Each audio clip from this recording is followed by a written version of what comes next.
Hello, friends. Welcome to more Genshin Saturday. And I guess before I start truly, happy 2nd anniversary to Genshin. Yay! Also, this new bird and that firework gadget came like with this whole anniversary thing, and this bird is adorable. It's so adorable. It even leaves like a little trail. Like a blue and green trail, so of course I love him. So yeah, sorry for Endora, but she has been replaced. I don't know what to call the bird. It's supposed to be like Cloud Retainer. So, yeah, I don't know, but whatever it is, it matches Venti perfectly, so. Now then, there is a new area fully to explore, as well as an Archon quest, so time to get started on that. So yeah. Oh no. Okay, I thought my voice mod just glitched for a second, but it didn't, so we're good. Astra Avisask. We meet again, you two. That, you sounded like you changed. Hi, Catherine. Do you have any commissions for us today? Why does this look so big? Commissions, huh? Let me think. I don't know why. Maybe because, like, to be honest, I did also have to Oh, change this game how from about full this? screen to this Please window, attend and I forgot what the Akadeemiya's resolution academic was. symposium this So, afternoon oof. and recite a love poem on stage. Wait, say what After hearing about all this Akademiya stuff, we don't And even if want to support possible, them. please also use your camera to capture the reaction of the audience upon finishing the poem. No. Huh? What kind of commission is that? The audience would definitely have a reaction. I see. It appears that you're not interested in this commission. In that case, please go to Port Ormos and convince the Eremites there to spend some time volunteering at the local orphanage. Hey, that's not any better. Isn't that just asking for a beating? Mm-hmm. I'm sure the mercenaries will have some interesting reactions as well. Paimon's gotta ask. Just who exactly has been submitting these commissions to the adventurers? Why, Hoyoverse, of course. Oh, the commissioner? Well, actually, I just wanted to see the two of you in action. You're Nahida, right? Was it so obvious? I was hoping you would actually take one of those commissions. That kind of chance to observe humans doesn't come by often. Good afternoon, how are you doing? Hello, Cosmic. I'm doing well, thank you. How about you? How are you Catherine doing? wouldn't crack those kinds of jokes. When did you get into her head? From when she said, Ad Astra Abysask? So it's been you this whole time? Are you done resting up, Nahida? Yes. I've been Yes. sleeping ever since we parted ways, and I even had a really, really long dream. So the Akasha can't take away the dreams of gods? It was another dream about the Sub-Zerus festival, except it was a happy one. In my dream, I was sitting in the middle of a flower terrace, and everyone in Sumeru City was holding hands as they danced in circles around me. They danced round and round, and everyone looked really happy. Feel really great. Thanks for asking. Awesome. I'm glad you're feeling great. I also got to sit on a gigantic flower carriage. Ferris, the Knight of Flowers, raised me really And that's high my above dog. the I don't know ground, if you heard her. and I was throwing an endless amount of Yalda candies at the children. You know, Nahida, maybe your dream is how the Sub-Zerus festival really should be. It's meant to be a joyous time where everyone gets together to celebrate your birthday. I also have lunch in front of me. I know what's new. I eat during streams. What's new? And I turn on the audio because like, okay, time to eat my soup. And of course, the second I do that, and the second I put a nice spoonful in my mouth, the traveler speaks. Genshin confirmed not wanting me to eat. Yeah. Huh? Wasn't I describing a really happy dream? Why are you both looking at me like that? Wait, could this be an example of the emotion known as pity? No. No, we aren't pitying you. That would only make everything worse. We just don't want you to feel too sad. By the way, have you had a chance to visit Dunyarzad? How's she doing? The Homiyanis haven't allowed any visitors after the festival, so we haven't been able to check on her. Yes, I paid her a visit right after I woke up. She's dead now. She was resting at the time. She's dead now. her condition is stabilized. However, since Elazar is a manifestation of the withering on the human body, we can only cure it by finding a way to take care of Irminsul's own withering. But for the moment, our top focus should still be figuring out what the sages are up to and what they're planning. What soup do you have? Pea soup with like shell pasta in it. It's very good. Who knows what'll happen if they manage to pull off another scheme like the Samsara of the Sub-Zero's festival? So our first priority should be investigating and putting a stop to the sages' activities. As for how we should pull that off, let's discuss it somewhere else. There are too many adventurers around here. Oh, good point. Sorry, adventurers. We're gonna be borrowing Catherine for a little while. Yes, please announce it to the world so they can follow us. Be like, wait, Catherine, we need to do this commission. Oh, I want to be the new Catherine. Let's continue our Are you talk here. serious? Okay, so do you have any ideas on how we can investigate the sages, Nahida? No, guys, listen. We only walked like 5 feet away. They can still hear us. In fact, they can still see Catherine. Like, come on. Actually, I've already done a little bit of work on that. But for now, I want to hear your thoughts.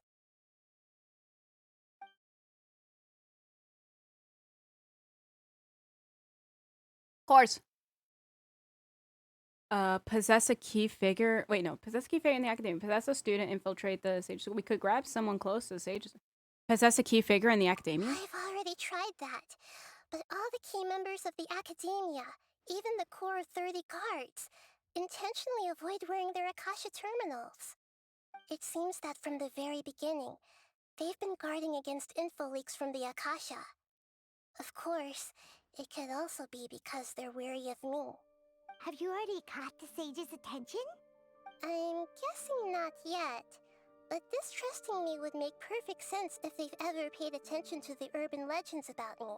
In any case, I probably can't take over their minds directly.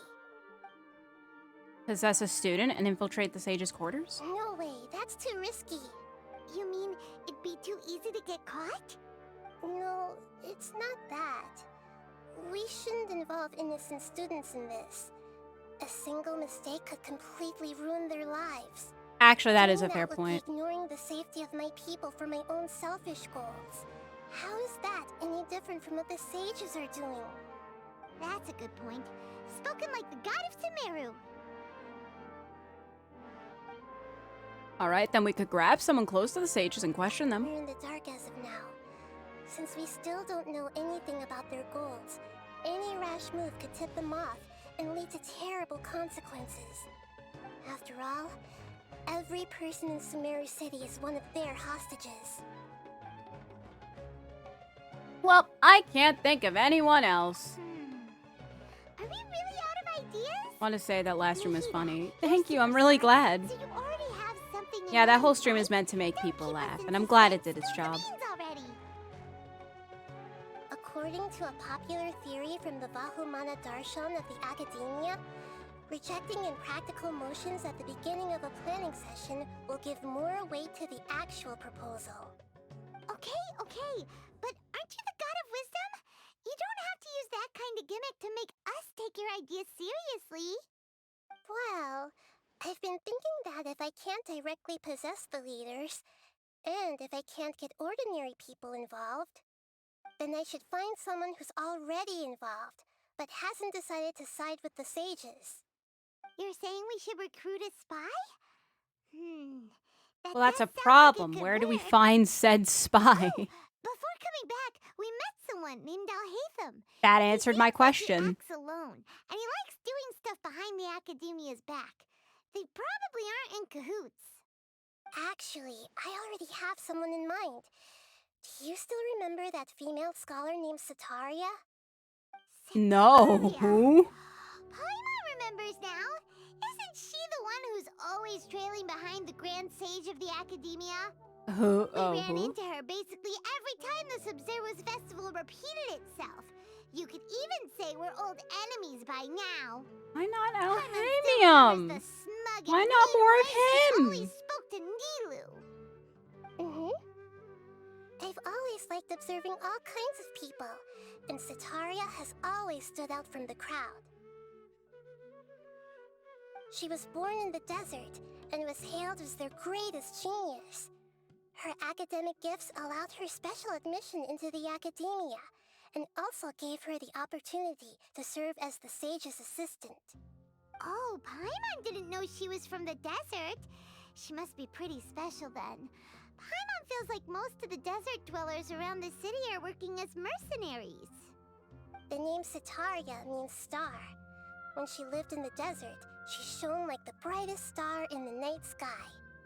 Later on, she was So, chosen no by the sun. Alhamium. The star was given a place in the daytime sky to complement the sun's dazzling light. Soon after, That's sad. the star witnessed the sun scorching the earth, which brought forth many disasters. The star began to waver. Instead of staying beside such a sun, wouldn't it be better to return and light up part of the night sky? But in the end, she couldn't give up the radiance of daytime. To cope with her shame, the star buried her guilt and closed her eyes. Those are Setaria's true thoughts, right? From the sound of it, Setaria's just hung up on the research opportunities here. But she doesn't really support the Akaedamiya. She still feels guilty about not doing more for the desert, right? She's just running away from her problems. Indeed. When they are presented with complex moral issues, many people will simply plug their ears and go with the flow until the problem can't be fixed anymore. She's suppressing a lot of guilt, but before she realized it, she had already become And it's the becoming sage's nighttime, which is accomplice. funny. She can't deny her part in their schemes anymore. Sounds exactly like the person we need. Right. We must somehow make her face her problems again. Hey, That we way, want to make you not suffer. only can we get useful intel from her, but she can also use it as an opportunity to redeem herself. From my past observations, Setaria will take a day off from the Akaedamiya every 10 days to do some shopping in the city. Tomorrow afternoon just happens to be a shopping day for her. That'll be our chance. To prepare, let's go check out some of her favorite spots, and have a quick chat with a few of the vendors there.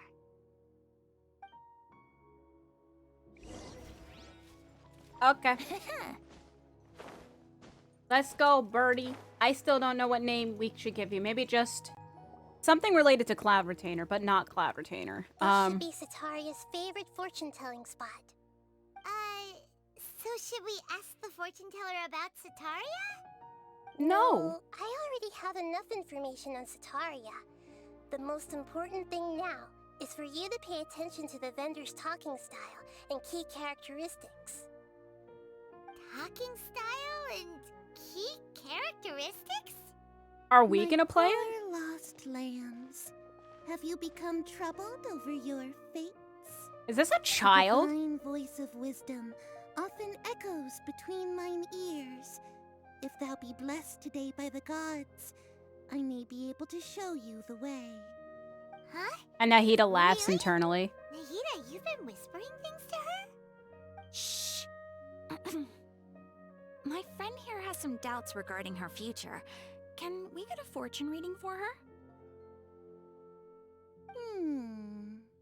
Of course, of course. In that case... Meow. The Council of Cats will decide your fate. It would seem that Harut and Marut are quite wary of you. Perhaps, at some time in the past, you have somehow offended the gods. Nope. Only mocking the god of Animo, questioning the lord of Geo's financial savviness, and brawling with the god of Electro. Do those count? What? Oh, nothing. Go on, pick an aspect for her to divine.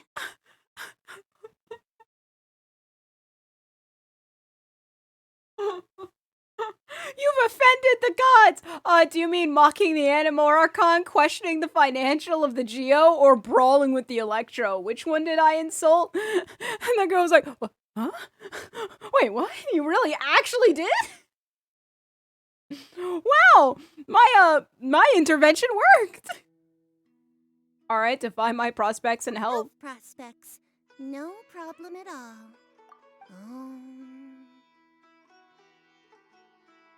You're gonna die! The gods have spoken. The truth shall be revealed. Your life shall continue on for... many tens of thousands of years? Impossible. Harut, Marut, did you two spoil my divination? I've never read a fortune so absurd. Yeah, I'm immortal.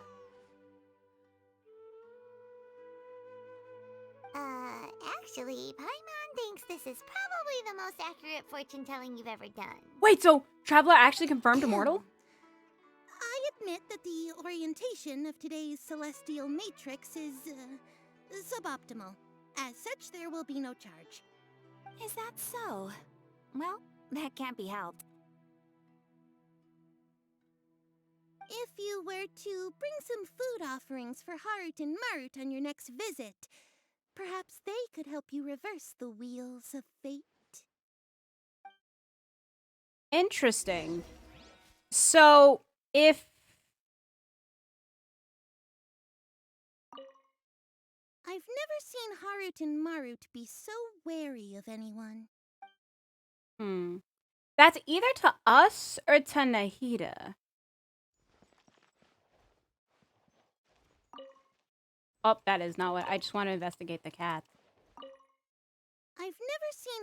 Okay, well, I guess we can't. So that's interesting, though, because, like, considering Paimon confirmed with her that... Because I don't know if she was doing the... No, she had to do the prospects of the Traveler.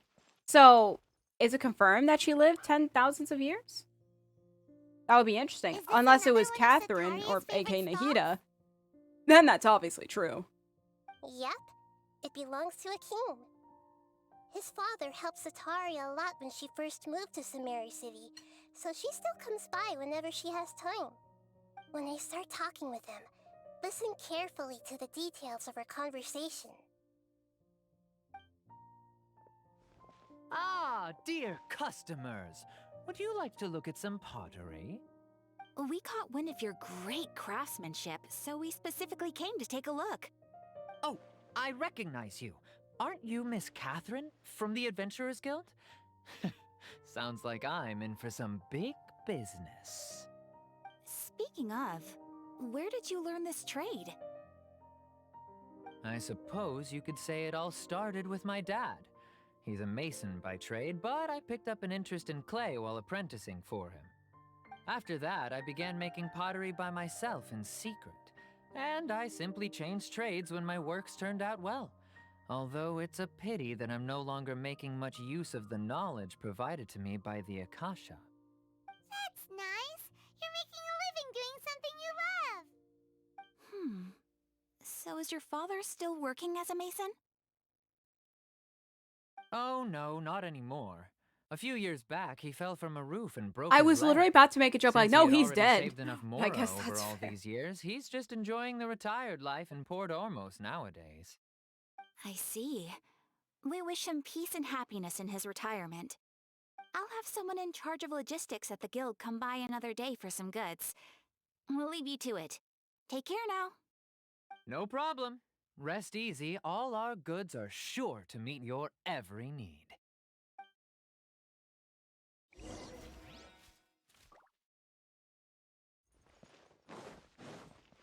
Sorry, I'm just drinking my soup as a little fast. I'm almost done with it, so that way I can like do more commentary with it. This should be our final stop.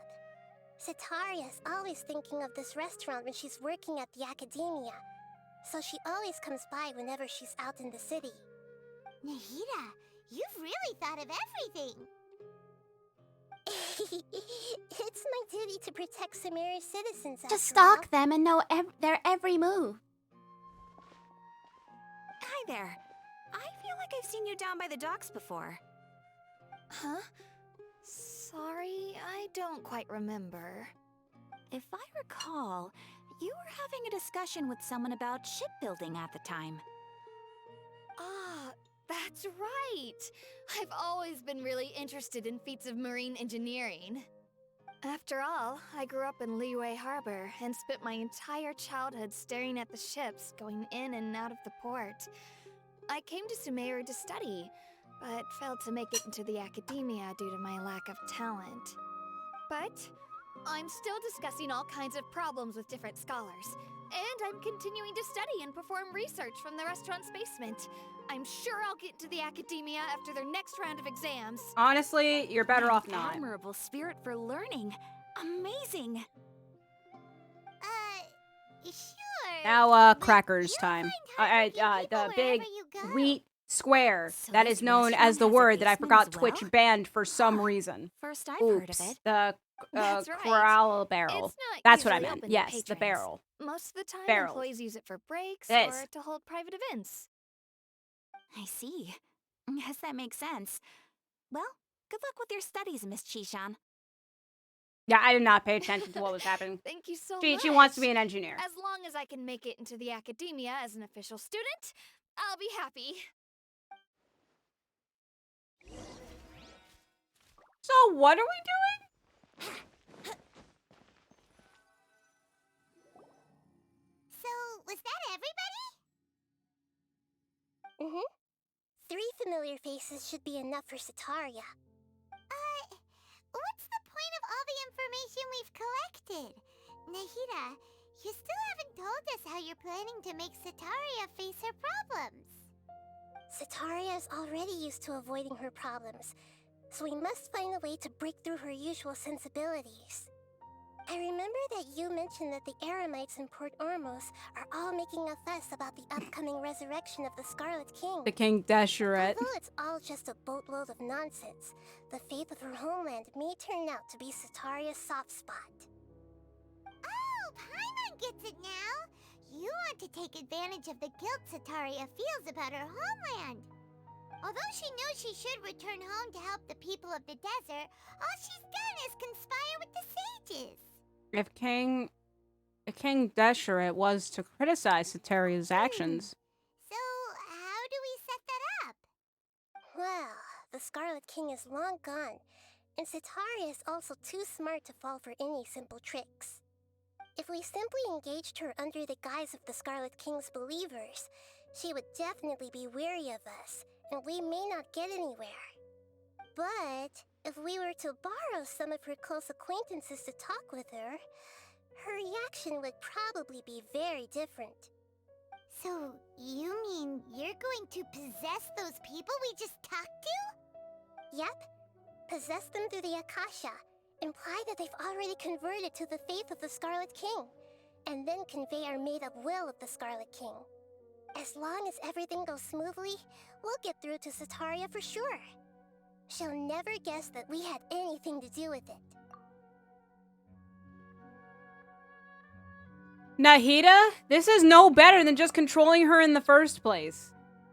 I think. And hello, Mega. Did I win yet? We'll see. Ah, so that's how you're going to use all the info I we kind of collected on recently these started, people. so. It's so that By you won't good news, slip chat, up I and finished my waste soup time. and the Possessing food them item will only associated work with if it, the known as a commands barrel. pass off as them. Exactly. So, best of luck with impersonating them. Huh? Because apparently Twitch banned that word for some reason. Like, we don't know how to possess anyone. That's gonna be her That's job. no problem at all. I'll just share all their senses with you once I've possessed Oh wait, them. we are possessing them. Oh, As long okay. as you're also wearing an Akasha terminal, the effect will basically be as if you've possessed them yourself. Huh. Mega. That is pretty convenient. But why does she have to do this? Can't you do it yourself? To answer your question, yes, I did. Although I've been observing humans for a while, I've never been good at imitating them. What makes you think we You're not are? wrong. It's always been painfully obvious whenever you try to pass as Catherine. I'll try my best, I If guess. it was at all possible, I would have preferred to leave these people alone. Ah, okay. But seeing how things are now, I probably should just accept it and push on. Yeah, don't beat yourself up over it. We're only doing this to help everyone, and we'll only be borrowing them for a little while anyway. Alright, Mega, then let's please. give it a go tomorrow Mega, please. afternoon. Yes, that one. Well, at least Nahida admits it, being like, you know, we have no choice but to do this, but like, why not just take control of Sataria anyway? Just take control of her immediately. Or is it the following day? Oh, the following afternoon. My bad. My bad. My bad. Also, I know that Sino got released, in this version. Am I gonna get Sino? Probably not, because, there's, like, 3 characters on the horizon that I do want to get. I don't know if I have the Primo Gems for all of them, but we'll see what But it'll happens. cost you an apple. Wouldn't gliding be faster? Alright, let's go!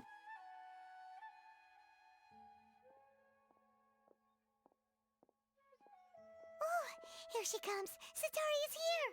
Let's quietly follow her.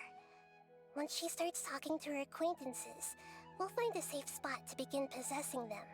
As for how we'll sway her to our side, I'll leave that to you. I trust you'll know what to say. That's a horrible choice. Paimon's starting to feel kinda nervous. Okay, let's go. Looks like they've already started talking. Let's find a hiding spot and get started. Okay. That is kind of no different. There's a guy right there. What's wrong with our boxes?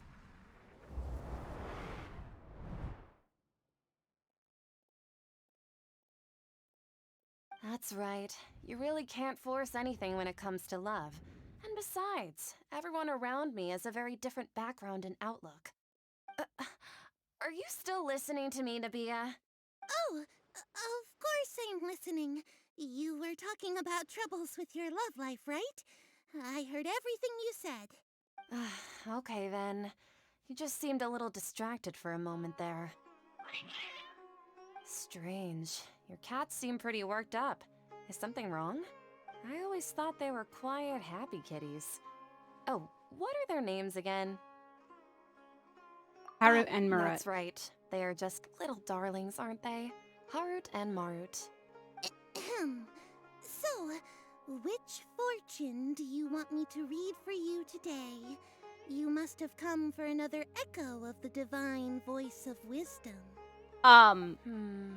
Didn't we I'd just, like to didn't get she another just, reading on yeah. your love prospects, but to be perfectly honest with you, I feel like I've been a real mess recently. A mess?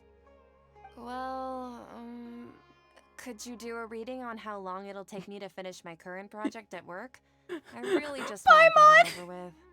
Paimon is like, No problem at and all. like the blue ore is still the there. gods will reveal the truth.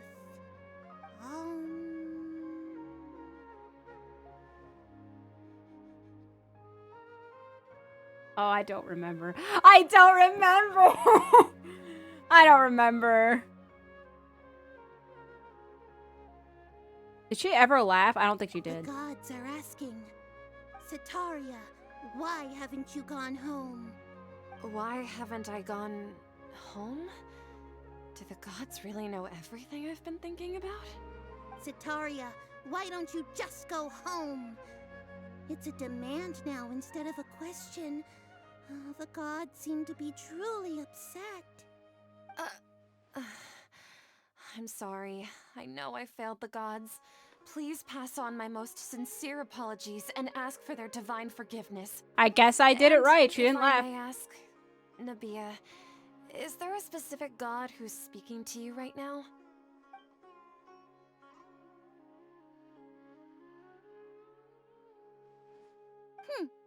What an inconsiderate and naive question.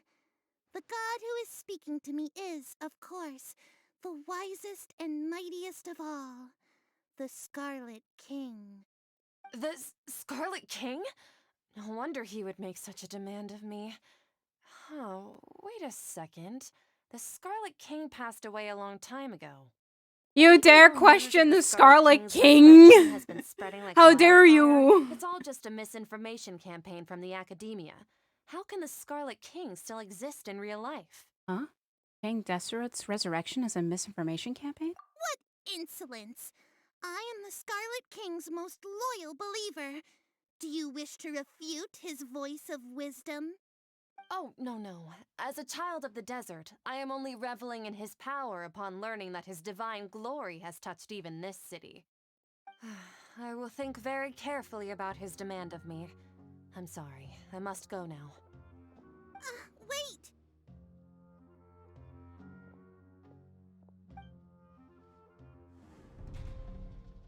Haha, we're gone.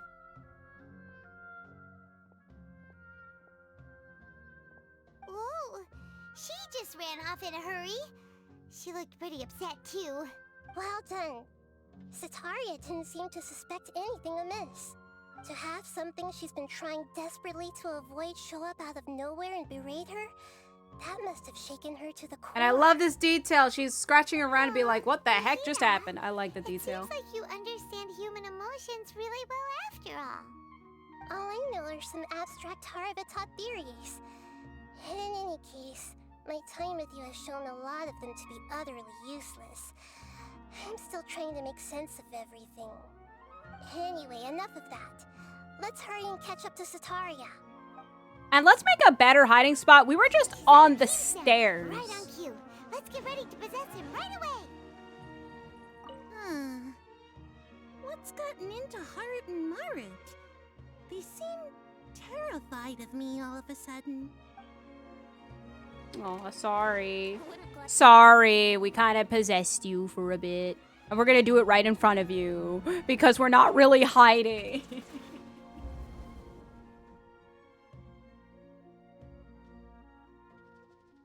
It's okay. I just got caught up in something. Oh, actually, didn't you ask me to help you look for work? What kind of work were you looking for again? Masonry Oh, work. right. Your old man's craft. How could I forget? Speaking of, how's he doing? Is he feeling any better? Feeling a lot better, and he's walking more now. That's good to hear. I have been thinking a lot about him. If I could get some more time off, I'd love to pay him a visit. I'm just trying to remember. Actually, Oh, the we're last one's talking gonna be about hard. I him. barely paid Is he attention to still that living one. in Port Ormos? Yeah, he's been retired there for a while. If you could find the time, please write him a letter. Please pass on that recently, faith in the Scarlet King has taken root in Port Ormos and has begun to spread across Sumeru. He has a quick temper and has always been a devout follower of the Dendro Archon. I don't want him to get into a fight with those Scarlet King believers because of a difference in beliefs. Oh? So, who are you siding with in all of this? The Akaedamiya or the Scarlet King? I'm so jealous of you. You were born a child of the desert, yet you chose to betray the Scarlet King, and now you spend all your time with those crooks from the Akaedamiya. I love that we're just Gee, traumatizing you this girl don't for no mean reason. You've also become a Not believer really. of the Scarlet King? What's so strange about becoming a believer of the wise Scarlet King? In fact, aren't you the strange one? The one who still can't pick a side? Can't pick a side? Me? Whoa, Paimon had no idea you'd be so good at this. Before I knew it, I was really starting to get into the role. You really zeroed in on the issue and put it right in front of her. It might feel a bit overwhelming for Sataria. But once everything is over, I'll be sure to pay her a visit to her mind and explain everything. Anyway, let's keep going. Yeah, why are we doing this? I think this is the thing that we wanted to avoid. Come on, Sataria's already started. Sorry. Oh, we're not even hiding anymore. We're just going So, through it. Shishan, have you noticed anything weird in the city lately? Like, as if someone was trying to preach to you about something? I don't remember. This is the one I was just focusing on eating my soup because I really didn't think this was important. Oh well, they'll restart it anyway, so Oh, right. Speaking of strange things, I celebrated the Sub-Zerus festival so many times that I lost count. That was really weird. Wait, how could you be aware of that? That should be impossible. Nothing in the report indicated anything like that. Are you still failing to realize that the Academia's lowly tricks could never deceive all of Sumeru's citizens? Sean, don't tell me that you've converted to the Scarlet King as well. No, that should be fine. Like, who? What an absurd question. You make it sound like I should be ashamed for becoming a believer of the Scarlet Well, that's King. good. I guess I got it In right for my reality, guess. Shouldn't you be the one who is ashamed? You, who works side by side with the Academia and treated people as nothing more than experimental subjects? Please, please stop! Even now, Satari is still trying to run from her problems. Did I push too hard? She can no longer justify everything to herself. Hey, she's trying to talk to the guards. What should we do? This is the most important part of all. Quick, get ready. Mercenary, you're a member of the Corps of 30, correct? Please help me pass a message to the Matcha right away. The situation in the city is getting out of control. Please, try to remain calm, miss. Tell me what's happening in the city. Heretics are infiltrating the city, and they've already converted many residents to their side. Heretics? What kind of heresy are you talking about? The Scarlet King! Many people I know have suddenly started believing in him, but he's long dead. It's impossible. Miss Sataria, nothing is impossible. Nothing is impossible. You know my name? The Scarlet King is immortal, and all who defy him will one day pay the price. He is real. He is real. You tread a He is treacherous real. path, and the longer you ignore it, the tighter the Academia's grasp on you will become, and the deeper you will be ensnared. Child of the Scarlet King, never forget that the desert that belongs to you lies elsewhere. What's so strange about becoming a believer of the Oh, wise we are Scarlet ruining King? her mental In fact, physique. aren't you the strange one? The one who still can't pick a side? What an absurd question. You make it sound like I should be ashamed for becoming a believer of the Scarlet King. Sataria, why haven't you gone home? We are mentally breaking her. This.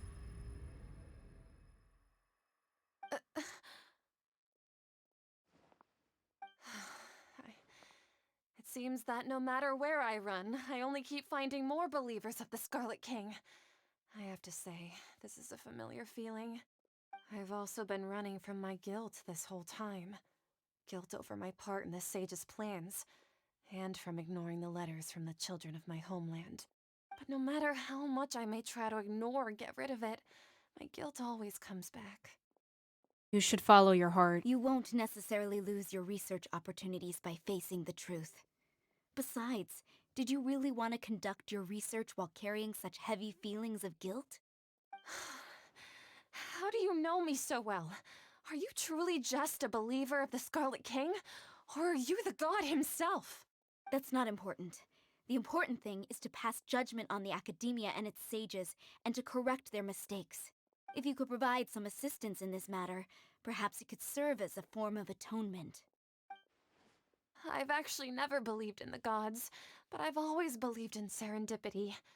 Your appearance must be a fated opportunity for me to get out of this wretched situation. No, it's Please Nahida. tell me, what can I do for you? Great, we've convinced her finally. How much do you know about the sage's current activities? I was just one of the designers for the masked dream harvest scheme, which is what happened around the Sub-Zero's festival. But I know very little about the full scope of the overall project. Great, I'd assume this that was only all staff with nothing. the highest clearance would have access to those confidential documents. I've just been working to meet the Grand Sage's specified requirements. However, there's something that's been really bothering me. I heard that a scholar who was previously expelled has returned to the city, and even the sages are still quite wary of him. An outcast that even the sages are still wary To of? fight against the Akaedamiya, we will need to figure out the nature and the purpose of their work. Is there a way for us to get access to the confidential documents you mentioned? It should be possible if we're willing to take some risks. After all, I'm an assistant to the Grand Sage, and I've been working on many tasks outside of the project. One thing, though. I won't be able to transfer the documents to you through the Akasha once I get my hands on them. The sages have always closely monitored all activities within the Akasha. Alright, then do something called take a picture. Let me see. Let's use the most primitive method. Send someone to pick up the documents tomorrow evening at the Akaedamiya entrance. The Akaedamiya entrance. Wouldn't that be too conspicuous? Don't worry I about don't that. know. I assure you, this won't be a trap. I'm only suggesting this location because it'll draw more scrutiny for me to leave the Akaedamiya again.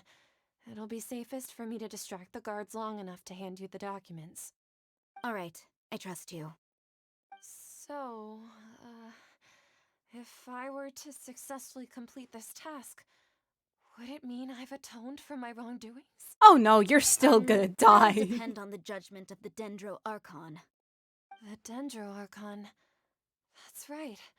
Her people are the ones we have endangered. As the god of wisdom, she's also the one responsible for judging and guiding the scholars. Maybe it's time for me to find a god to believe in.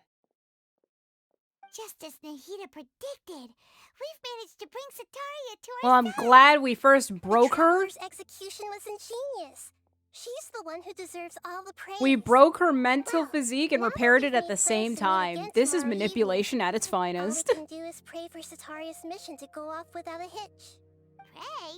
But if we're going to pray to the gods, aren't we just praying to you? God of wisdom and guardian of the scholars? No. The truth is the true guardian of scholars. I've always believed that. Anyway, let's meet again tomorrow evening at the Adventurers But Nahida, Guild. you're the god of wisdom. That doesn't necessarily disprove Paimon's point. I guess this could be fine, maybe? I feel bad for Zatara. Yeah. Honestly, I mean, I guess it works out, but, like, I feel like, realistically, that should have done more harm than good. Okay, the following night. Fine, the following night. Jeez. But, yeah, I don't know.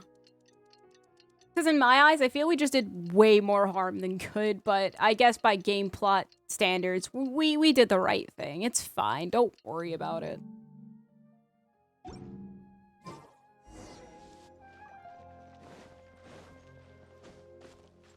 So, hello. You say you wanted to believe in the gods. Here's the Animo Archon. Oh, you are the other Catherine, right? That's right. I suppose I'm the other Catherine in your mind. Can't we just call her Nahida? Shh! We're on a secret mission tonight, so we need to protect Catherine's identity. Yep, Paimon's right. We cannot fully rule out the chance that the meetup tonight is just a trap. If something were to happen, my existence may be the only trump card we'll be able to play. After all, the Akaedamiya should still be unable to confirm the existence of my consciousness in the outside world. But even if they did, what can they do? Exactly, just Technically, what Paimon was thinking. they shouldn't even do anything. I mean, you're the god of wisdom. You're the Dendro Archon. They cannot kill you, because then that would spell, like, really bad things for Sumeru. So yeah, I somehow doubt that. Anyway, enough about that. Let's just make sure to be on our guard. Speaking of which, Off? What do you feel is off? it's just a little too quiet around here. It's the middle of the night. Of course it's quiet.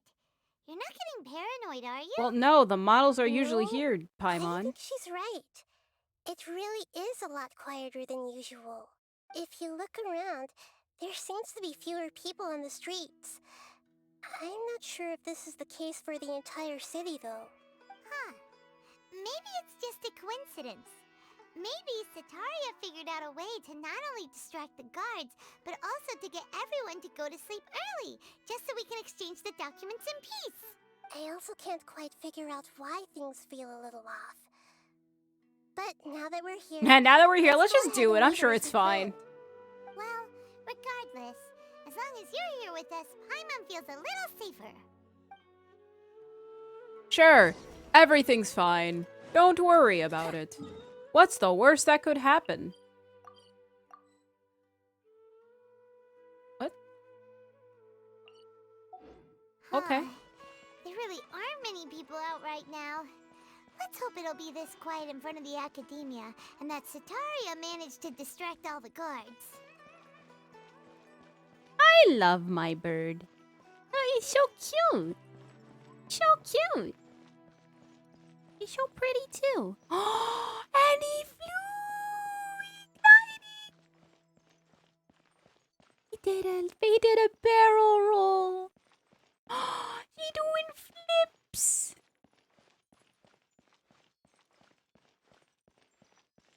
This is a beautiful bird and I love it. Another barrel roll. Oh, cutscene.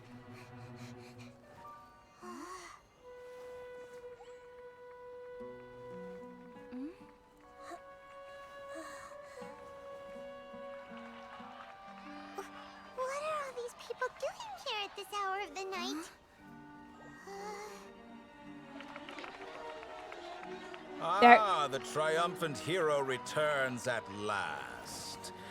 And Oh, to a hello? rather spectacular welcome. Hello? Even if I do say so myself. You're the outcast, expelled from the Akadeamiya. Indeed I am. Although these days they tend to call me the Wait. Doctor. Oh, the Fatui. If you're looking for your researcher friend, she has already been taken into confinement. With some basic caution, she could have discovered the listening device on her person. Clearly, she lacks the degree of rigor expected of a true Wow, scholar. so stupid. The people of Sumeru City. What have you done to them? I simply made some minor adjustments to their Akasha terminals.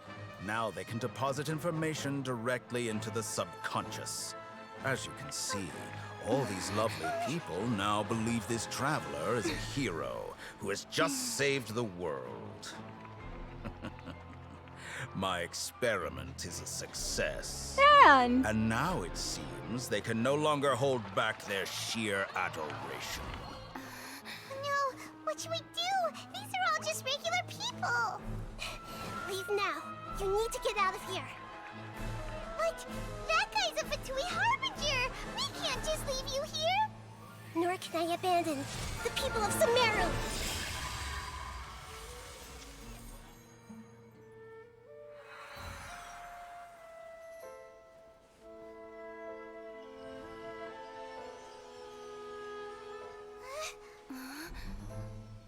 Don't worry.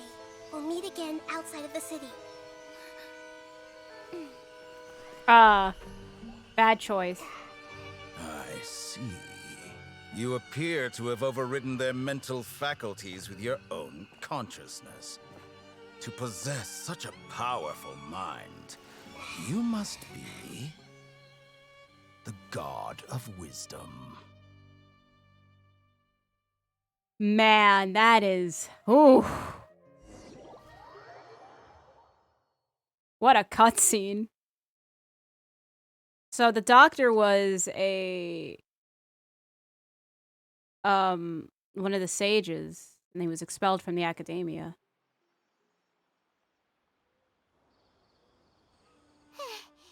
This should be far enough. Paimon needs to catch her breath first. But why did we run in the first place? Is Nahida going to be okay? We only made it out because of her. I'm not sure. That guy was pretty terrifying. Paimon wasn't counting on running into a new Harbinger here, let alone such a high-ranking one. That guy was number 2. So scary. Didn't you see the subtitle picture? Doctor. Remember, Tainari told us about him. Sataria did say that someone who once got expelled from the Akadeamiya came back recently, and that even the sages are wary of him. Yep, sounds like she must have been talking about the doctor. We underestimated the scale of this problem. Yeah, now that the doctor's in the picture, we're no longer just dealing with the Akadeamiya.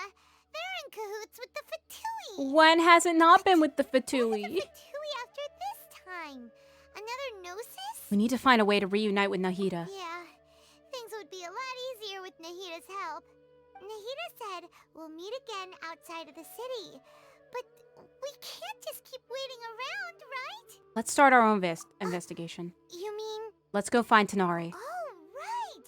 Wasn't he invited by the sages to work on some project when we were staying with him in the Avidya forest? That has to be the same project. Even though he turned it down at the time, he might still know something. There's no time to lose. Let's go to Gandharvaville.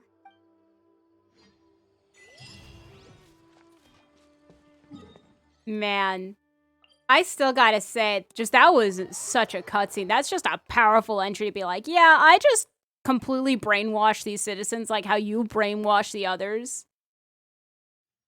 So yeah, great. Well, welcome to Sumeru City. But I still don't understand why we fled, though. Because he made us show that this was a hero of admiration. So, like, we could just say, yeah, he's a villain. There's a villain right up there. You'll believe us. Believe us. So, like, yeah, I don't really get why we had to not do anything. And moreover, not bring Nahida as well. So.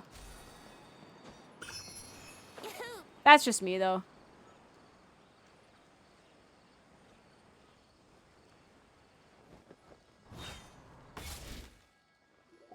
Hold it right there. It's us. Blonde-haired traveler and okay. a floating fairy. We've got you all right. Take a look around. You've fallen right into our trap. Who? Are you mercenaries from the Corps of 30? Did you come here to arrest us? Corps of 30? We're nothing like those government lapdogs who don't even get scraps for their work. We are an elite brigade that commands the highest commission rate in all of Sumeru. We're here on the orders of a client known only as the Outcast.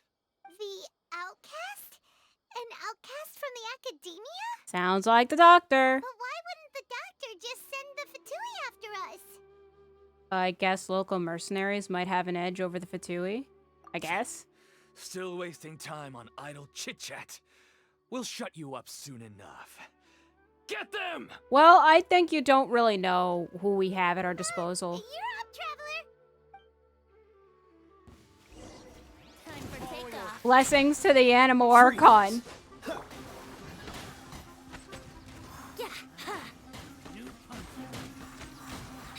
Here we go. It isn't over yet. Here comes reinforcements. Oh, I'm stuck. I'm stuck. There we go. Easy. That was pretty rough. What do you mean? Is that what elite mercenaries are like? It probably won't be long before we see more of them. Yeah. Looks like we'll have to keep our guards up. I mean, it was easy, but okay. This doctor guy seems like a pretty tough opponent. He knew exactly where to set up an ambush. Did he predict that we would try to find Tainari? Going up against smart people is tough. We're too stupid. We're too stupid for this.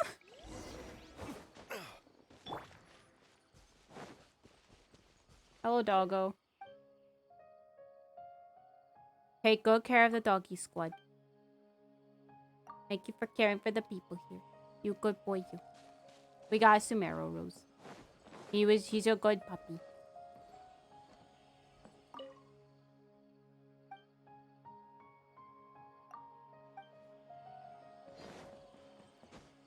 No words, just that. That's all.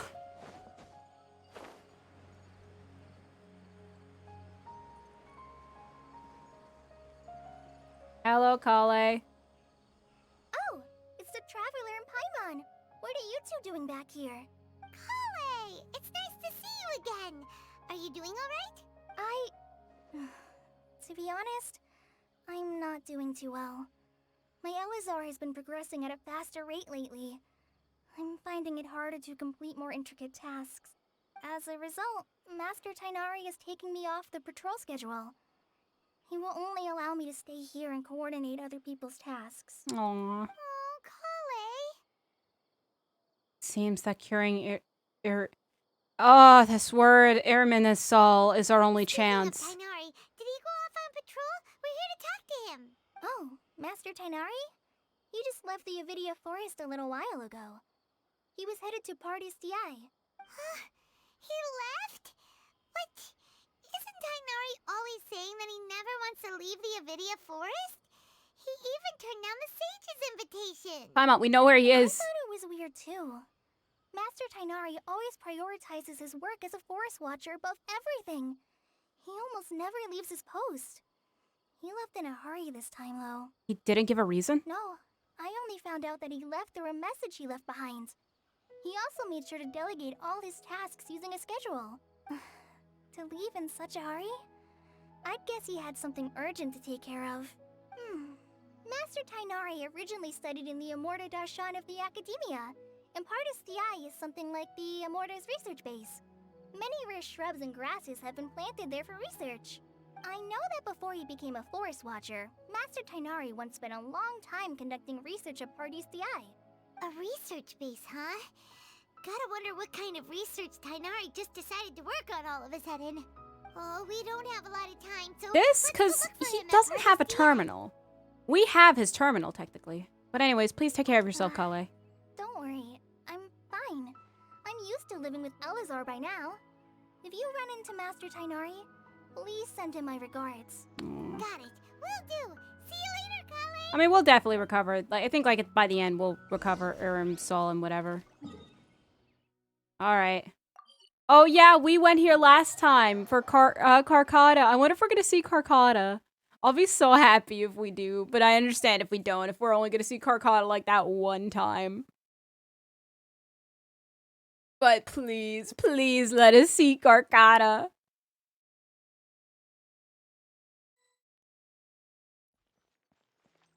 Wait, look who it is. Nahida. Thank goodness you're okay. We were so Oh, worried it's probably about Catherine. You are Nahida, right? you. Hey, this was supposed to be a touching reunion, but you're ruining the moment. I mean, it could just be Catherine. Actually, it's very smart of the traveler to be wary of me right now. After all, the doctor has shown that his technology can apparently even control human minds. Plus, it's not like you could have known what happened after we split up and I was facing the doctor by myself. Even a pool of stagnant water after a torrential storm can occasionally pass as a patch of sky. Paimon feels like only the real Nahida could come up with such an obscure analogy. I believe you. Huh? But I wasn't trying to win your trust or anything. All I wanted was to clarify my point. Well, we understand that point now. Please, Nahida, tell us more about what happened. Are those poor people all right? When you left, I was still in the middle of restoring everyone's minds. Thankfully, when the doctor mentioned depositing information into the subconscious, he didn't mean engraving information into their minds. Instead, he did something closer to creating hallucinations. That was still within my power to fix. That's good. Luckily, I managed to finish my restorations and mind jump away from him just as he was about to capture me. Whew. What a relief. The doctor sure pulled out some hidden cards, but good thing we had Nahida with us. I mean... I wouldn't be relieved just yet. Oh, wait, hold up. I gave away my true identity when I restored everyone's minds, which means we've lost another one of our trump cards. Also, the doctor is already an expert at modifying Akasha terminals. Maybe it's only a matter of time until he captures my consciousness inside the Akasha. Would that mean you'd no longer be able to jump between minds? Then how do we stop him? He's still at the Akaedamiya, so it's possible he already started messing with the Akasha. We need to hurry. Ugh. It feels like he's toying with us. What a nasty piece of work. Plus, the doctor's combat ability alone is apparently enough to make him worthy of being number 2 of the Fatui. But that's not... Well, we shouldn't give maybe. up hope just yet. Let's try to find another way to attack this problem. Actually, Nahida, how did you know we were trying to get to Party's DI? Have you been waiting for us? Yes, I have.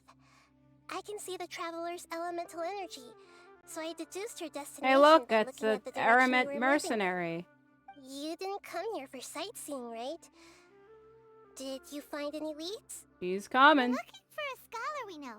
His name is Tainari, and the sages once tried to reach out to him. Why don't you come inside with us and see what we can find? Okay, let's just hope we won't get him into trouble. Okay, and then she just turns away to be like, oh, here she comes. Here she comes. And then she just stabs Catherine, be like, oh, there we go. Got the God of Wisdom. Ha ha. Who?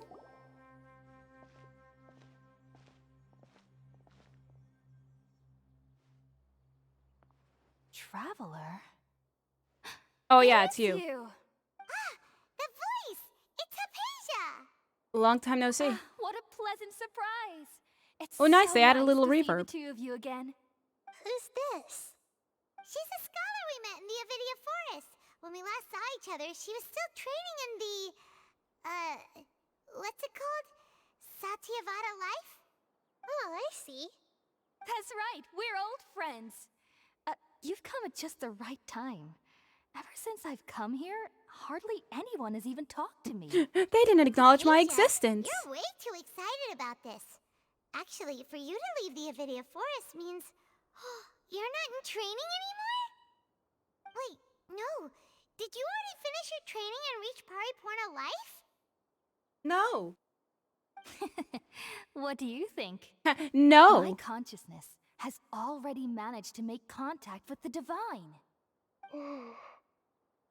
Huh? You did it! Huh? Congratulations! I can imagine Nahida. Huh? Huh? I'm really happy for you. It's so exhilarating to share this sublime joy with others at long last. When my consciousness made contact with the gods, what a supreme and unparalleled experience that was. Creepy. That sounds incredible! Actually, we're here for Tainari. Oh, all right. Actually, please wait. I haven't forgotten my promise to you. Remember? I promised to help you understand what you saw from Irminsul once I gained deeper insights. My current self has not only gained true insight, but I can even help you establish a direct connection to the consciousness of the divine. You can do that? She doesn't have an Akasha terminal, but she's really suspicious. Do you believe her, Nahida? I've never heard of anything like that, but if you want to give it a try, I'll do my best to protect your consciousness during the process. Hold on. I brought some spirit borneal with me. This is still a crucial part of the ceremony. We're using that incense again? All right now. Hold my hand. I'll help you establish a pathway to connect your consciousness. Paimon, find Tainari. Find Tainari. Ready?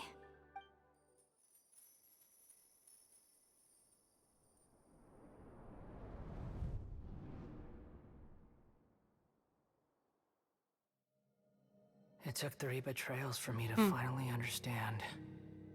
The world is just an elaborate tapestry of lies. Oh! My fury will never be quelled. The first to betray me was a god. My creator. My mother. Valuing strength Balladeer. above all, she saw no worth in me and I was discarded. The second was a human. My family. My friend. Consumed by fear, he saw me as an abomination. Aww. The third was one exactly like me. A hope for the future. A fledgling barely out of the nest. Powerless before his mortality, he broke his promise to me. What? That's not his fault. Okay, the third one wasn't his They fault. can't be trusted. And the gods fill me with pure loathing. So I said good riddance. I denounce the world and laugh in its face. My chest will never again be defiled by worldly filth. I will scrub away every last trace of human emotion. Then it will be empty. A blank slate. and ready to receive a supreme gnosis, brimming with pure divinity.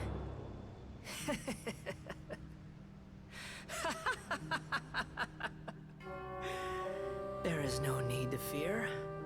The pain will be brief. Your era is coming to an end. First one, Raiden's fault. Second one, I don't exactly know what happened. Third one, that was not her, the child's fault. She just died. By, I guess, just some disease or whatever. This is neither the Great Lord's consciousness nor King Deseret's consciousness. Did I just see the Balladeer's memories? Everything matches what we know about him. But how is he connected to the divine consciousness that Hypatia was talking about? You saw it, right? You felt it, right? Such a majestic god! Such a noble will! Such sublime emotion! Noble will? Alas, shame. If only... Hypatia? If only that which beats within my chest wasn't a filthy mortal Hello? heart. Oh, great and merciful God! Please grant me forgiveness Hello? and salvation! Do you understand now?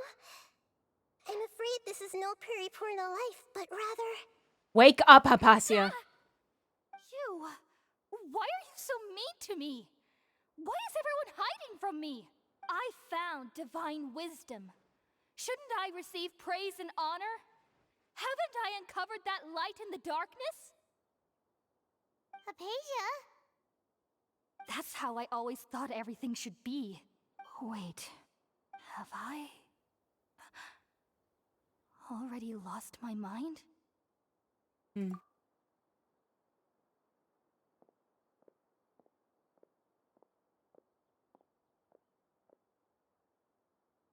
I mean, it was something. Wait, something isn't right.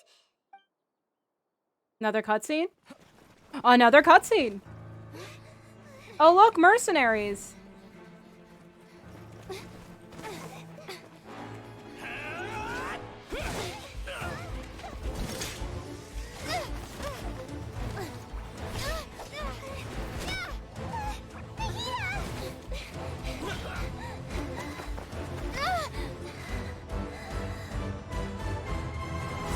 Bye.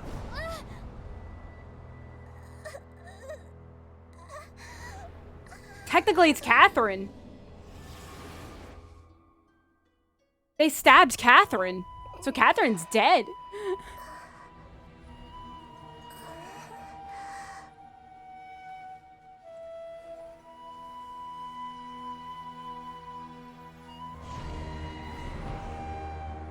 Oh.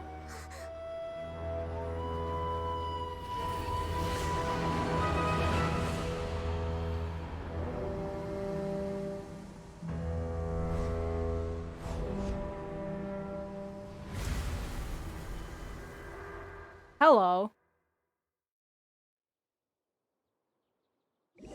What is happening?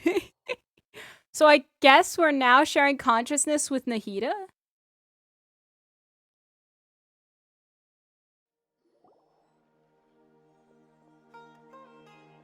Hanari!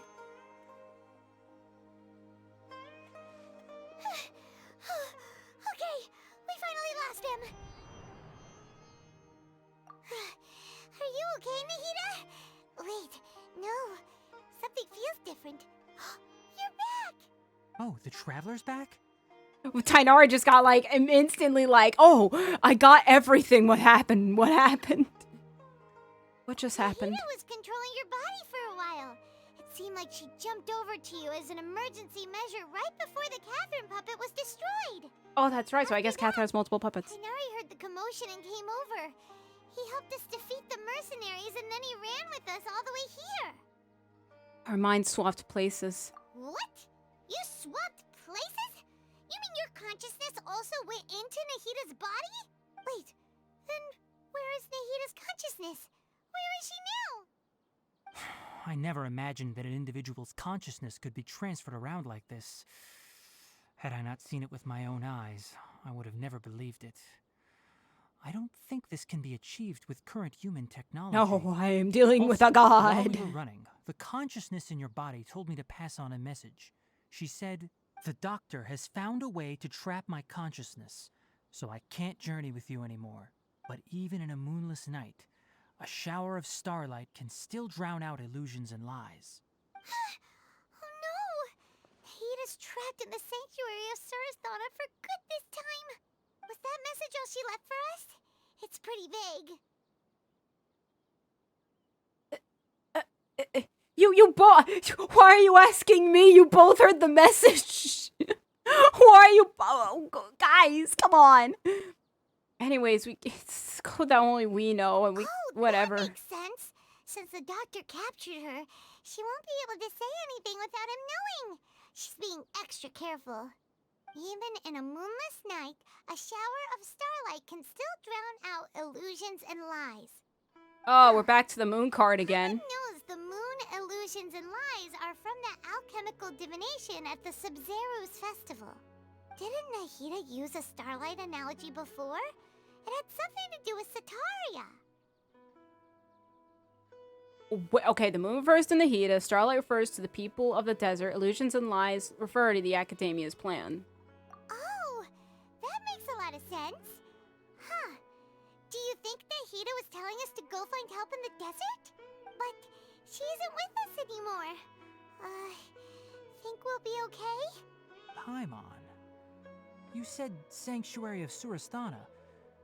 Does this mean that this Nahida you're talking about, the consciousness who is occupying the traveler's body, is the Dendro Archon? Yes! Your guess is correct, but the situation's a bit complicated, so it's really hard for us to explain right now. At that point, I'd grab his shoulders, look him dead in the eye. Curiosity Yes! doesn't need to be appeased right away.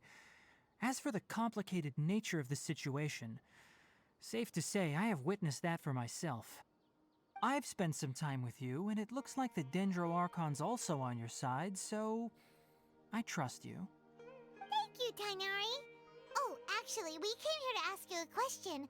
What do you know about the project that the sages have been working on? Literally nothing. Ah, that. While I was indeed invited to join that project, the sages were always secretive about its scope and goals, so I eventually declined. All I know is that that project has something to do with the restoration of Irminsul. I think I know what the project is about. Huh? Did you see something when you were in Nahida's body? The Akaedamiya is turning the Balladeer into a god. What? Do you have any evidence? I saw a nascent god under construction. And yeah, Hypatia going psycho. You describe what you saw when you exchanged consciousness with Nahida. So that's what happened. That explains why Hypatia's symptoms were different from those of the other scholars who went mad. It's because she made contact with the consciousness of a new god who is still in the process of being born. Which, oh right, Balladeer had the electronosis. Did you leave the Force because of Hypatia? So technically, actually, the Balladeer is the Electro Archon right now. Because he has the Gnosis. I did. I noticed Hypatia's mental anomalies, but since her symptoms were rather atypical, I secretly took her to Party's DI and began searching for a way to return her to her normal self. If I didn't take action, Hypatia would have already been taken by the Matra to the desert, doomed to a life of exile at Aru village. Now that you mention it, I knew the Akaedamiya has never thought particularly highly of Lesser Lord Kusanali, but I still didn't expect them to do something as arrogant as creating a new god. Looks like I made the right decision by not accepting their invitation. The Fatui is also behind some of this. Doctor and the Balladeer. We have 2 Fatui harbingers in Sumeru. Sounds like we're in for a bad time. Oh no, Sans. From your description, I don't think they've completed their project. There may still be room for us to intervene. But then, what is the connection between creating a new god and restoring Irminsul? Yeah. Probably not at all. Feels like we're still nowhere close to figuring out the sage's goals. Let's head to the desert for now. Right. We've pretty much gone over everything we need to know, so we should head out. How about you, Tainari? What are you going to do? I'll stay here for now. I still want to try a few more things to help Hypatia. If you're planning to go into the desert, start by heading for Caravan Rabat. That'll be your fastest route. Come find me here if there's anything else I can do to help. May the spirit of wisdom go with you. Aw. Thanks, Tainari. We definitely have his full Hopefully trust. Hypatia will feel better soon. We're off then. Bye, friend. So yeah, luckily, I just, you know, got the points here, so I'm just gonna teleport. But man, man, that is something.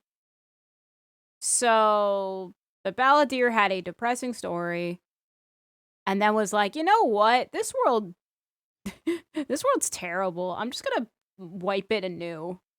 But the question is, like, I don't know if the Balladeer and the Fatui are still together.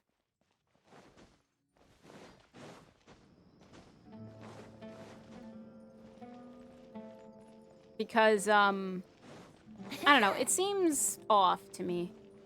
Bop.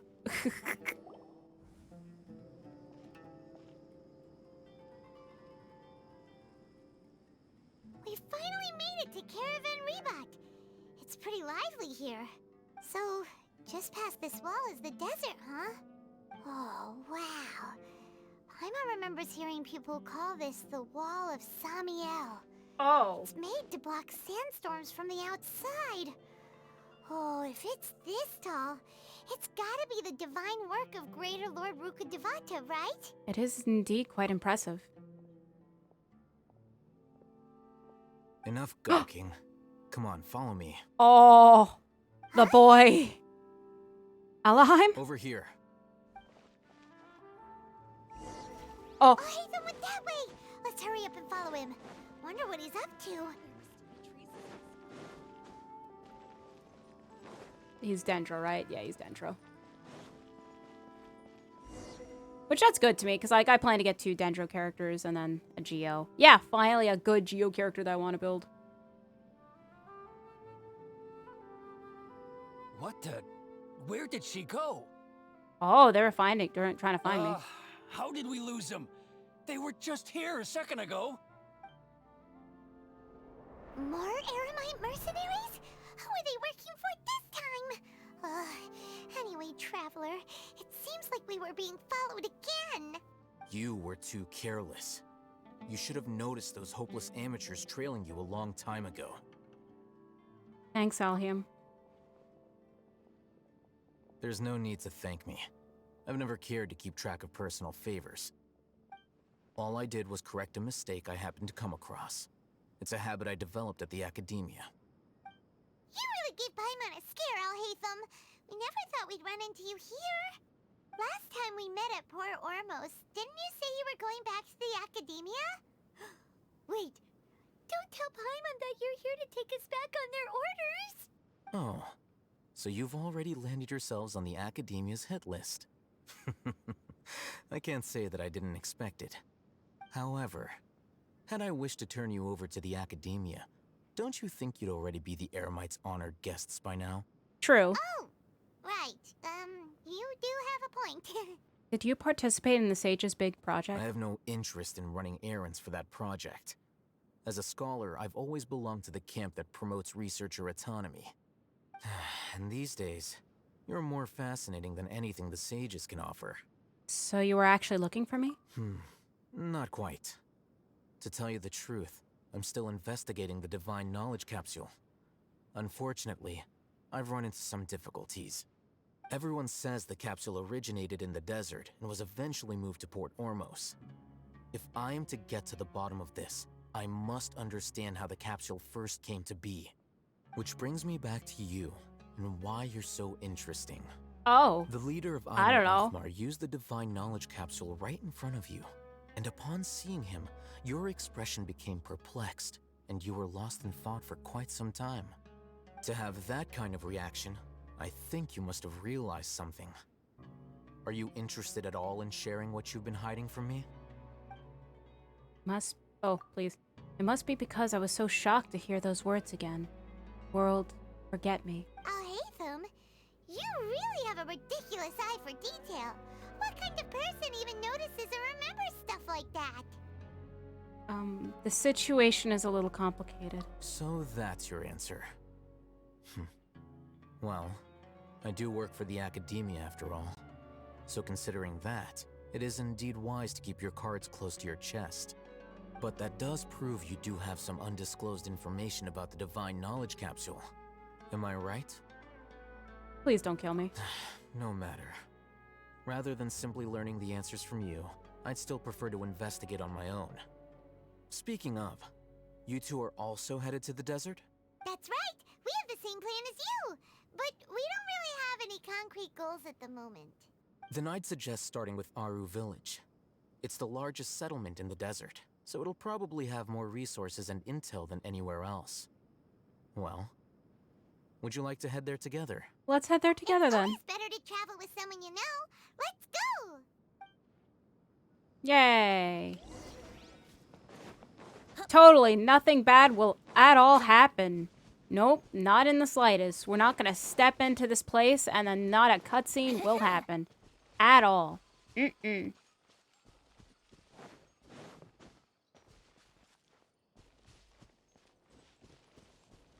Hello, little fuck.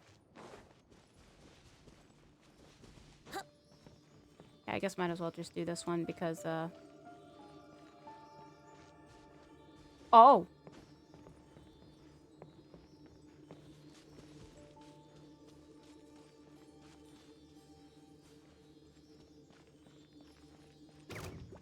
I'm just gonna ignore you. Is that sarcasm? No, of course not. Why would it be sarcasm? I have no reason to be sarcastic of anything. Totally.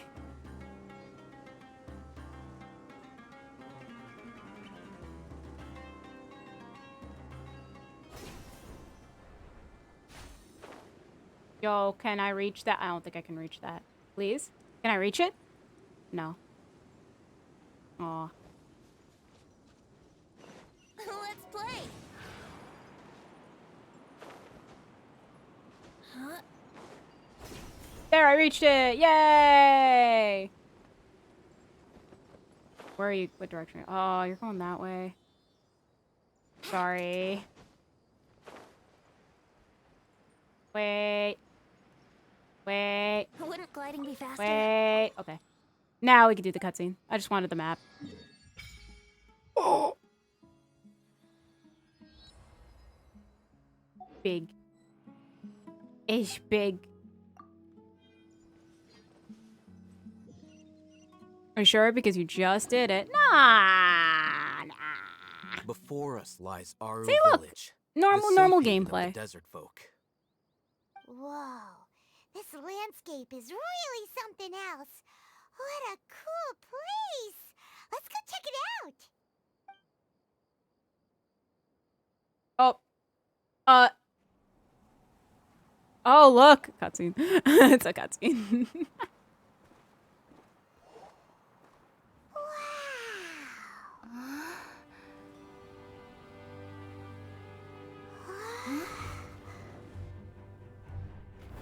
Look, totally nothing bad.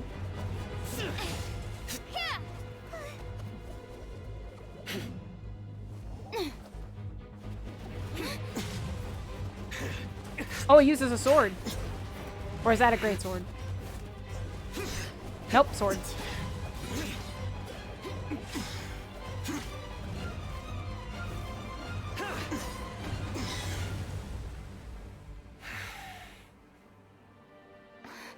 Simon.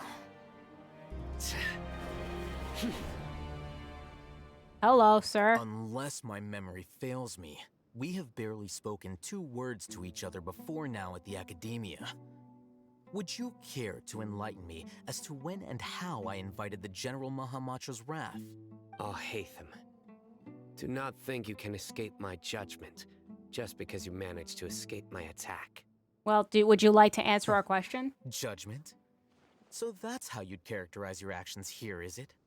Or would elimination perhaps be a more accurate description? Had I used my full strength, not even this traveler would have been able to stop me. Hello? Though styled like an assassination, I sought only to ensure that my target would be unable to flee or resist. Standard practice for the Matra, as well you know. Seemed to me more like your own personal touch. I also heard that Alejandro actually voices Sino. Which is basically, I think, like, Sayu? Did you call him General Mahamatra? Sai, like, the cyborg thing. Yeah. Yes. General Mahamatra Sino, head of all the Matra at the Akaedamiya. He's a formidable hunter, and the ultimate nightmare for any who have committed academic crimes. You seem to have placed a lot of trust in Alhaitham, to the point of blocking an attack for him. If I were you, I'd never choose to side with him. I wouldn't believe a single word that comes out of his mouth. Well, I'm kind of drawing for him more than you, so, I've been pursuing this scribe for a long time. I urge you, stand back and do not seek to defend him any longer. Otherwise, there will be consequences. I don't... Okay, I'm gonna... not gonna... Yeah, that. Has Alhaitham done something wrong? Paimon doesn't think he's as bad as you've made him out to be. I won't waste my breath explaining things. Alhaitham, I saw it during our fight. Take it out. The divine knowledge capsule you're hiding on your person. Unless you want me to retrieve it for myself. Very perceptive of you. Nothing escapes a Matra's senses. Wait, the divine knowledge capsule? Didn't it fall into the Matra's hands in Port Ormos? So you did lie to us. No wonder you speak with such confidence, Sino. But I must admit, I'm very curious. What does this capsule mean to you? And why, as General Mahamatra of the Akaedamiya, are you all alone in the desert? That's Solia Sora from Solia Impact. As far as I'm aware, Man, I wish. the other Matra have been speculating about your disappearance. Have you been given a mission that's, let's say, morally dubious? If I was the real target of your mission, what was stopping you from simply using your authority and resources to judge me within the walls of the Akaedamiya? Is it a mission from the sages? I should have known you'd be difficult to deal with. You two? Ugh. What should we do, Traveler? Paimon feels like we can't trust either of them. Well, look at you two, acting all tough and self-righteous over there. Wait, Dia? Great! Finally, someone that we can trust! You gotta help us out here, otherwise these two are gonna start fighting again! So what? Let him fight. Yeah, sure looks that way. Two giants from the Akaedamiya duking it out once and for all. Not something you get to see every day, that's for sure. Listen, I know you academic types love to fill up your big brains with self-righteous morality and lord your empty rules and virtues over each other. But how dare you bring your petty disputes into the safe haven of Aru Village? It seems like someone's gonna have to beat some sense into your thick skulls until you finally learn to respect these grounds. Sorry, Dahia. These two would beat you. I'm sorry.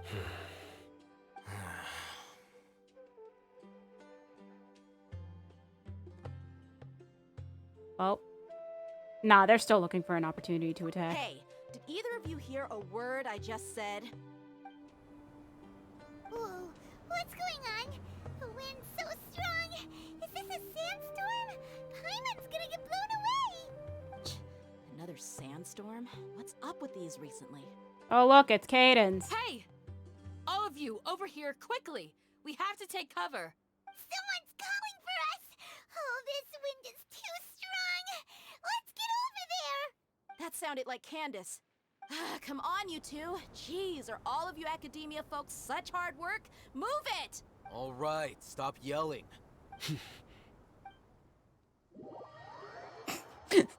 Fight. No, Megan, you missed the fight. You missed it.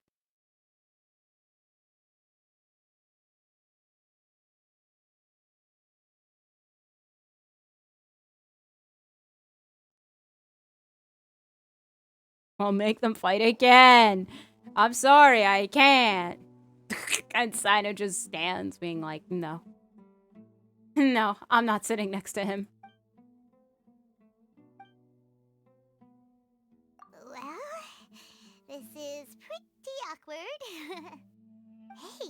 want to play sardines with 3 people who want to tear each other limb from limb?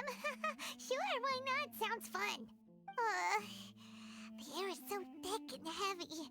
Paimon can hardly keep floating anymore. My sincere apologies, everyone. This is the home of our village chief. I will have to ask you to make do with this small room until the sandstorm dies down. Please, let me introduce myself.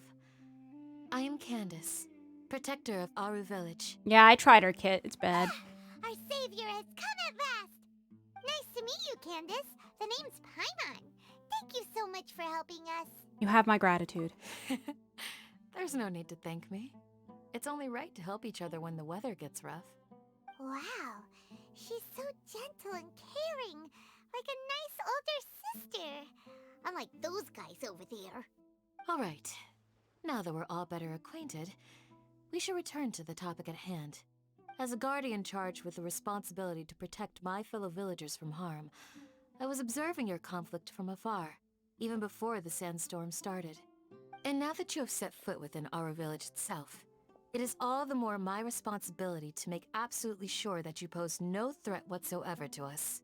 So please, have an honest and sincere conversation with one another, and put your hostile feelings to rest. Oh, there's no de-esser on her voice. If anyone dares to start anything again while they are under this roof, I will not hesitate to send them out for some quality time with the creatures of the sandstorm. Oh, on second thought, Paimon may have misjudged Candace's character. And that goes for you too, Miss Dia. Do I make myself clear? All right, we got it, Candace. That's what I like to hear. So, which of you will begin? I was supposed to be a mediator, but I might have gotten a little too involved just now. Anyway, one of those two should probably start talking. Wait, that was you trying to be a mediator? That sounded like you trying to threaten them. I have nothing to hide, so there's no shame in explaining myself. While Al-Haytham wasn't wrong about the other Matra not knowing my whereabouts, it's not because I've been assigned a morally dubious mission. Rather, I've chosen to exile myself. Huh? Exile yourself?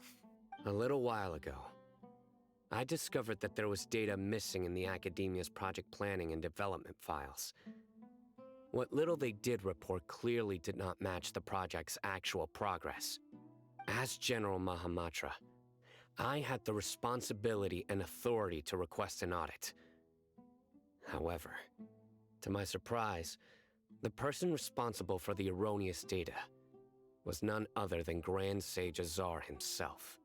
I tried to investigate the issue myself before submitting a formal audit request, but I soon found that all leads and potential pieces of incriminating evidence were carefully concealed from me.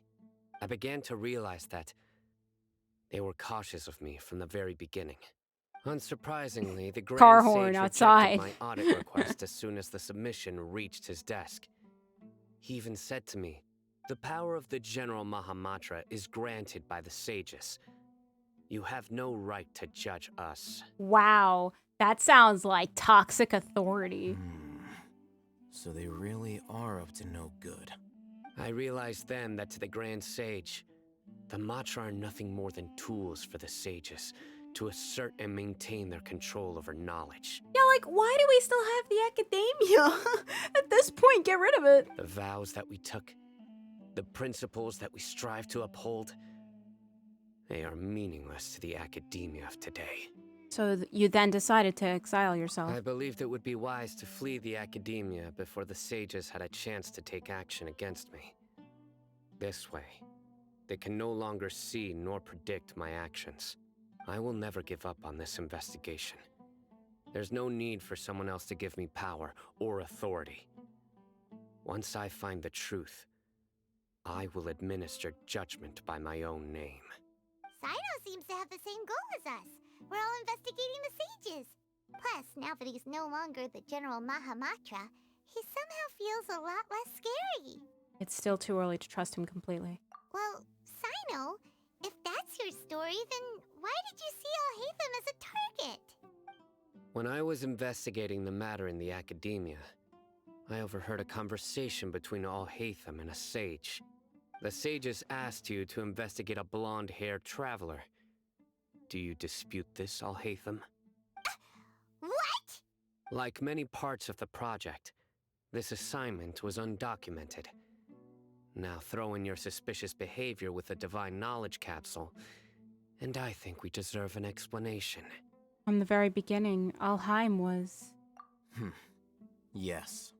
I was indeed tasked with investigating the Traveler. Alhaitham! After all, the promised reward was so great that hardly any scholar could have refused. The sage told me, once you've completed this assignment, I can give you a glimpse of divine knowledge. A most enticing offer. Unfortunately, those academics don't know me at all. Their words contained one key piece of information, namely that divine knowledge indeed exists. That gave me all I needed to know. From my perspective, the sages are far from trustworthy. Think about it. Isn't it a little strange they're so willing to share divine knowledge with anyone, even as a reward? So, I began my own investigation following the lead of the Divine Knowledge Capsule. In the end, I realized my wisdom in committing to this rather than collaborating with the sages. Had I been less guarded, I probably would have ended up like that Ain al-Ahmar mercenary, incapable of remaining sane for long enough to hold a conversation.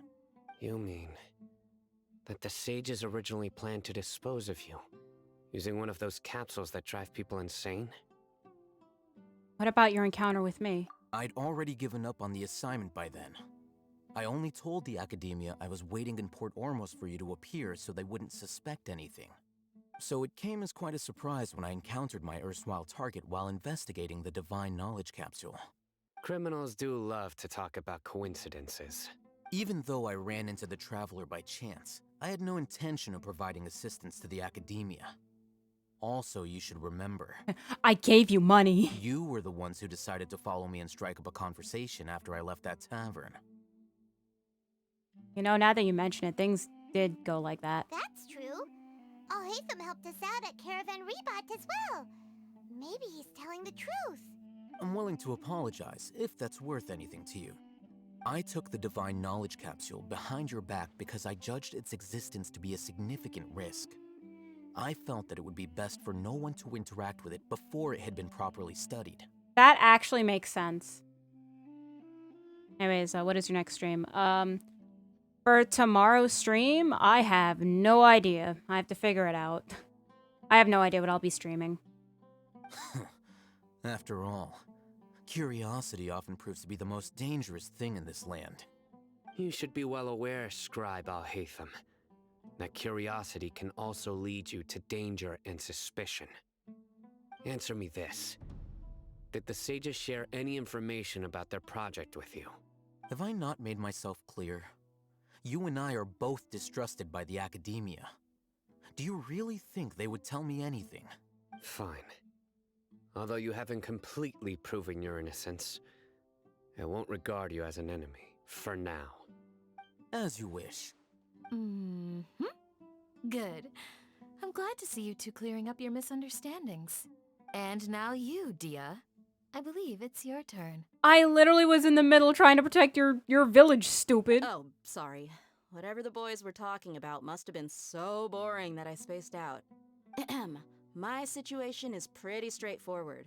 My employer, Dunyarzad of the Homayani family, is friends with the Traveler and is currently recovering from her illness at home.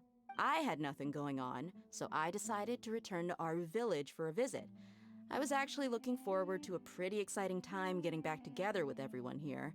But then I saw these two random guys in the middle of a pointless argument. It ticked me off, and things went downhill from there. Is that all? Well, I will admit that definitely sounds like your style. In that case, welcome back, Dia. You need a de-esser on this That's voice. more like it. I missed you all so much, Candace. What was that? Whoa! What was that sound? No need to worry.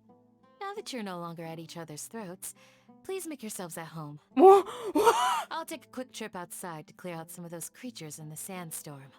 Oh, okay. Creatures? Okay. In the sandstorm? Are you sure you don't want some backup? Fighting in a sandstorm is not for the faint-hearted. Anyone without extensive training in these conditions is at a disadvantage. You needn't worry.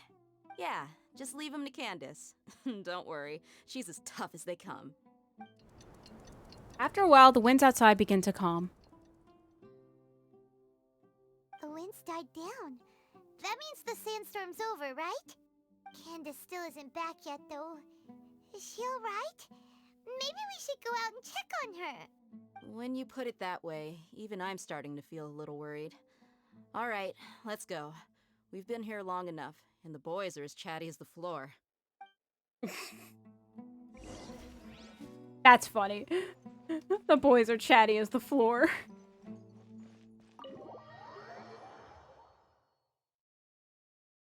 Man, I don't know. If I was there and there was a deck of cards, we'd be playing a card game. That's what I'd be doing with them. Egyptian rap screw anybody who wants to break a hand. Who wants to break someone's hand. And before travel, like, you know, the traveler's hand, great, I can't fight anymore. Oh. Poke.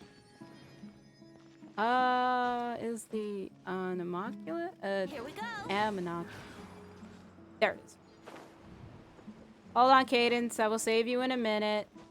Candace. Whatever. Ah. Okay. Ah. Like, I can imagine, the guys are just right there, and I see you go in another direction. What are you doing, traveler? I'm just getting this thing. And they're like, what? Don't worry about it. It's hard to explain.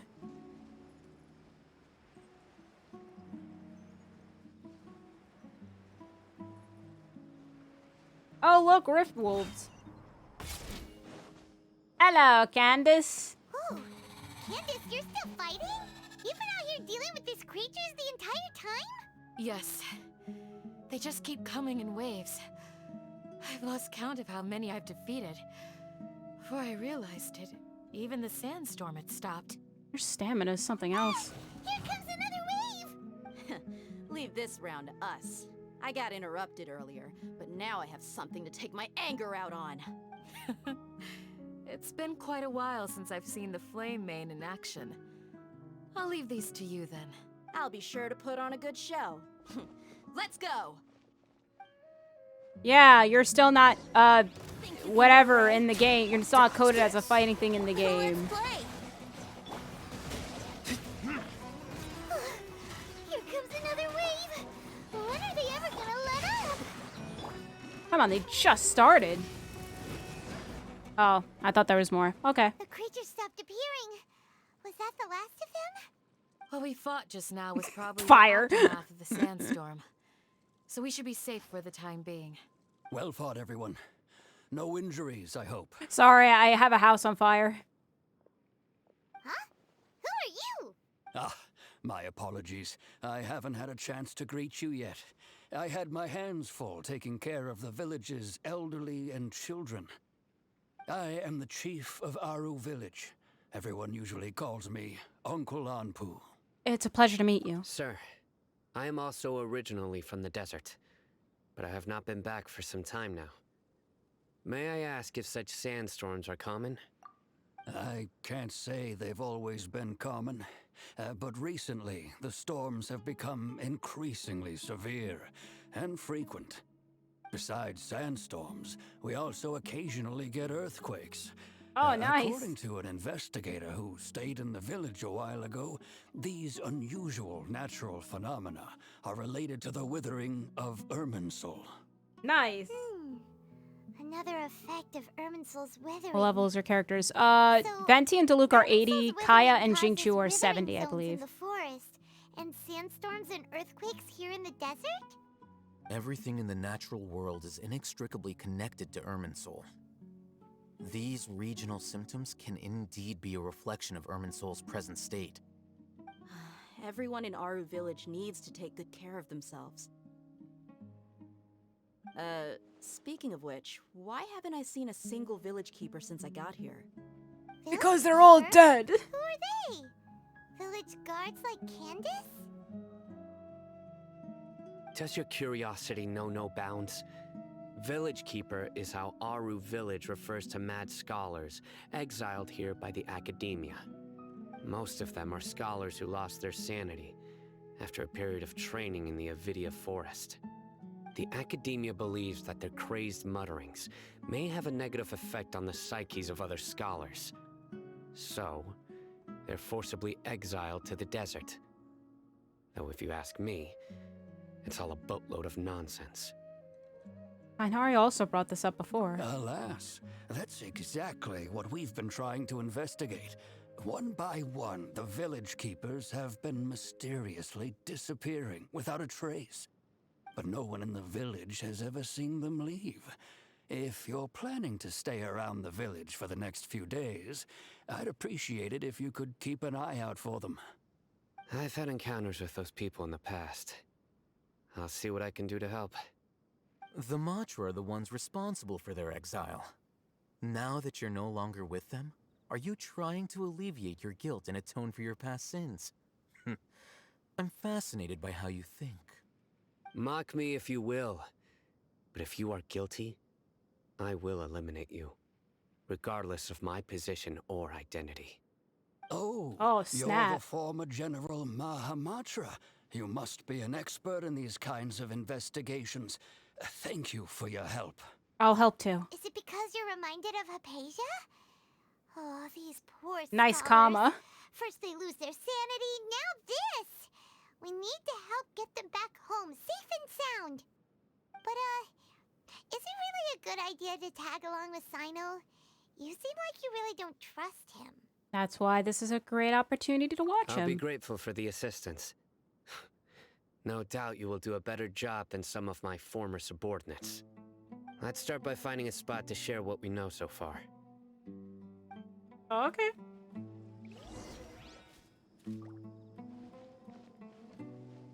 Alright, well, Weilheim. Oh, there's like 50 quests here. Yeah, another day. I'm at level up just... Oh yeah, don't worry about it. Wouldn't gliding be faster?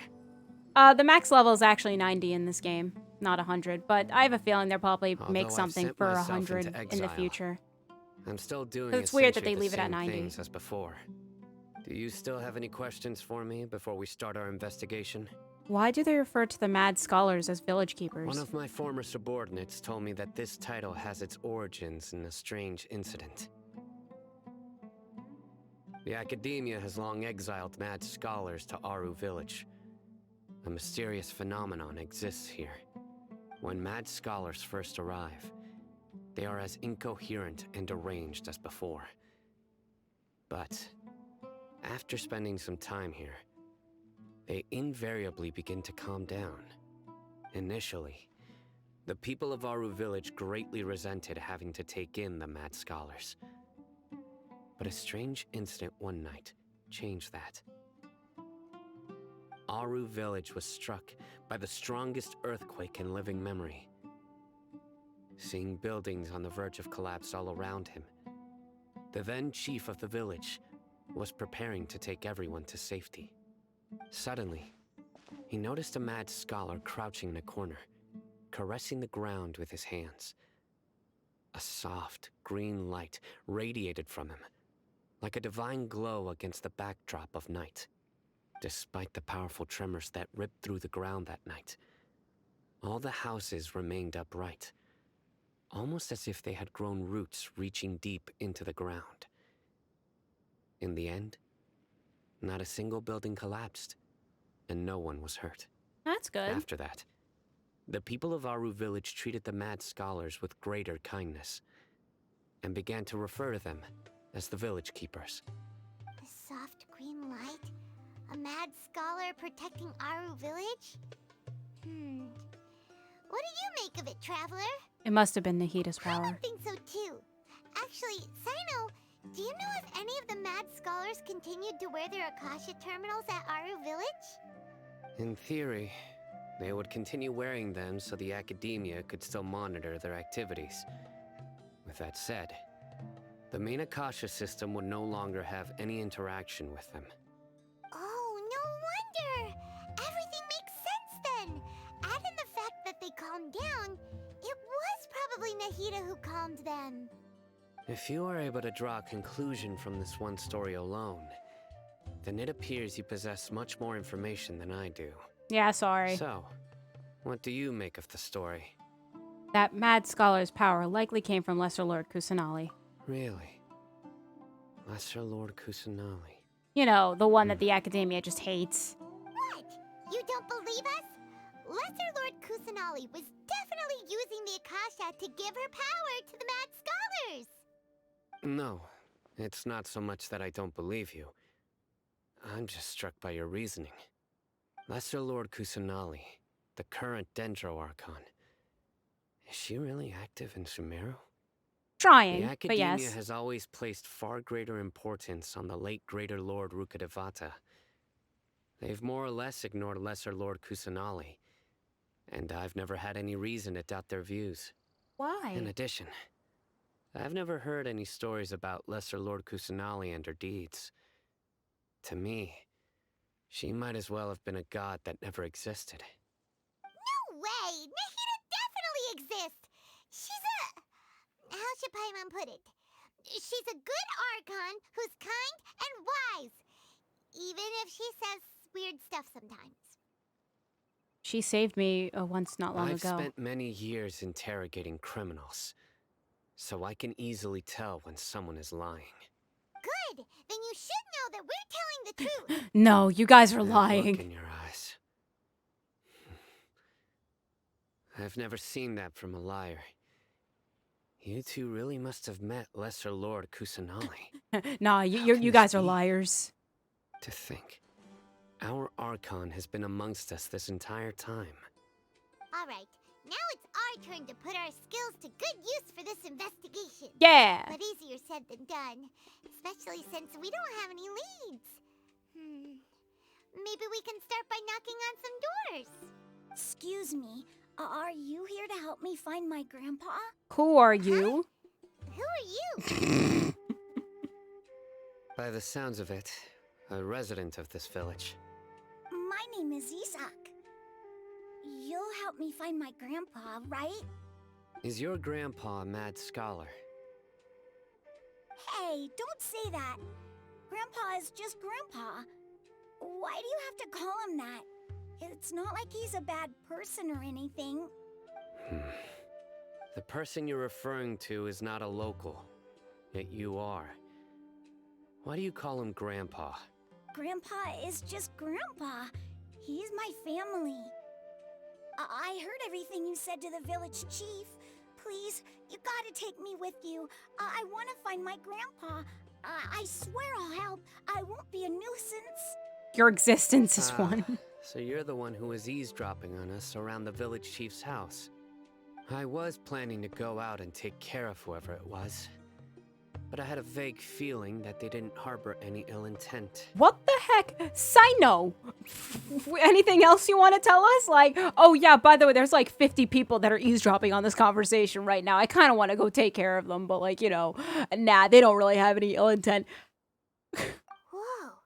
Hatham wasn't kidding about Matra having sharp senses. Sino, he's just a kid. All he wants is to find his grandpa. Let's find a way to help him. Sorry, I was only listening in because I wanted to know where Grandpa went. Honest, if you don't believe me, you can ask Miss Candace. Just help him, Sino. All right. But first, let's confirm the facts with Candace. Oh, fine.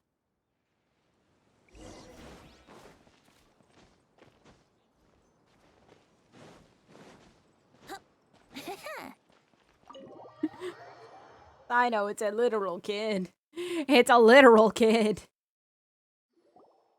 As you approach the village chief's house, Sino asks Isaac to wait nearby. Sino is super vigilant. Is this what all the Matra are like? Ah, you're back already. We just wanted to confirm something with you. Do you know a boy by the name of Isak? I had a feeling he'd go looking for you. Huh? You knew this would happen? So I know Sino, Although he tried his because best to the stay desert hidden, is based on I still Egyptian. noticed him Sino is eavesdropping based off outside of the window. Anubis. I have no idea what He really wants Candace is to get his based off of. grandfather back. It's like there's the moon, and then there's like the bird. It's not Horus, and it better not be Osiris. It better not be Osiris. I don't know what she's based off of. Isak's parents were both Aramite mercenaries who rarely returned to the village after finding employment in the city. He was raised by his grandfather. Unfortunately, it was only a few years before his grandpa passed away. Isak was still very young at the time, so various families in the village took turns caring for him so he could survive. Later, an elderly mad scholar arrived at the village. Isak thought the scholar bore a striking resemblance to his grandfather, and thus often spied on the man. However, the scholar was unkempt in appearance and incoherent in speech. Although Isak referred to the man as his grandpa, he was afraid and didn't dare to approach him.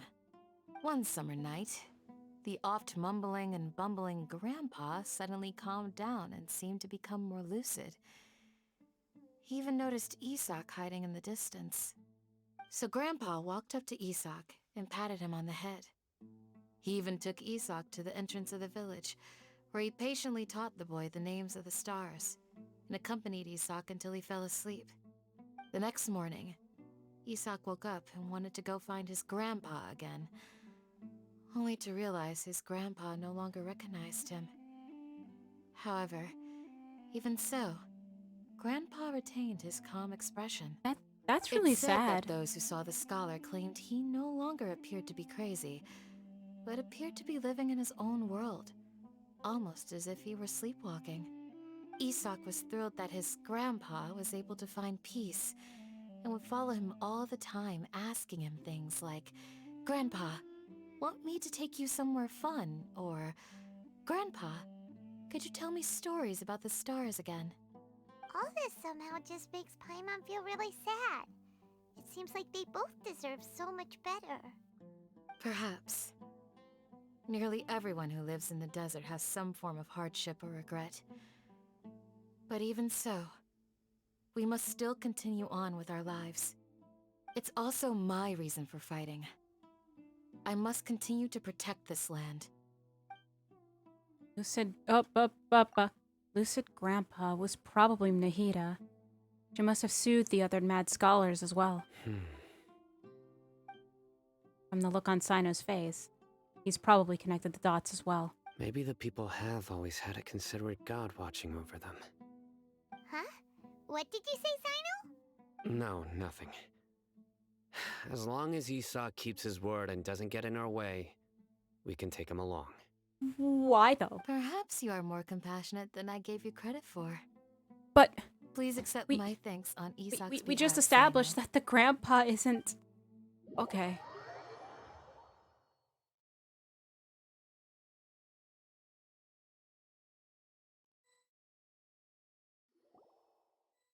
Hey, Isak! Oh, it's you guys! We've cleared everything up. Let's go find your grandpa. Really? Wow! Thank you so much!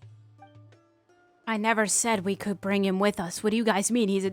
Fine, I'll use your excuse. He's a child. Your grandpa will be found safe and sound. All right. Let's ask the local residents some questions first. Oh! Wait, is that it? No, there's more. Okay.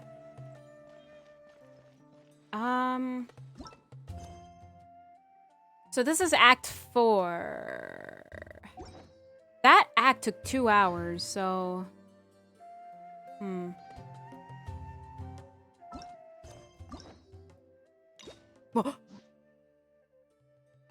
Everything was Noelle for like 2 seconds. Oh, is this Act 4? Okay. I'll keep going. I'll keep going.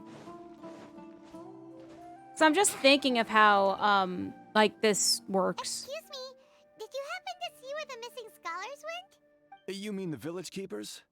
Oh, let me think. When I was eating dinner the other day, I saw one of them by the side of the road. muttering away and eating mushrooms and tree roots. They shouldn't go around eating that kind of stuff. Okay. Did you notice anything else? Anything else? No, I think that's all I have to tell you. Sorry. Bye.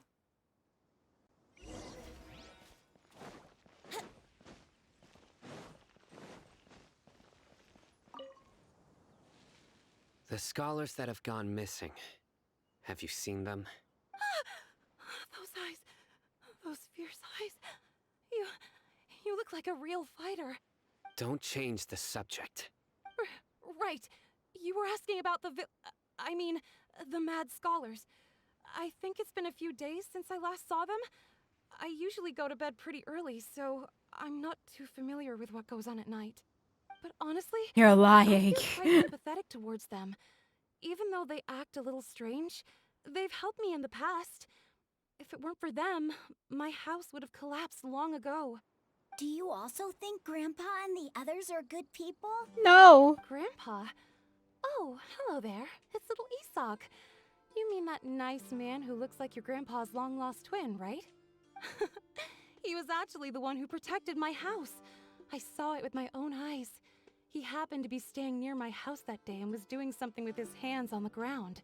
It still feels pretty surreal now that I think back on it. Did someone teach them how to do that? Well, whatever the case, I'll always be thankful to him and whoever taught him to look out for others. I'm pretty sure that if I ever went mad, I wouldn't be able to do anything like that. Gotcha. Thank you.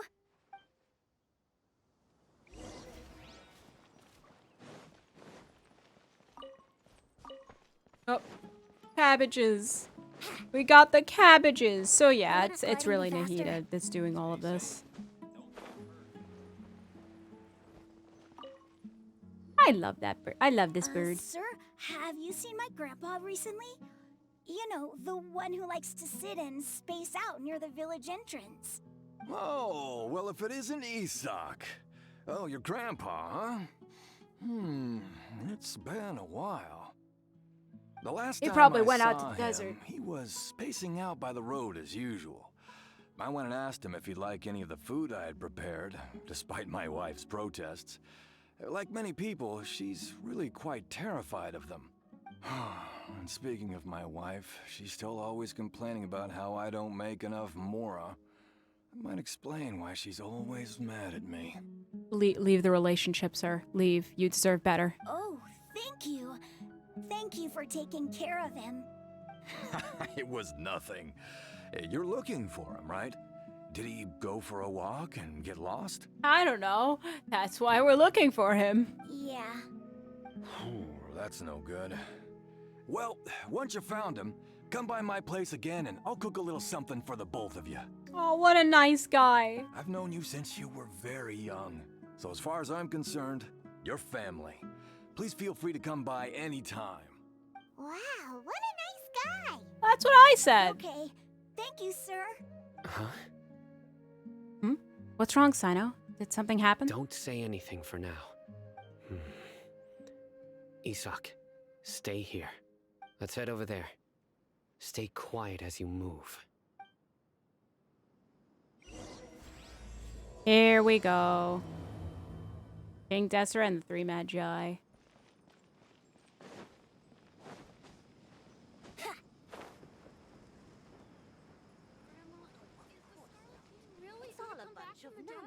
Listen, see if you can make out what they're saying. Have you heard? The mighty Scarlet King, the sovereign of our faith, will soon return to this world. Yes, of course I have. The Scarlet King is the one and only true ruler of this land. I've never believed in any other gods. Still, you say he's coming back, but it sure doesn't feel like life's about to change around here anytime soon. What's your proof? Haven't you noticed? The village has been getting more deranged scholars than ever. Delavar was saying that many people also went insane just before the fall of the Scarlet King's civilization in ancient times. We don't quite know why, but it seems like there's some sort of connection between insanity and the Scarlet King. And they call it good? Isn't it a sign of the Scarlet King's power that all the mad scholars have disappeared? If you ask me, they must have been chosen as the final sacrifice for the Scarlet King's resurrection. Huh. Now that you say it, Sorry. it does make some sense. Does this mean our lives are finally going to take a turn for the better? Nope. Exactly. Those city folks will get what's coming to them. Now, repeat everything you've just said from the very beginning. Huh? Who are you? Where did you come from? My patience is running thin. You heard what I asked. Yo, Sino, chill. Yeah, bro, this Bro. guy's something else. Just look at his eyes. One wrong move, and he's gonna flay us alive. Let's not get on his bad side, okay? I am no match for this guy. Oh, okay, good sir. What is it you would like to know? Tell me about the Scarlet King's resurrection. Well, I only know a few things from hearsay. I went for a drink the other day and heard others talking about a rumor that the madmen will disappear, and that the Scarlet King will return to this land. I'm not making this up, I swear! Hey, go on. Keep talking. It's true. It's all true, sir. We desert folk have had more than enough of those people at the Akaedamiya. They keep sending us all their mad scholars and won't let us have a good life. Would you want to live like this if you were in our place? The radicals were even more thrilled than me when they heard the news. We're all praying for the Scarlet King's speedy return. Delavar also said that once the Scarlet King returns to our side, it's only a matter of time before we conquer the land on the other side of the wall. They're all willing to serve under the Scarlet King and fight for a share of the glory. Wouldn't it be crazy if the Balladeer was actually going to be viewed as the Scarlet King? Is that so? Seems like he still wants to know more. Keep talking. Got it. At first, I told myself it was just the drink talking, but then all the mad scholars vanished without a trace, just as the rumors said. Please don't beat me up just for mentioning these rumors. If I'm guilty, then everyone else around here is also guilty. I'm just saying what the others said. The people here really like the Scarlet King, but dislike the Dendro Archon. The Akaedamiya is probably the true target of their hatred. Where is this radical person you talked about? I haven't run into him over the past few days, so he probably hasn't been around the village. What about you, man? Have you seen him at all? Bro, don't put me under the bus. No, not at all. We wouldn't dare lie to you. He's really not here right now. Sounds like you're not too close with the radicals. No, of course not. All we know are their names. I have many ways to stop you from talking. And many others to stop you from sending warning messages. So you'd best just stay home and hope I don't hear of you trying to contact anybody. Don't do anything until I've gotten to the bottom of this. Try something foolish, and even Candace won't be able to protect you. Yes. Ooh. Yes, got it. We'll do just as The you said. trailer line. It's the trailer line, chat. That scared Paimon half to death. Sino is pretty terrifying. Good thing I'm not one of your enemies. He didn't try to reassure us at all. It's like he's used to hearing that.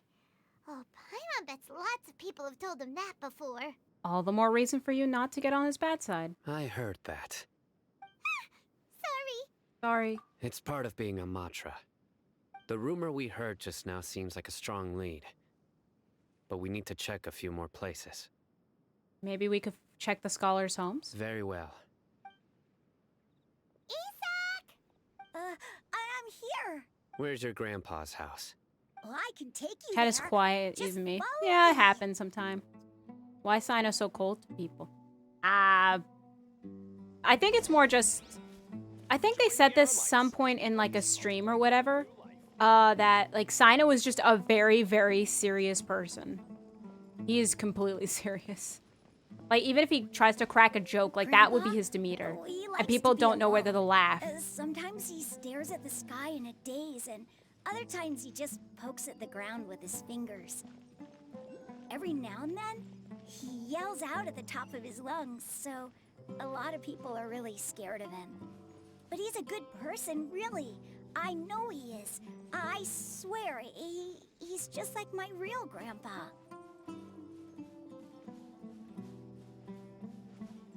Oh, there's little dust trails. Cute.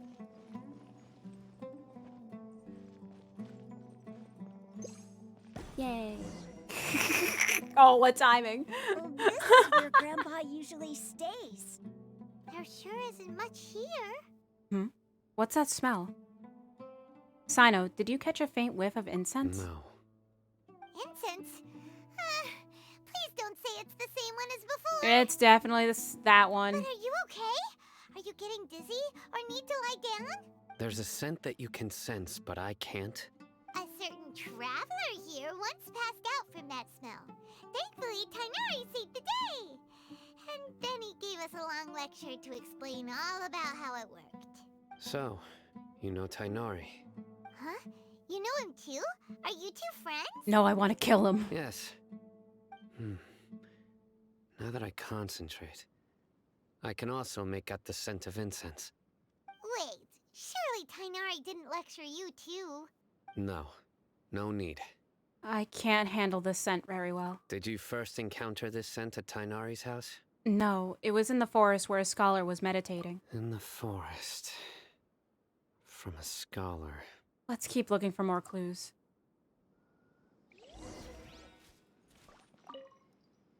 Oh, where did Grandpa There he go? goes.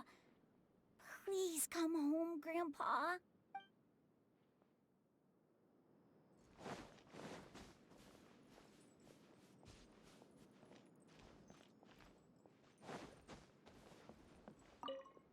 Looks like someone has been living in here this entire time. Okay, great. These are all daily necessities.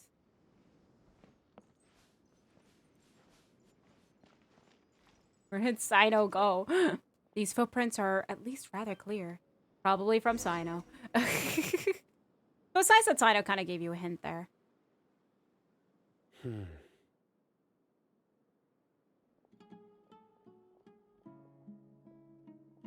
What are you looking for, Sino? Here it is. Take a look right here. Paimon doesn't see anything. Although the traces have been completely buried in the sand, there are footprints here, from the size and shape. They belong to an adult male. This pattern is a common one from this area. Local shoes. This was probably someone from the village. The scent is quite faint, but still extant. The footprints head in the direction of the door. You mean someone else has been here? But who would come looking for Grandpa? He doesn't have any friends. Wow, so you're not his friend? We'd have to ask whoever lured him away with the incense. Lured him away? So that's what happened. Huh? So you can lure someone away with just a scent? You get lured away all the time by food. Hey, what's wrong with liking good food? Everyone's got something they love in life. Exactly. Most scholars are fond of incense, since the smell supposedly helps them clear their minds and discover new knowledge. Even deep within the clutches of madness, they still yearn for their knowledge-seeking days, and will follow the scent whenever it presents itself. No, Grandpa. So, someone's taking advantage of their weakness? Huh. Still, why would anyone want to abduct all the scholars? Is it to resurrect King Deseret? Are the rumors really whatever? true? That's the only lead we have so far. Could the disappearance of all the mad scholars have something to do with the radicals? It's highly likely. Please, you have to save my Grandpa. Grandpa's never done anything wrong. Please help him. Sounds like we'd better help get him back. Don't you worry, Isak. We won't let whoever took him get away with it. Let's head to Aru Village and inform Candace and the others about what we learned here. After that, we'll set off to find the scholars. Man, this was really, hey, let's investigate with Sino. Oh, I don't think... what the wayward point be there? Hold up. I'm gonna check really quick if a wayward point's there. Let me go do that, and then that way I can just teleport here. Oh, no, it's above. Okay.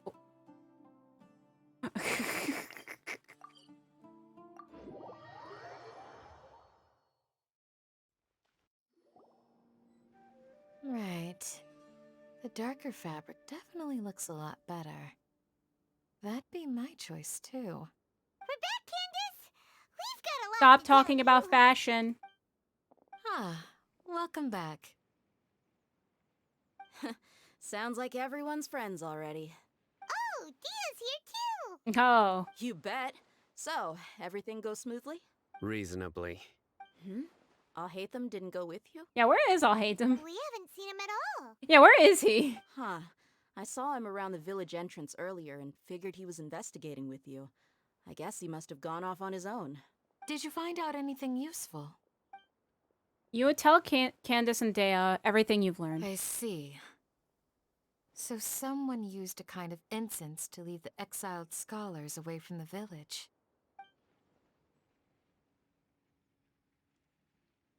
The resurrection of the Scarlet King? First I've heard of it. Far as I know, the kind of incense you just mentioned is only popular beyond the wall. Scholars are fond of it, but as you can see, there aren't many scholars still studying around these parts. No seller would be able to make a profit here. Not to mention making incense is a labor-intensive process. You won't see anybody in the desert with the patience to make or sell something that requires that kind of effort. It seems someone from beyond the wall must have been supporting this. Makes sense.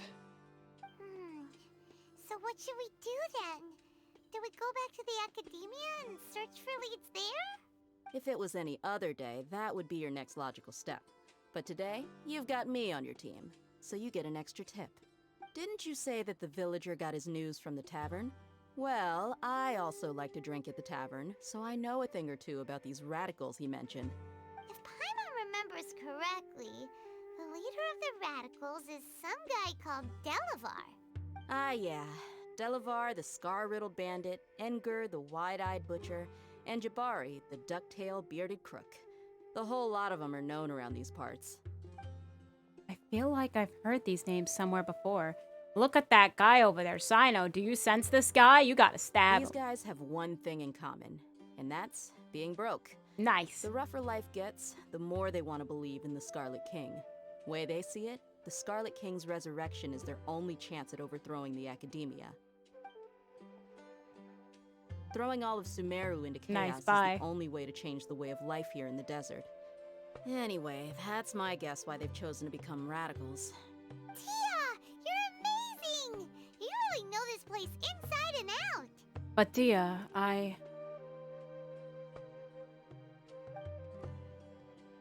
Dia's winking at me. Maybe I should stay quiet for now, even though that really didn't look like a wink. No merc can afford to slack off on gathering intelligence.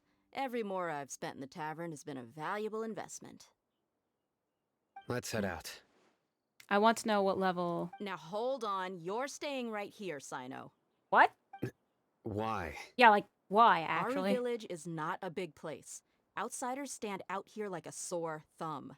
I'd bet word about you has already gotten out. What's wrong with that? He could beat them up. The desert is unforgiving, so the way of life here is also a lot tougher than on the outside of the wall. You survive on making connections out here. Compared to you, mercs like me are just third-rate amateurs. I've got no actual fighting skills to speak of. But that also makes it a whole lot easier for me to gain the locals' trust. What? I need to go around and ask some questions, but it'll be difficult if you're with me. Fine. Then I'll just stay with Sino. Good. Then we've got a plan. The Traveler and Paimon will go to Caravan Rebot with me, and we'll try our best to figure out where the mad scholars have been taken. Sino, you'll have to stay in the village and continue investigating on your own. All right, sounds like a plan. Okay, Dea notices that. My English is bad. Oh, no, you're good. So, I guess my adventure rank is still 45, but only by paper. Realistically, I'm probably not 45. I am almost 600,000 adventure XP out of 15,000, so I'm pretty sure I'm more than that. Sino, please don't take offense. I'm sure Dia just wants to help everyone solve their problem as quickly as possible. That's why she can be so straightforward at times. Why is the S is so harsh on your mic? I don't mind. Ah, I see. Well, from the way you were staring out into the distance, I thought you might have been mulling over Dia's words. No, I'm used to being treated that way. Oh no. It's natural to fear strength. I take no objection to it. Oh, okay, no, he just flexed. I felt bad for a second, and then he just flexed.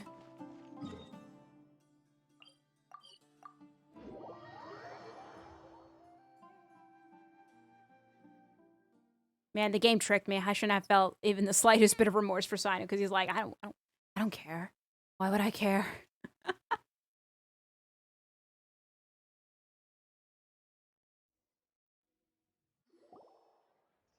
Well, here we are again.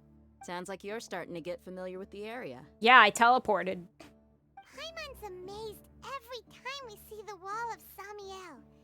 How can a wall this tall even exist? It's almost unreal. I know what you mean. I Lie? had the same Zhang question Li? every time I walked this way when I was a kid. Also, why is this high wall here? And can a wall really block sandstorms? It was only after I grew up that I realized the wall of Samiel isn't just there to keep out the sandstorms. It serves a more important purpose, keeping out people like us. Sumeru is run by wise and mighty sages. To them, us desert dwellers are nothing but tools that can be used and discarded at their whim. We're cheap labor, like livestock, but easier to control. Nothing more. Man. Even if a child from the desert got the chance to obtain an Akasha terminal, almost all their requests for knowledge would be denied. The Akaedamiya believes we're underserving. Geniuses like Sataria are 1 in a million. The other children never get a single chance to try and rewrite their fate. Even though the Akaedamiya knows very well that we're humans, just as they are. That's terrible. I would tear down this wall with my own hands if I could. I understand how she feels. Hey, Dia. You're not thinking about doing anything scary, are you? No, not at all. This place just gets me thinking, that's all. Besides, we're here to procure information, aren't we? Yep, we gotta catch those. Shh. Caravan Rebot is crawling with people, so be careful what you say. We don't want anyone to find out what we're here for. Which is already too late. Our mission started the moment we arrived here. Let's go check out the tavern. Maybe we'll find someone I know.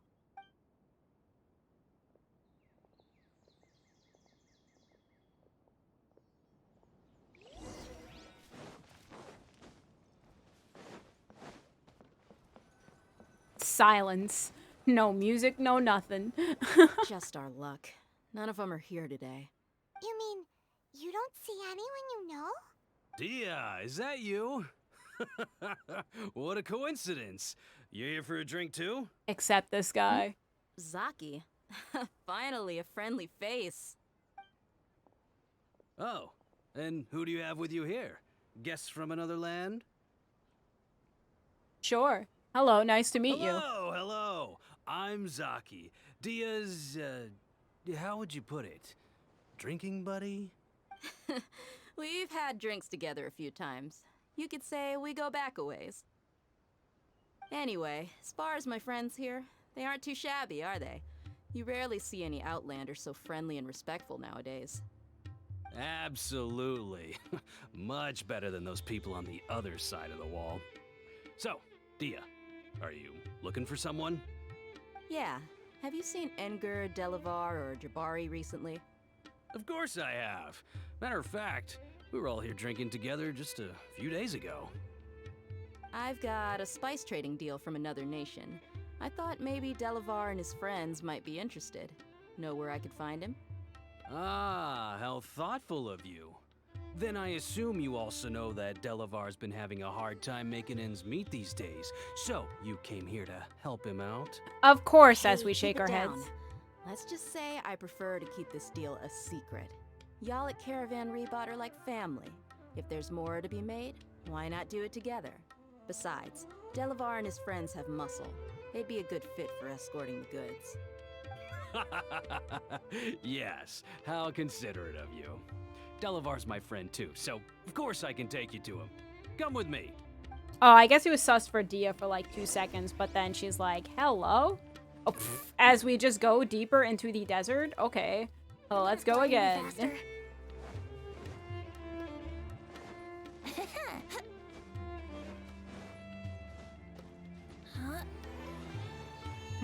I don't know if maybe like for the walls to keep people out. Because then there's this wall here. There's this space here.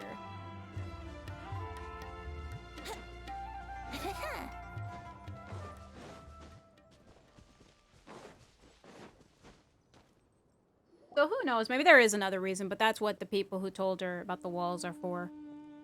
That's what they want to believe or Are we there believe, but yet? maybe that's not true. Yep, this is the place.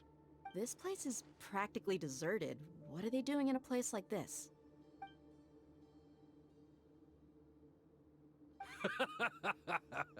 Why don't you take a guess? Go on, a wild stab in the dark. You're like lambs to the slaughter.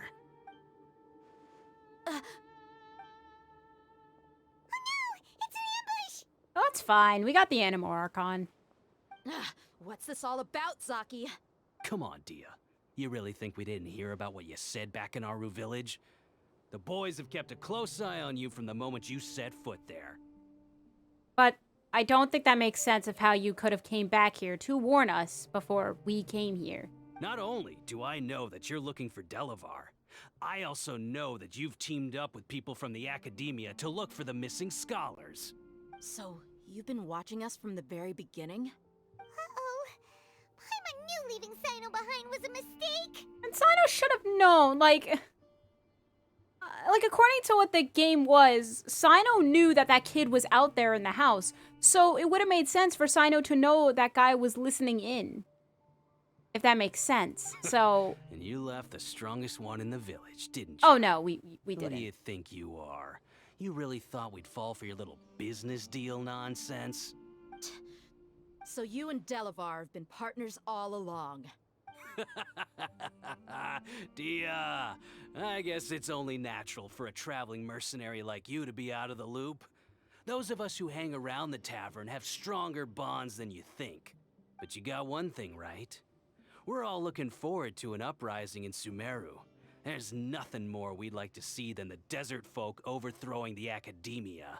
If that's the case, then I'm sure Delavar Cool. wouldn't miss a second of it. I'll be honest with you. If it weren't for what you said in the village, your little monologue about the Wall of Samio would have convinced me that you're one of us. Delavar. And Enger, you're here too, huh? Long time no see, Miss Mercenary. You should have known the traitors are what us followers of the Scarlet King despise the most. Oh, what? You should have known the truth. Oh, yeah. Dia, I thought that you, a fellow desert dweller, would understand that the Scarlet King is greater than the Dendro Archon. Little did I know, you don't deserve to join us. Well, honestly, the Dendro Archon is miles better Yeah, than the Scarlet King. Gee, what a missed opportunity. Adopting radical views and kidnapping innocent scholars, all because of some baseless rumors. Anything else I'm missing out on? See? There you have it. Mercenaries are just a bunch of faithless scum with only one thing on their minds. Mora. Pathetic. You're all like a pack of street rats. You didn't answer her question, You're though. not wrong. Mercenaries are driven by Mora, and my faith lies with whoever's paying me. As long as there's a profit to be made, anyone can become my friend. Enough talking! Get him! Just as I expected. Let's teach him a lesson, traveler. Brace yourself. 1, Time for 2, kickoff. 3. Let's play. Done. Done. Impossible! How could you? Oh, your arm is busted. Your elbow is just so busted, dude. It's like out of the socket. And, So, what do you think about your meticulous network now, Zaki? How did you say it? It's only natural for a traveling mercenary like me to be out of the loop. Also, correction, sir. Sino's not the strongest. I'm It's guessing me. your informant told you that I'm just an incompetent merc with no real fighting skills, correct? I mean, that is what I said after all. And of course you would believe everything he reported. The only thing you know about me is that I'm a mercenary, but you've never seen me in action. Even though you heard we went to handle monsters together, you believed that Candace was the only one doing all the real fighting. That so-called Flame Mane is just a fraud. She admitted it herself. She just uses her connections to gain the trust of others. That's what you thought, right? Ugh. You lied in the village because you figured that we'd have people watching you. And you were stupid enough to fall for it. I figured as much the first time we drank together. You all thought you were so smart. Pathetic. The scene. Pathetic. Look at him. Pathetic. With one swift kick, Dia knocks Azaki unconscious. That should be all of them. Whoa! So you've been planning this since we were in What was that? No task can be done without preparation. I just happened to notice a couple suspicious-looking people while you were out investigating. Oh, but instead of catching them right away, you let them report back. Those two who were snooping around were just a couple small fries. If we want to get the real catch, we have to be patient and give it some time. So those names you mentioned. Oh, you mean the funny names she mentioned back in Uncle Ampu's house? The wide-eyed butcher, scar-riddled bandit, Paimon can't remember them all. That's just a bunch of drunk talk. Edgar and Delavar like to talk themselves up when they're drinking. Edgar, the wide-eyed butcher, and Delavar, the scar-riddled bandit, are the nicknames they came up with for themselves. Ha! Alcohol has a way of making people share what they really think. So Edgar and Delavar are always rambling in the tavern about how the Scarlet King is a superior deity. What about Zaki? He's just a numbskull who fell right into our trap. Zaki was probably the best hidden of them all. My initial plan was to find Delavar first, and then try to track him down. So who is the duck-tailed bearded crook? That's what you wanted to ask when we were at Uncle Anpu's house, right? Jabari is one of the villagers you talked to. You know, the one who wanted to treat Isak and his grandpa to some food. No, Wait, really? So he's a radical too? Aww. Of course. No, he isn't. I just needed to tack on a random villager name to make the eavesdropper think that I was making some wild guesses based on my impressions. Wow, what a genius idea! Well, that's an expert mercenary for ya. Ah, you're too kind. It was straight from the usual playbook, if I'm honest. So, that thing you were saying before, is it really true? About what? About how mercenaries only care about Mora, and that anyone's a friend as long as there's a profit. Does that bother you? I don't think you're that kind of person. What makes you so sure? Because even without an employer, you're still helping us out. Dia, do you dislike the Dendro Archon like the other desert folk? You two are pretty sharp. No, I don't have anything against the Dendro Archon. I've heard a lot of nice things about the Lesser Lord from Dunyarzad. I can understand her devotion and gratitude. Dunyarzad's just an ordinary person. There's no way a god would be so involved in the lives of everyday people, unless they were truly compassionate. I've begun to realize that the sages are behind everything that's happened recently. The Radicals' blind belief in the Scarlet King, making the Dendro Archon out to be an enemy. It's all the Akaedamiya's trickery. Yay, But I a see smart through it character, all. because she's a And character. unlike them, I can never be hostile towards anyone who's never done anything wrong. Dia. Anyway, looks like we're done with business here. Traveler, lend me a hand. Let's tie him up and bring him to the village. Okay. We can let Sino, like, threaten them. That would be hilarious. Oh, they teleported? Nice. This should be all of them. I'll let you take it from here.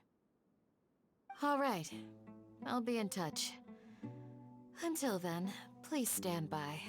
Candace, do you need any help? No, no, no. Candace will be okay on her own. I trust her, so you can too. She's Trust been me, guarding I our think it's village best for quite that you some time now. don't. If anyone is qualified to question the offenders, it's her. While I'm questioning them, Why don't you pass some time by exploring the area? I'll meet you back here tomorrow morning, Traveler. Sounds As good. for I'll probably these skip time. idiots, let's just hope they live to see another day. Oh. But no, I'm probably gonna click the clock button.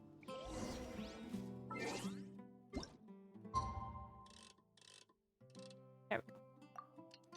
So yeah, oh, Dia's there. Oh, I could have talked to her. Oh, well. That's okay. It's nice that, like, you know, when the characters have this, you know, they say some things, like, little nice talk.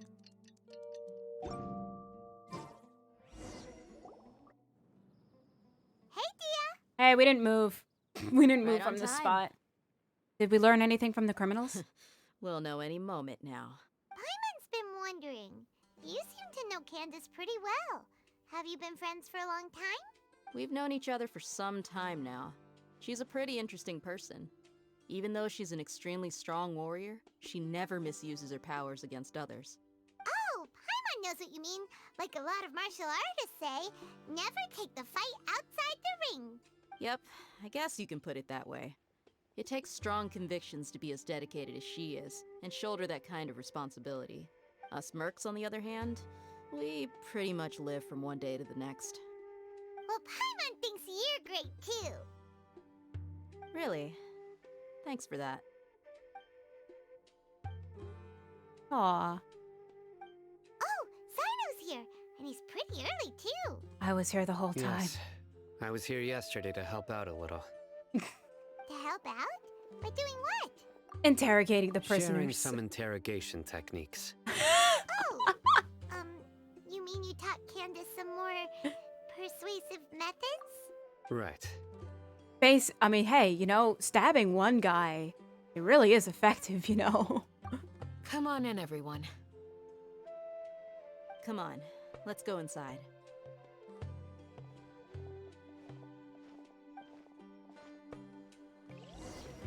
You know, I can imagine that Alheim's just in there too, being like, wait, what are you doing here? I also shared some interrogation techniques with Candace. Candace, whoa, you look furious. Do I? Huh. What gave it away? Oh, there's no mask that can hide true bloodlust. Cover up your eyes, and it'll still show itself at the corners of your mouth. Perhaps I need to work on my composure. Still, it's perfectly understandable why I'm angry. I'm sure everyone present would agree. Yes, ma'am. Please, don't beat us anymore. We're gonna die. Well, looks like Sino taught her well. He mastered it really quickly too. You fear death yourselves, yet you do not hesitate to place the lives of others at risk. The absurdity is mind-boggling. The ones you call mad scholars are known to us as the Village Keepers. They are vital members of our The community. S. So and harsh. some even count them as family. You come here, to my village, and you treat my people as nothing more than stepping stones towards your goal. Tell me, what would you do to you in my position? Mercy! Please have mercy! You've made your bed. We may both be desert dwellers, but there is one thing that I understand better than you. The resurrection of the Scarlet King will only result in war. And war serves no one. Yeah, let's The people of our go! village care little about which god is in power. Life may be tough and tiring, but we wish to preserve our way of life. A war would only cause us to lose all that we have. And that is not a responsibility that you can afford to shoulder. We understand. We're sorry. I'll tell you everything I know. Please, just let us go. I'm listening. You We might don't know not believe anything. this. It wasn't us who came up with this idea. Someone was spreading rumors in the tavern. That's how we ended up hearing about the Scarlet King's resurrection. Some mystery man told us that mad scholars will make the perfect sacrifice to usher in the Scarlet King's resurrection. They give their lives, and we can get anything we wish for. They're called Village Keepers. Slip up again, and you'll regret it. Oh. Yes, sorry. It was all that mystery man's doing. He told us to spread word about the Scarlet King's resurrection and talked us into helping him. In return, he said he'll help facilitate the resurrection process. Where are the village keepers now? I'm not sure. Well, they're useless. That's one. Huh? One what? Strike. You get a total of 3. Then, you die by my hand. Ooh. Wait, I'm telling the truth. We don't know anything. It was all him. 2. He got us to lure them out of their houses in the night with some kind of incense. We take them to a junction outside the village. Then the mystery guy takes them from there. You gotta believe me, please. I'm telling the truth, I swear. Just ask them if you don't believe me. That was indeed the truth. Traveler, go on. Oh, thank you, Sino. Like, that'll be funny. Like, oh, thank you, Sino. Do you have any idea who that mysterious person might be? You have to believe me. If I knew that, I would have told you his name right away. I'm not risking another beating to keep his secrets. No way. That guy, he wears a cloak, and he's always careful to cover his face. He calls himself the Scarlet King's envoy. I believe I may know what's going on. It was me. What do you mean? Intervenes again. 1. Oh! Smooth. Okay, speak. If my suspicions are correct, this mystery man they speak of could be from the Akaedamiya. Oh, is this Alheim? Great, I get to kill him. Some time ago, people from the Akaedamiya attempted to take the village keepers away. I refused, insisting that they are part of our community. It strikes me now that this secretive character shares the same goal they had. Which means it's highly likely that the Akaedamiya was purposely spreading a false rumor to trick the radicals into delivering the village keepers right into their hands. They were the ones who brought them here to begin with. Now they're trying to take them back? We aren't gonna let that happen. Not the Akaedamiya again. In Sumeru City, Sataria also mentioned King's Deseret's resurrection is just the Academia's misinformation Just campaign. as I thought. But what could they want with the village keepers? People are nothing but tools in the eyes of the Akaedamiya. A change in their plans likely means they found another way to exploit the scholars. Regardless, our top priority now is locating the village keepers. You're right. Isak is still waiting for news on his grandpa. Time to go. Let's leave the village and try to track them down. Yes. Pack up and get ready to leave. You got it. Candace, I'll let you deal with the radicals. Leave everything outside the village to us. All right. Let's meet back here once everyone's ready.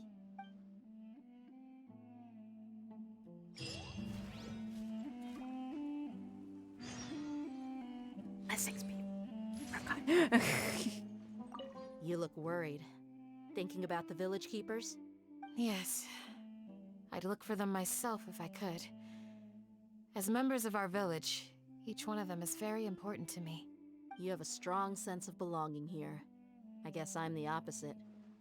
Mercs are stray dogs, wherever they go. Dia, don't say that. You can be a part of this community too. Thanks. I'll let you know when I feel like joining. I just hope everyone's all right. Oh, thank you, buddy. Hi, Sino. What scheme is the Akaedamiya brewing now? Also, I'm hating this game because they're making me like Sino. I don't know if it's enough to make me draw for him, but if that's the case, that's a huge problem. That's a big, big problem.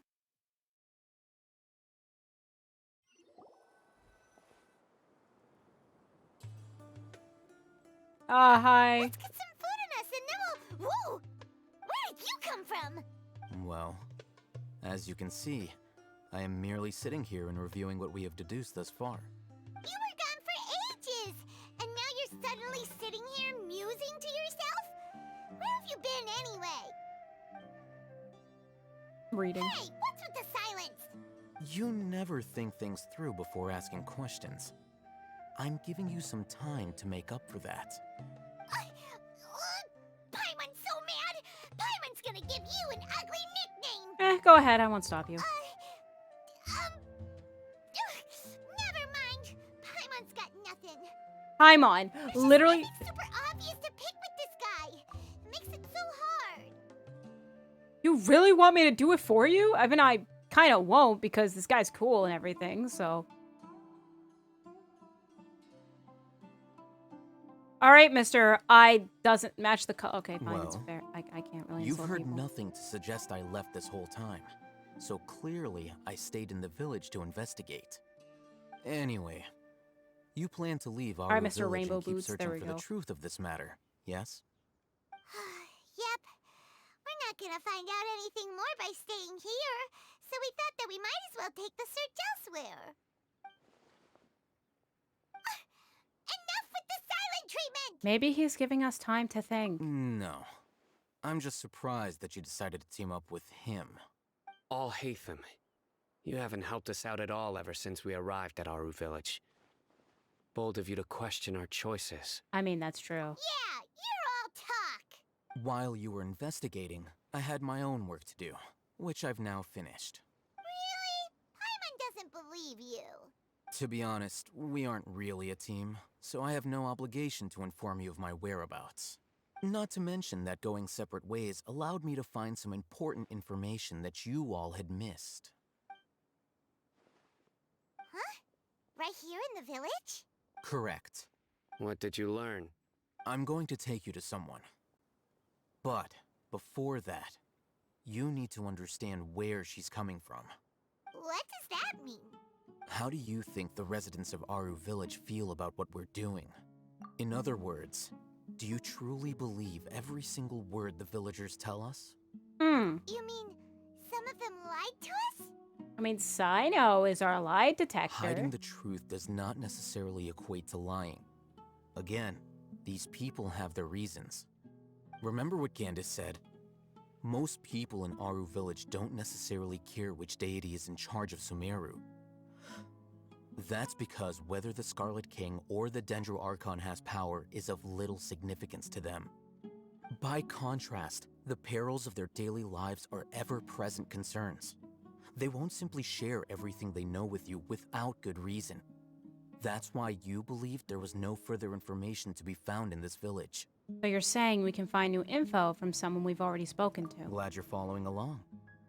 Among those you have talked to, there's someone who was consciously keeping you out of the loop. In fact, she's been observing your every move since you arrived. The reason being, to someone who only wants to live their life in peace, any external factors introduce unpredictability into the equation. Those eyes. Those fierce eyes. You look like a real fighter. Don't change the subject. It's quite obvious that she's intimidated by Sino's authority and strength. Right. You were asking. She corrected herself mid-sentence because she's aware that there are Scarlet King fanatics in the village. If she sounds too friendly towards the village keepers, she could easily make herself the Radicals' next target. I think it's been a few days since I last saw them. I usually go to bed pretty early, so... Remember? She made a point of denying her involvement in anything that occurs at night. But honestly, I feel quite sympathetic towards them, even though they act... After speaking to the village chief, it became clear that the village keepers had protected Aru Village at night. In other words, the young miss was very much awake during that time. Then why would she lie? By getting involved with an outsider, she risks drawing unwanted attention to herself. As for why she might be so wary about all this, maybe you should ask her. I'll pass on this one. You said that she is afraid of me. If so, it's best if I stay out of this. We're on it! I was gonna look at Sino, and simply say, you're our lie detector, you should have known. But Alheim makes a fair point. Because, you know. Yeah, no. Miss Shawnee, as we discussed earlier, I've brought someone with me. Mr. Alhaitham, I'm aware of where you stand, but How can I make sure that your friends think the same as you? Huh? What do you mean? We need to clarify our stance or something? Go ahead and talk to her. You'll get the answers you want. Go on. Earn her trust. Is it really that simple? May I call you Traveler? Sure thing. Hi, Miss Shawnee. Hi, Traveler. I want to ask you something. Do you think the resurrection of the Scarlet King can truly change Sumeru for the better? No, Why's that? because it'll only result in conflict. That's very similar to what Miss Candace says. I know you two are friends. That's why I'm willing to talk to you, even though I do have some reservations.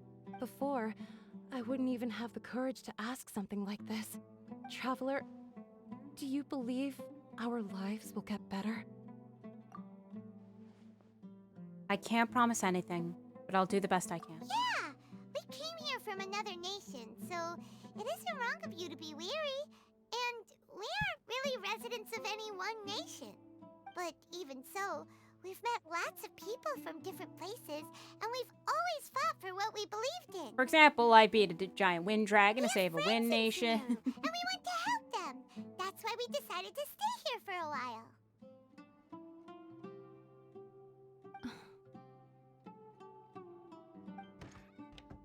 I want to trust you. My apologies for posing my questions like that. To be honest, I didn't expect you to come back for more information. Oh my god. Alhaitham told us you have your reasons. It's okay. We understand. The fact is that only one side of my family is desert folk. I don't really fit in anywhere in Sumeru. Some believe in the Dendro Archon, while others believe in the Scarlet King. I don't belong to either side, and neither side would want me. Speaking of which, the radicals mentioned that they despise traitors. Do they just think that anyone who's different from them is a traitor? Yeah. Some people can be so narrow-minded when it comes to bloodline and Man. beliefs. It makes no difference what I say or how I behave.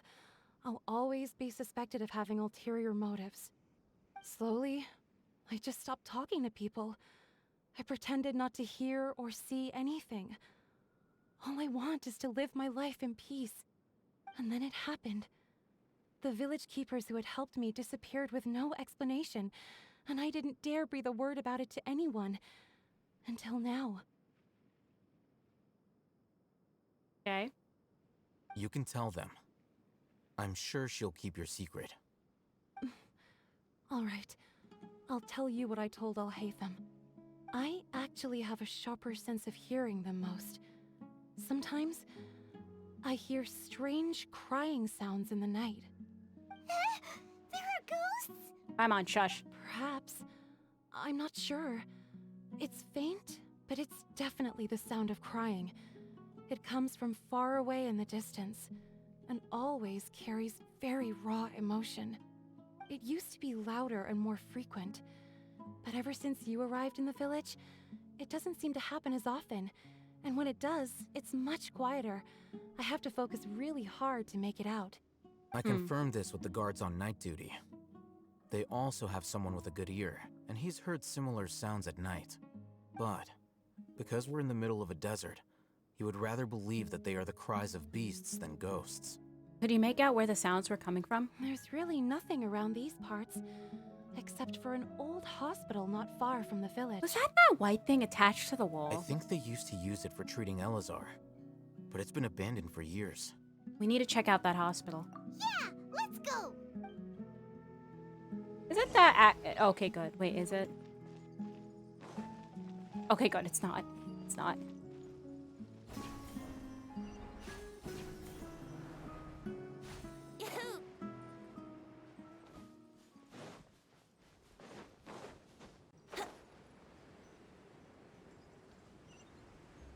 Well.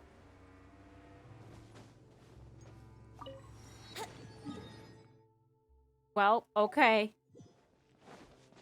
We don't have anything. Wouldn't gliding be faster? Hello, you mongoose.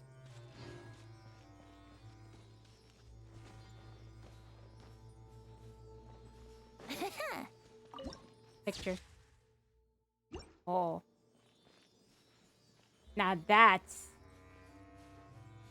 something. Sounds good to me.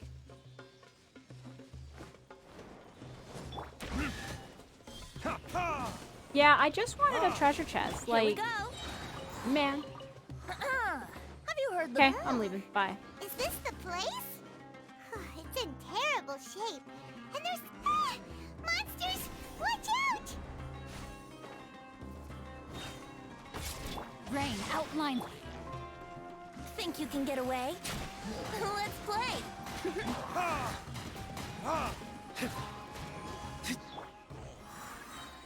Oh. Dodge this. Brace yourselves.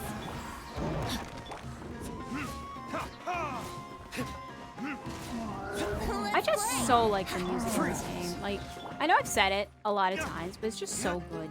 Hello, Furious Gamer. How are you doing today? Brace yourselves. Dodge this. No, my sword. Oh. Let's play. Alright, I'm just gonna do it.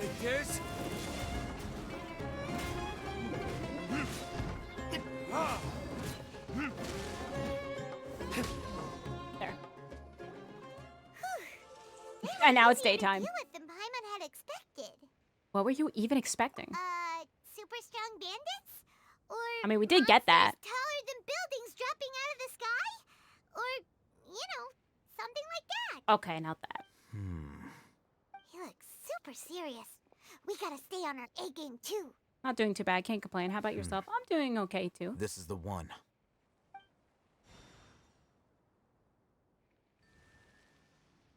Thank you for doing it for us. Because I would have had to switch characters to the one. Actually, no. Technically, I have 2 Dendro characters. Let's go in and take a look. You carefully search the abandoned hospital.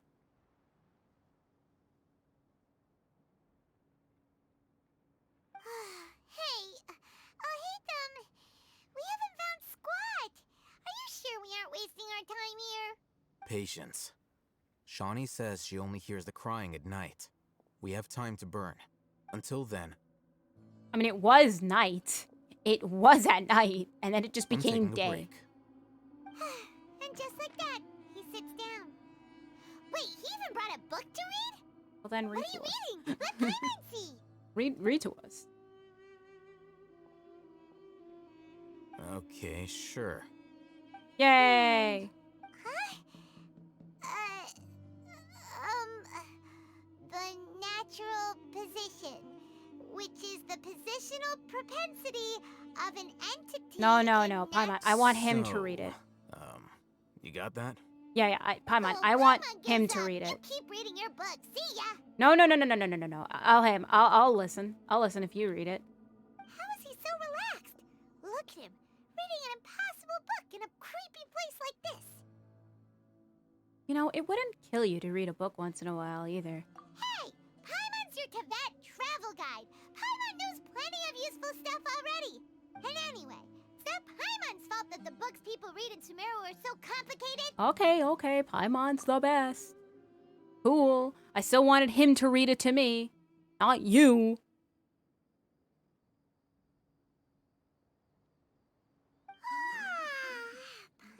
Do we really just stand here doing nothing? What was that sound? There it is. It's coming from that direction. Ghost hunting. Is the sound coming from here? Huh. Paimon's not seeing anything. It's from below. You guys seriously haven't checked that? There's no way we can get down Are you there. guys serious? Something is off about the interior here. Oh my gosh.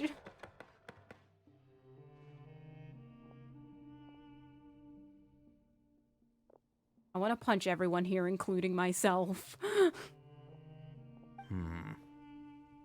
As I thought. There's a hidden structure. Wow. It's like they tucked another hospital into this one. Oh, it looks like there are other mechanisms around here. Let's keep exploring.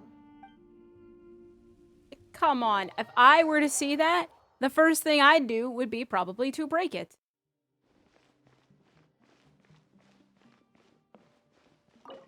Oh. Okay.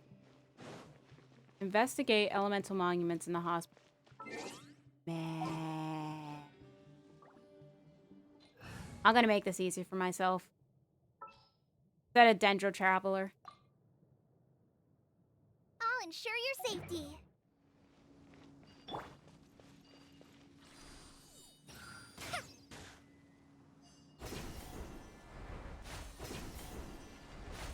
Okay, where is it?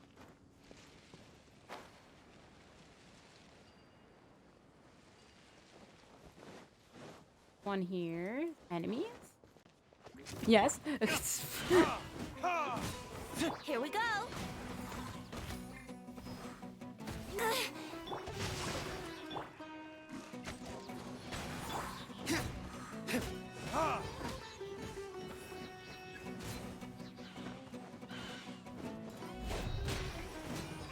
Nope. Yahoo!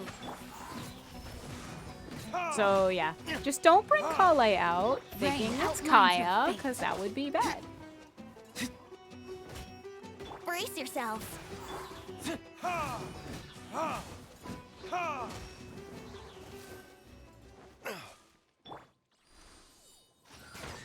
There. Now one more. Somewhere.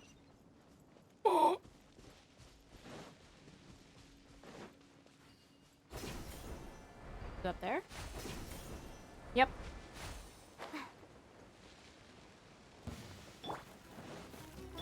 What? Where are those? Yahoo! Oh. I don't know what those things are. I mean, scorpions. Yes, I know they're scorpions, but like, you know.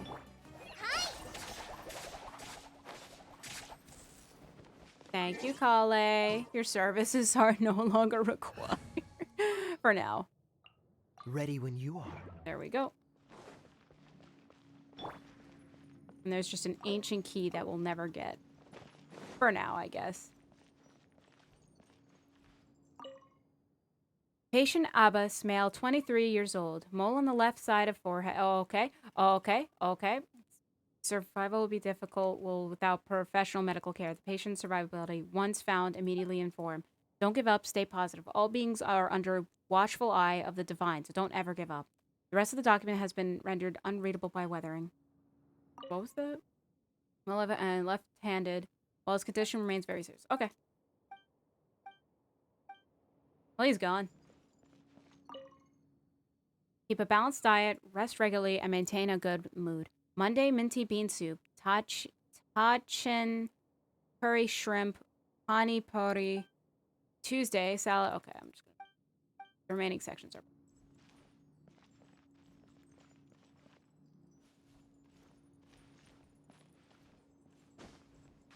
I'm stuck. Okay. In case of emergency, contact the physician on duty immediately. Monday, Ibrium. Tuesday, Wednesday, MOD. The remaining sections are blank.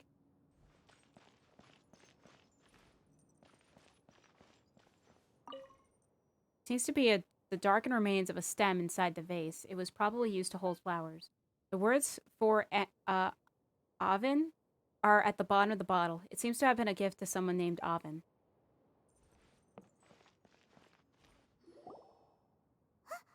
Look, there's someone over there. We need to be careful. Good idea.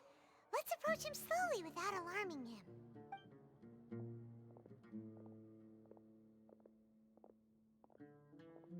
Wait. Yeah? What? You're... He can't speak, and his eyes are unfocused. But he looks too young to be anyone's grandfather. Also, why is he the only one here? Didn't expect to see him here. You know him? He's Razak, a senior of mine at the Akaedamiya. He's a scholar too? Is he the kind that holes up in a forest and mumble stuff about training? No. And that's the problem. Razak was never involved in any of those things. He never trained in the forest, let alone reach Satyavada life. So how did it become like this? Leaving that question aside for the moment, him being here alone means that we might be too late. Looks like they've already taken everyone away. For whatever reason, they left Razak here. Perhaps they simply didn't have time to come back for him. There are drag marks on the ground. They're clearer by the doorway. Someone was forcefully drawing a cart that was loaded with something heavy. Loaded with people? That is one possibility. It looks like they were in a hurry, as if they were afraid of being caught. In their haste, they failed to notice Razak hiding in a corner. The symptoms are identical. Looks like we found living proof. Huh? Why do you say that? Allow me to jog your memory. Recall your time at Port Ormos. Don't you think his symptoms look familiar? Oh.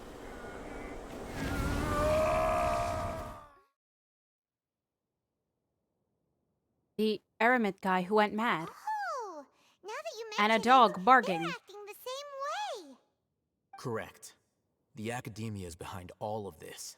It isn't difficult to deduce their rationale. I mean, look, I think we've determined that the Akaedamiya is just bad people. First, Can we take them down the now? Akaedamiya spread a false rumor of the Scarlet King's resurrection, emphasizing the role of the village keepers, the mad scholars who were exiled to Aru village.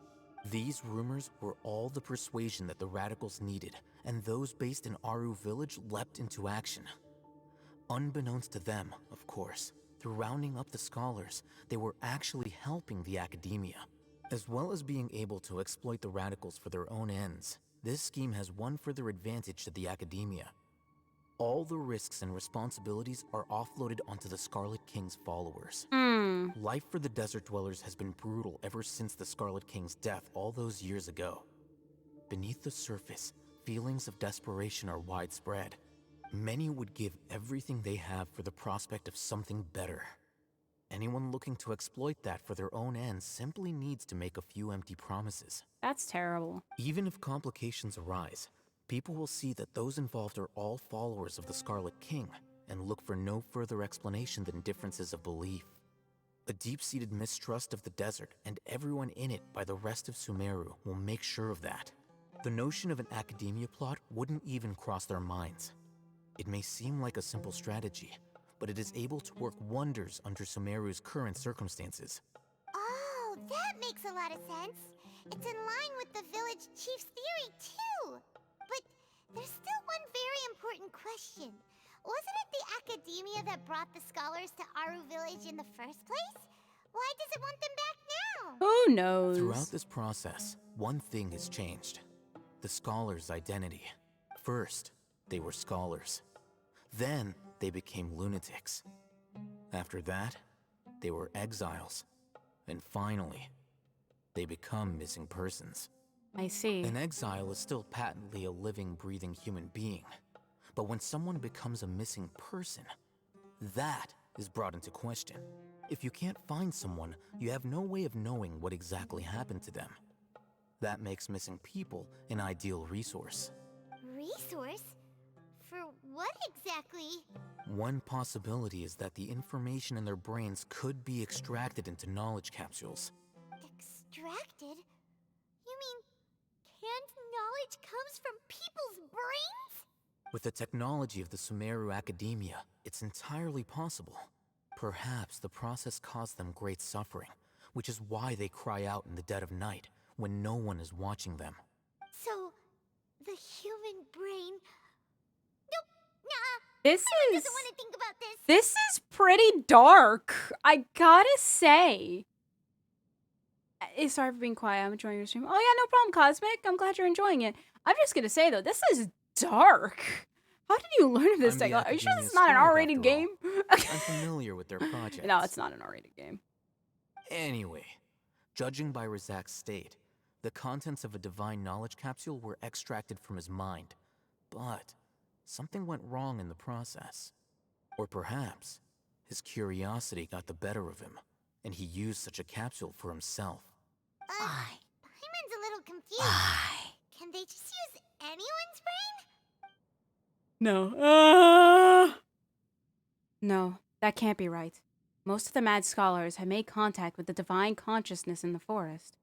That's what the Akaedamiya is after. It's also safe to assume that this knowledge has something to do with the Fatui, the Doctor, and also the Balladeer. They're using divine knowledge capsules to turn the Balladeer into a god. The look on your face tells me you've realized the answer. The Akaedamiya needs people who have been exposed to the divine consciousness. That's right.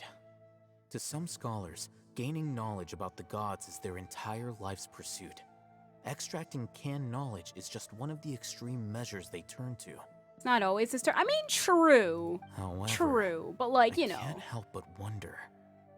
What do they seek to gain from divine knowledge? The Akaedamiya is going out of their way to look for forbidden knowledge. But what is their ultimate goal? I've spent quite some time trying to analyze the contents of the divine knowledge capsule, but to no avail. It seems like my way of thinking is too different from theirs. You mean you're not even slightly interested in getting your hands on this forbidden stuff? All scholars seek to expand the horizons of knowledge, but I'm not particularly interested in gods, so I don't share their degree of zealotry. Extracting information from people as if they were lifeless objects?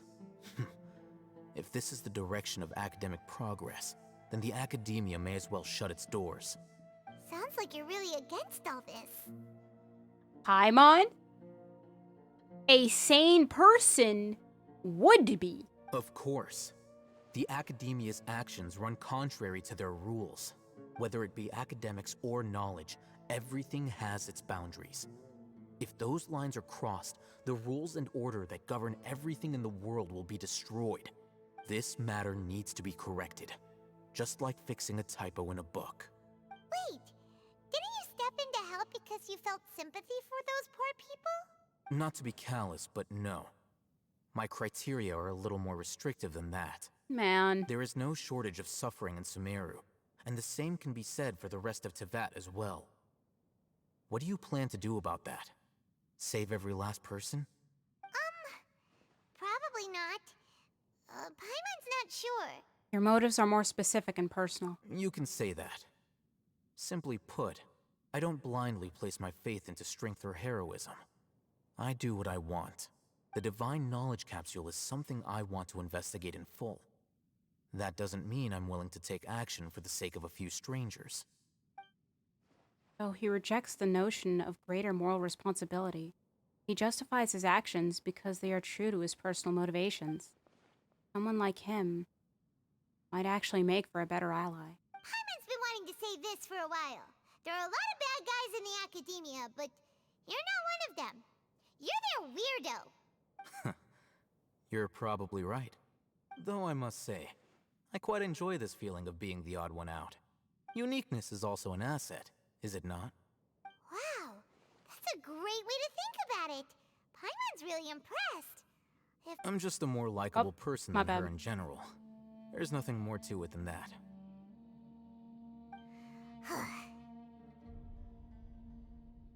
So what do we do with him? He won't last long if we leave him here. Let's take him with us. Ow. We'll work out our next step after we return to Aru Village. Alright, but again, how do we move him? Okay, we're moving him. Oh. We have the key. We can open the drawer.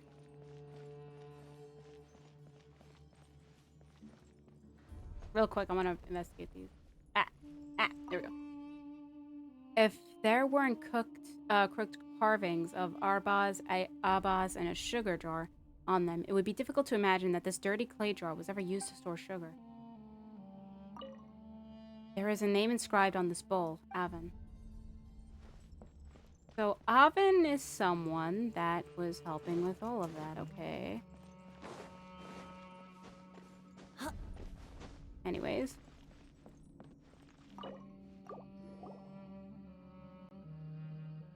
Paimon wouldn't wonders what sort of treasure we'll find here.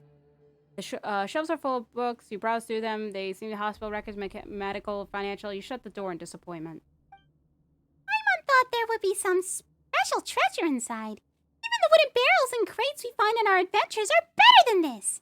At least those that had cabbage or fall inside. Eh? What's this?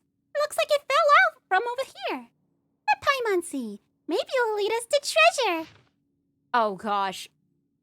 Patient name, Abbas. Gender, male. Occupation, farmer. Basic status at admission. Scabby skin at limb extremities. Multiple ulcers on the back, chest, and other bodily surfaces. Weakness of limbs and poor mobility observed. Mental faculties are coherent, though there are clear signs of fatigue, poor sleep quality, and poor appetite. Doctor in charge, Amodi. Week 1 of hospitalization. New scabs at limb extremities and large ulcers. The left arm seems unusable and is in pain. Mental faculties are coherent, though there are clear signs of fatigue, poor sleep quality, and poor appetite. Doctor in charge, Amodi. Week 3 of hospitalizations. The scabs are scale-like and have spread across the surface of the body. There is necrosis and multiple ulcers. The patient has fallen into a coma. This is Elzar. This is Elzard. Scabby skin at limb extremities. Like basic stats at admission. Oh, wait, yes. This is someone being treated with Alzheimer. Whatever. Okay. So this guy looks bad shape by week 3. Week 9. The necrosis of the ulcers has been effectively kept under control, and no new scabs have appeared on the surface of the body. The patient is in a comatose state. Doctor in charge, no longer Modi. Week 15 of hospitalizations. The wound from the replacement treatment has not healed even after a long time. No new scabs have appeared on the surface of the body. There is weakness in the limbs, and the patient cannot grasp items on their own. The patient is also experiencing fever and vomiting. Mental facilities are coherent, though fatigued, poor sleep, and unable to eat.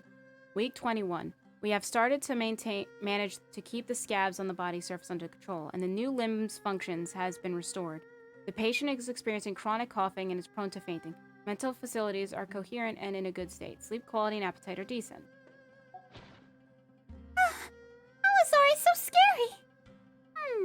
What does the other document say? Oh, no, not again. Oh. Treatment, Abbas. Yeah, doctor in charge. Status. After 20 weeks of treatment, specimen number 4's new skin and new left arm have recovered well.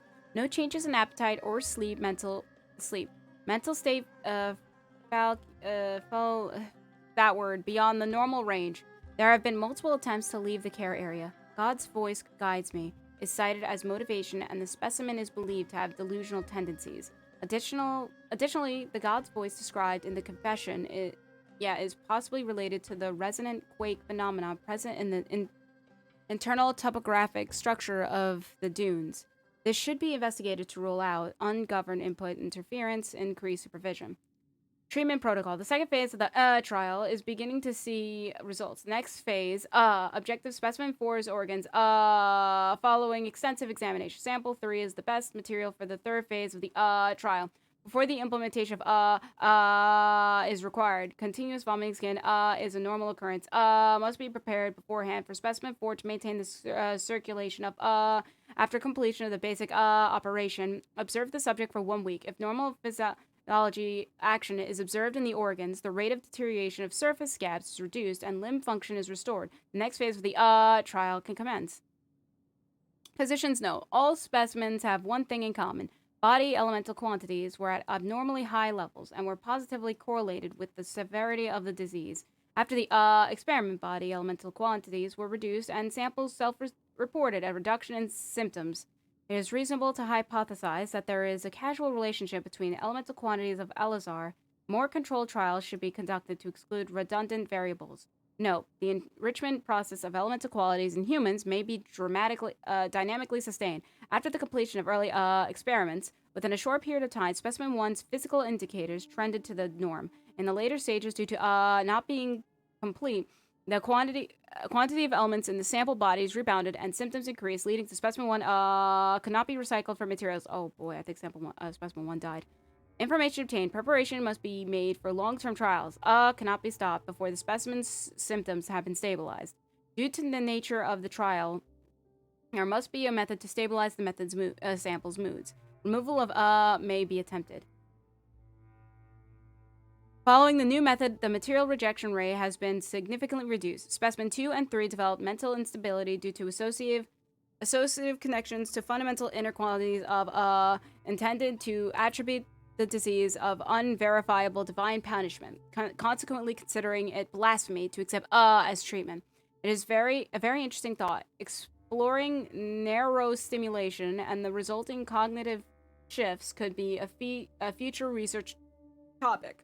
Due to the above uncontrollable variables, they halted at stage 2. A shame. However, the materials provided by those 2 samples were the best quality materials so far. It is reasonable to believe that the perfect performance of specimen 4 is related to the material quality provided by these 2 samples. Ultimately, once this 3-stage experiment was completed, specimen 4's symptoms have disappeared completely, proving that it is possible to use to control the elemental content of a person's body without relying on elemental power. There's potential for weaponization. Discussions of research on have to be increased in the future. Humans have unlimited potential. It may be foolish for me as a researcher to write this, but with enough input, I might be able to reach the level of a god, or so people might call it. I have zero clue what I just read. Paimon didn't understand a thing. I didn't get it either. Paimon only understood the part that goes, God's voice guides me. That mean there'll be unique voices guiding us here? Could be underground water flow or creature activity. Yeah, who knows? There might be some underground ruins. Let's listen for any sounds. Take a closer look when we hear something. Please let that be okay. Oh my god.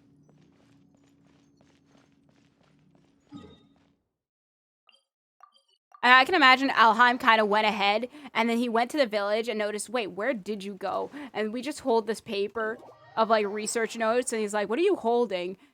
Creepy stuff. We're back! You must be tired. You should rest and take some water. My mind's broken. What's the situation? Who's this? Unfortunately, somebody who's too young to take on the role of Isak's grandfather.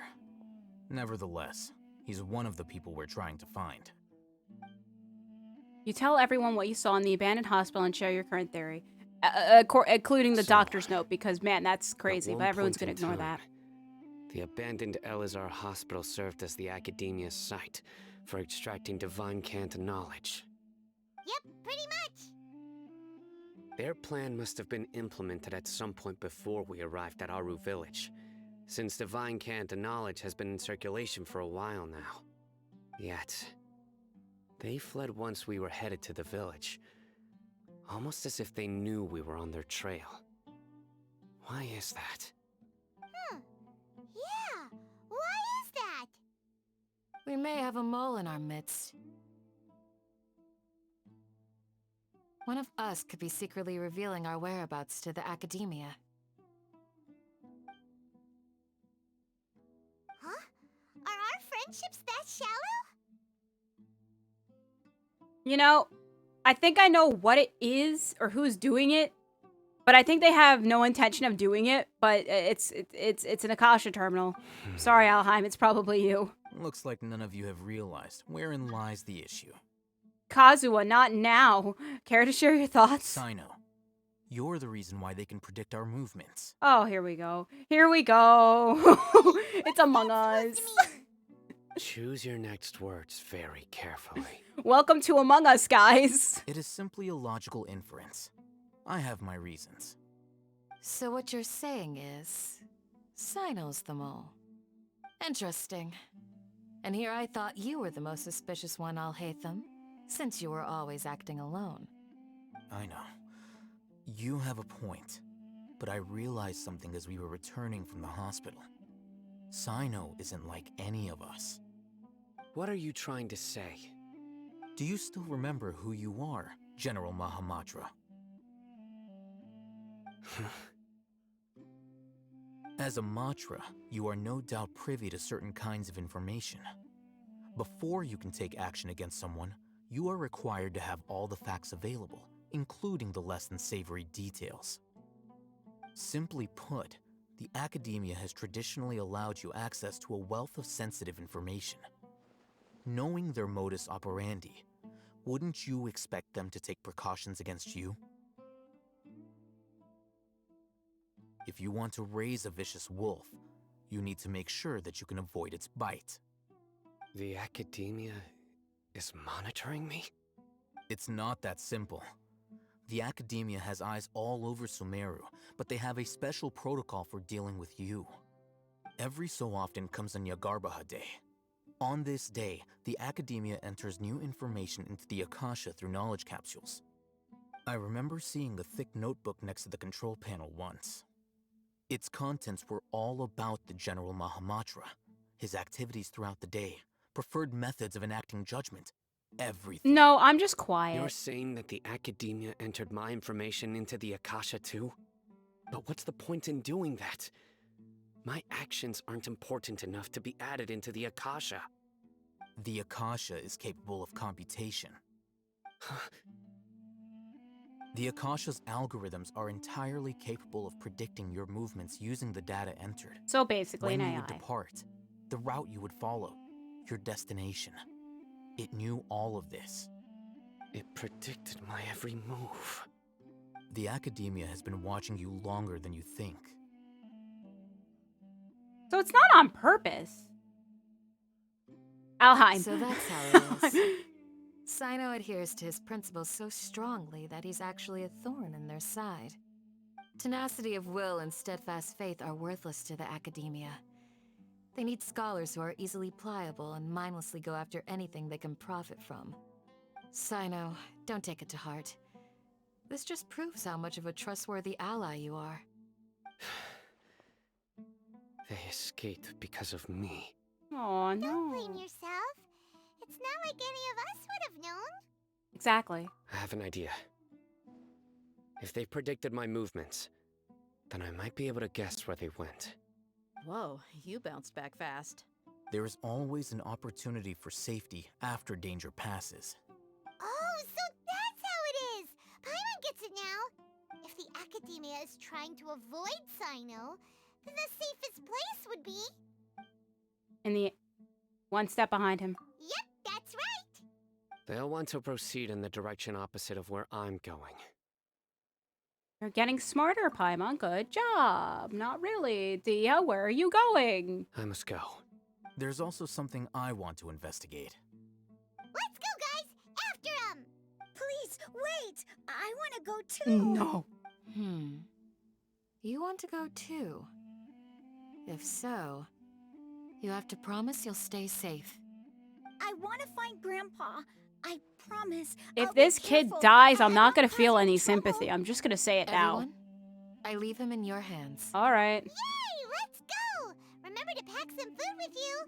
Paimon feels like we're missing someone, though. Yeah, Dia left. Dia left. All right, so it's been three hours and 30 minutes. Oh, I wanna finish this. I wanna try to finish the Archon quest. All right, how far are we going? The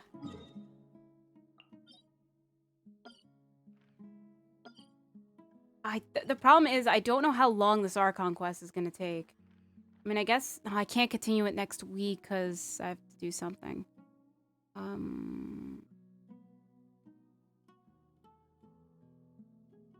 Chat, do you want me to keep playing for 30 more minutes to see if I can complete the Archon quest?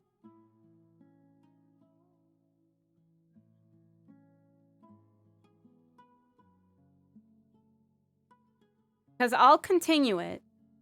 Because I'm invested in this story.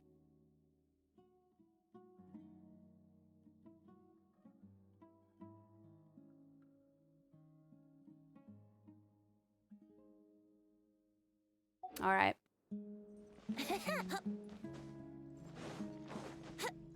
Yeah, I'm just gonna hope that in 30 minutes I'll be able to complete this story.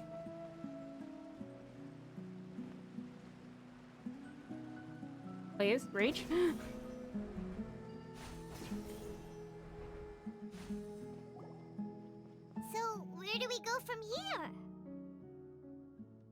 Sino, do you remember the route you took? Yes. After leaving the village, we should head straight toward the desert.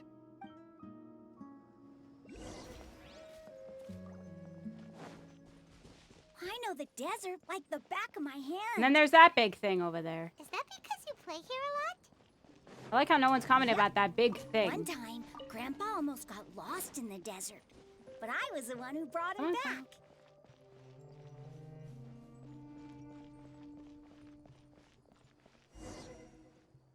There's something here. What's this? It's buried in the sand. Looks like we'll need to roll up our sleeves and do some work. And Paimon thought running around everywhere was already enough work. Hi, Mom. We barely did anything. Now isn't the time for complaining. Okay, so we have to dig it out? Whatever's down there, it looks like it's buried really deep.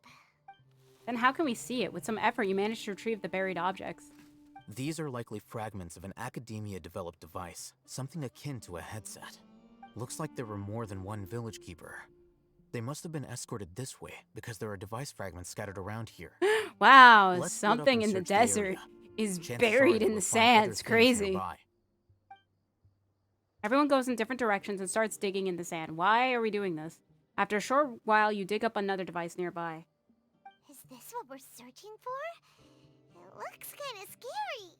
This is definitely a device used to extract divine knowledge. How did it end up buried in the sand? That can't have been part of the plan. They must have been attacked along the way. Wait, what? Grandpa, I hope you're okay. Don't worry, your grandpa's gonna be fine. Razak didn't display any signs of starvation or dehydration, which means that they left fairly recently. We should be able to catch up. One more thing. Given that the device had been entirely covered by sand, I believe the attack must have happened prior to the sandstorm. I agree. Let's keep going. They can't have gone far. And Sino's like, come on, then let's go. Stop standing and talking. Let's go. But running on sand is so tiring. But you're flying, aren't you, Paimon? Is flying over sand tiring too? Of course it is. I needed to shut up. Thank you. I need to get the artifact. This one. Sure.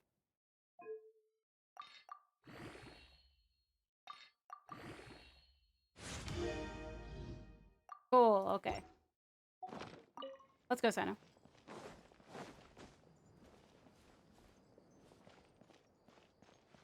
I can imagine that I just did that and Sino just looked at me like, what are you doing? What are you doing? Oh, tumbleweed.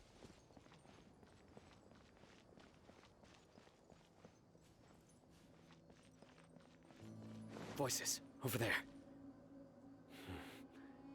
It sounds like an argument. Whoa, you have really good ears. I could not move. Don't get any closer. They'll notice us. Dia's talking with the Eremites? Very interesting. Let's listen in. If you had informed me sooner, there'd be plenty of room for us to... You're one of us. We would never lie. Scholars. You don't know as much as I do. Need me to... I knew it. That's our Dia. Dia? Why would you... Dia! Idiot. Hey, what are you doing? Huh? Didn't you say you'd help me find Grandpa? Why are you on their side? Well, look who's here. Ain't that something? This complicates things. You've betrayed Aru village? So, this is the great General Mahamatra. Dear, you'd be better off as my assistant than hanging around with this motley crew. Seen for yourself, I have the means and methods, and my ideals are far more admirable than theirs. I'm not the type that's easily swayed, Raman. You of all people should know that. Wait, what's going on, Dia? Whose side are you on here? I think we just messed her up, guys. Shut it, Paimon. It doesn't matter. Whichever side you pick, nothing could deter us from the grand mission of resurrecting the Scarlet King. Once our Lord of Old returns to this land, we will have a new beginning. Face the facts, Raman. It's not gonna happen. You should understand that more than anyone. Have all your years as a merc taught you nothing about placing hopes in a ruler? I'm a desert dweller and a proud follower of the Scarlet King. Whether I live by the edge of the sword or in peaceful comfort, my soul will always carry this conviction. It's not too late yet. The village mad scholars aren't gonna bring the Scarlet King back to life. You don't understand, my dear lady. And then Sino just stabs Dia. Pursuing I our warned faith you. is our purpose in life. Even if the chance of success is 1 in a million, we must be willing to give everything we have. Even if it'll expose you to the Akaedamiya? Even if they end up disbanding the Eremites? Your Eremites, which you've worked so hard for all these years? Yes. We've waited a long time for this day to come. The sun and the moon no longer shine here. All you see now is cracks in this desiccated land. But fate has finally dealt me a hand to play against the Akaedamiya. With these scholars in our custody, we'll stomp the Academia's forces and fight our way beyond the wall of Samiel. Ridiculous. Think about it. The Akaedamiya controls the entirety of Sumeru. Your powers are negligible in comparison. If you still don't believe me, then try asking these 2 men. They're also against the Akaedamiya, but neither of them are as arrogant as you are. They look more like pawns of the Akaedamiya to me. Why would I listen to anything the people of Greater Lord Rukkhadevata have to say? Filthy traitors. Your god abandoned all honor and betrayed the Scarlet King. We desert Oh my gosh, the dwellers god will betrayed us never by trust the dying. likes of you. It's impossible to communicate with someone so hostile. Perhaps we should. Do you really believe that by kidnapping the scholars, you'll be able to negotiate with the Akaedamiya? Huh? These people your name? have I no forgot it. value as bargaining chips, but I could be persuaded to take their place as your next hostage. These scholars were exiled from the Akaedamiya. I, on the other hand, am their current scribe, and will be a much greater asset to you. Wait, you can't be serious. So, you want to trade places with the hostages, do you? Alheim's being really smart about this. Precisely. Any wise person would gladly accept my offer. What are you thinking? What if they decide to kill you instead? Well, that would be bad luck for me. However, I'd get the chance to observe the scholars, perhaps even find out the truth. Think you can talk me over with that confident look of yours? I'm not trying to persuade you. I'm using this as a means of joining forces against the Akaedamiya. You are the scribe. What do you have against the Akaedamiya? Them being stupid. Not all desert dwellers believe in the Scarlet King, and the same applies to the Akaedamiya. Why must all knowledge seekers approve of the Academia's way of doing things? You Akaedamiya scum. Every last one of you is nothing but a hypocrite, just like everyone else on the other side of that wall. I've made myself clear enough. I won't listen to another word from the Dendro Archon's people. Not so fast. I'll hate them. Do you stand by everything you just said? I never make empty promises. You know you're making a dangerous decision, right? I do. Good. Raman, hear me out. These people are my friends. Maybe you can't take the followers of the Dendro Archon at their word, but what about me? Do you trust me? We've known each other for years. Of course I do. In that case, I'm willing to vouch for their honesty with my right arm. Come on, Raman, don't be a coward. If you're serious about taking on the Akaedamiya, you need to steel yourself. You can't be afraid. An arm from the Flame Mane. You've piqued my interest. Wait, that's robotic? If you refuse to oblige, is that a robotic arm? What should I do then? No one's a fool here, Dia. We're mercs. And mercs don't tend to live long unless they have their wits about them. You're not wrong, but this is different. I promised my friends that we'd bring back the village keepers together. Let's do it right here then. Give me your right arm as proof of your resolve. Don't listen to him! He's not even trying to negotiate! He just wants to make things more difficult! That's fine. Are you crazy? We could just get them, Paimon. We came It's here fine. to save lives. One arm for that many people is still a pretty good deal, if you ask me. Ramon, I'm holding up my end of the deal here. You'd better not let me down. Sure. Go ahead and cut off her right arm. No! Dia! What are you gonna do? Think of something! You don't have to go this far. That's not for you to decide. Do it!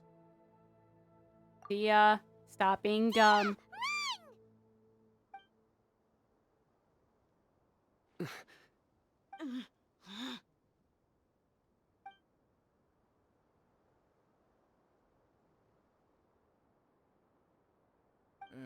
Stop!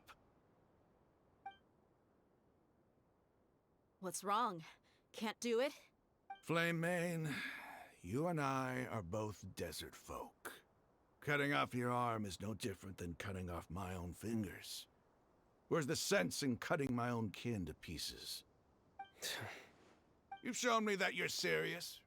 Go on now, take your friends and leave. Meet me in the desert at noon tomorrow.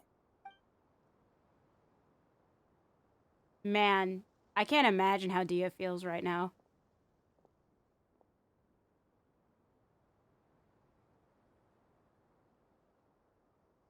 I don't know if that arm was robotic or her actual arm. Phew. I was really counting on him not going through with it. Dia! That was crazy! Have you all lost your minds? What if he'd actually cut your arm off? Then I just have to hold my claymore with my left arm. Please don't do that ever again. Okay, I'm sorry. But sometimes when you're out on a limb, you gotta double down to seal the deal, you know? Don't ever make a promise like that again. I can deal with the likes of them. If it came down to it, you would not lose to them either. I don't doubt it, Sino. But this is about more than me and them. There's a lot more where they came from. Even if we got rid of one bunch of radicals, there are others out there. Wiping them out would do more harm than good. As you wish. I'm sorry, Dia. I should have stayed put and listened. I should have trusted you. It's okay. I promised you I'd help find your grandpa, so I'll do whatever it takes. Whatever it takes? You just might be scholar material. Huh? Are you serious? The Eremites once said that I was a lunatic. Perhaps a little madness is essential to be successful in research. Why does it feel like he's using his praise for me as an excuse to brag about himself? I think he was just saying the truth, but that's just how he is. Okay, let's get moving. We should head back to the village and rest up. Today was just a trial run. Noon tomorrow is gonna be the hard part. No! What are the chances of success? What are the stakes? There is no knowing. I didn't read the previous thing. I gotta walk back. Oh, I gotta walk back unless we could stop here for now. But no. I said 30 minutes. I said 30 minutes. I forgot what tomorrow was. I said 30 minutes and I'm going to hold up my end of the bargain.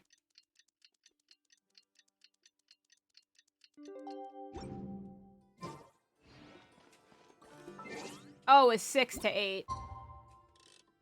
RIP.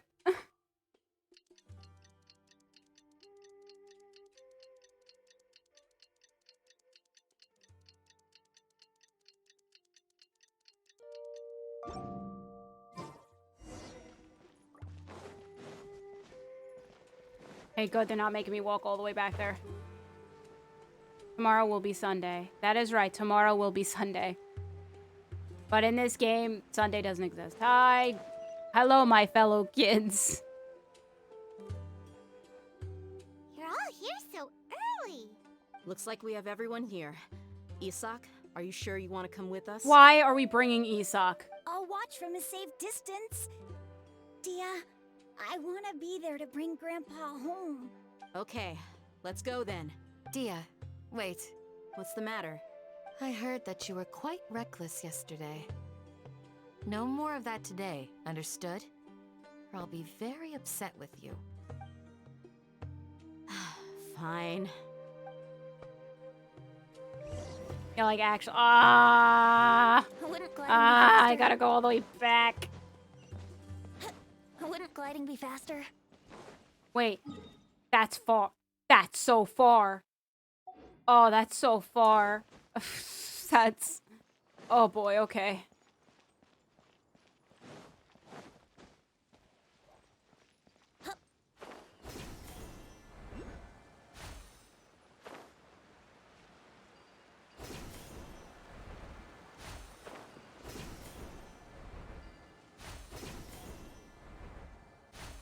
That was so close for me to just drop down. Alright, I'm gonna do something very smart. It's called, we're gonna just glide over there.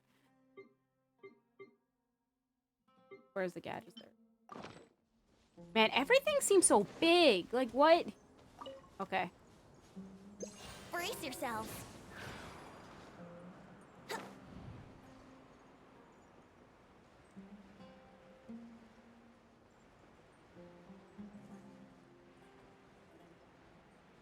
I guess I could try to go to the Statue of the Seven first.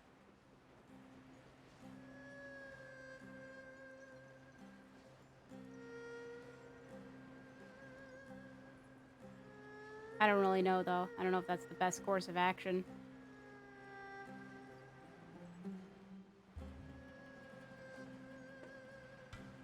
That's the, thing over there.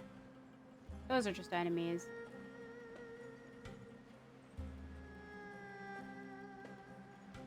Oh, there's just something over there, too. And I guess we're going further, closer to this big thing. This big thing. Are you sure you can make it? No.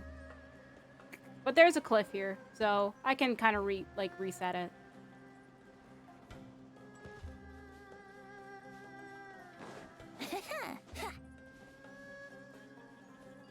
Unless...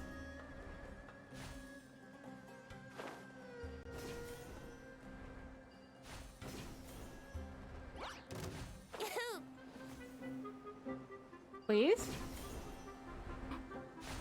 Can it reach? No. Oh, wait, maybe? Oh!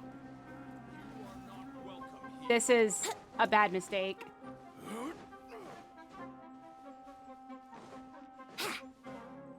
Oh, give me the current.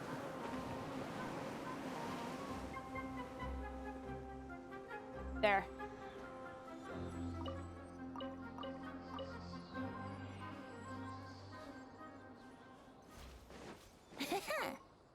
See, we just had to wait for them to be like, all right, we'll stop now. Oh. Oh, that's big. That's huge. This is huge with like barely any waypoints.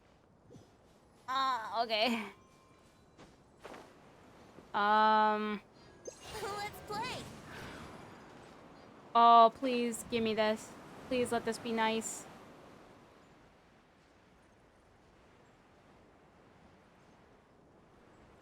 Okay, I don't actually hate this game, but no, I got what they did with that point. That's so smart. It's like a mirage.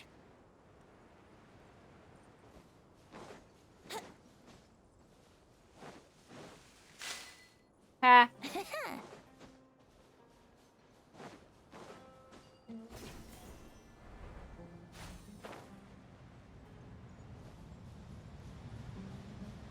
This big thing.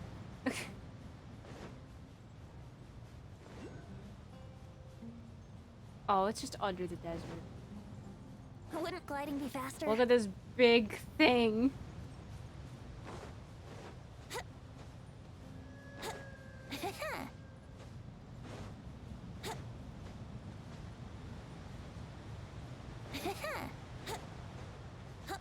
Like, look, there's barely any waypoints. There's 1, 2, 3, 4, 5, 6, 7, 8, 9. This huge thing. And they're not even in the middle.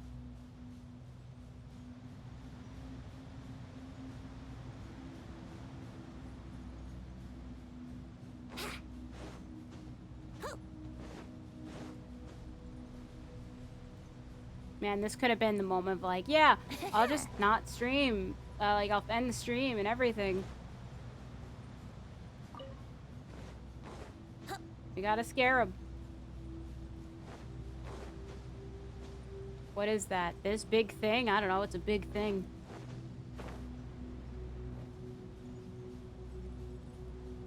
Almost there. Over there somewhere.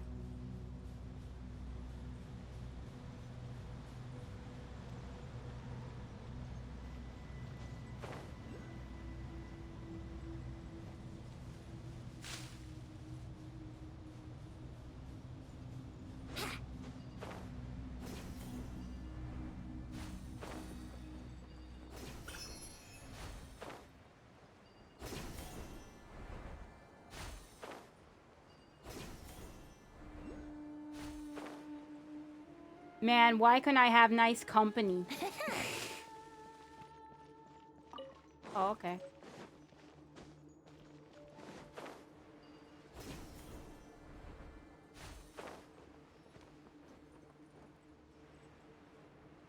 Man, all of you were like right there. Man, I'm sad.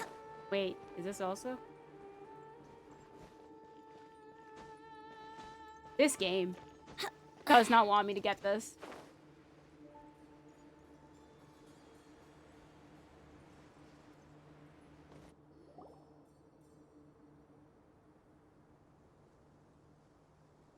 Huh. They got here before us. I'd believe that. Is it because Paimon overslept by 5 minutes and held everyone up? You didn't have to admit that. Is everything ready? Absolutely. Although, you brought fewer people than I imagined. Bring him over. Grandpa! Why is there only one of them? Raman, I've always thought of you as a man of his word. What's this about? It's a one-for-one exchange. Sounds fair, don't you think? And let me put it this way. Agreeing to any kind of deal with the Dendro Archon's people is already a huge compromise on my part. Don't you think you've asked enough?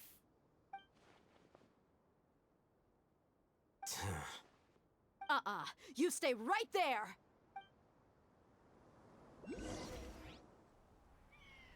Oh.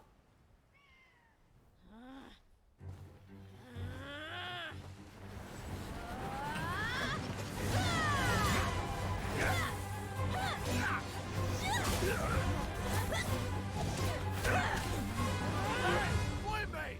What do you think you're doing? Grandpa! Don't you see this blade here? You coward! Why are your hands shaking? Wait a second! It's a earthquake!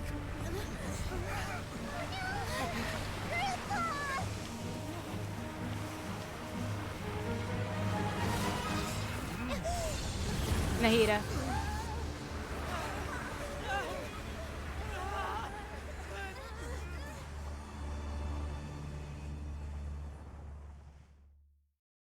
Cinematic cutscenes. Oh. Hello, Xander. How are you doing today? Hmm. Everyone okay?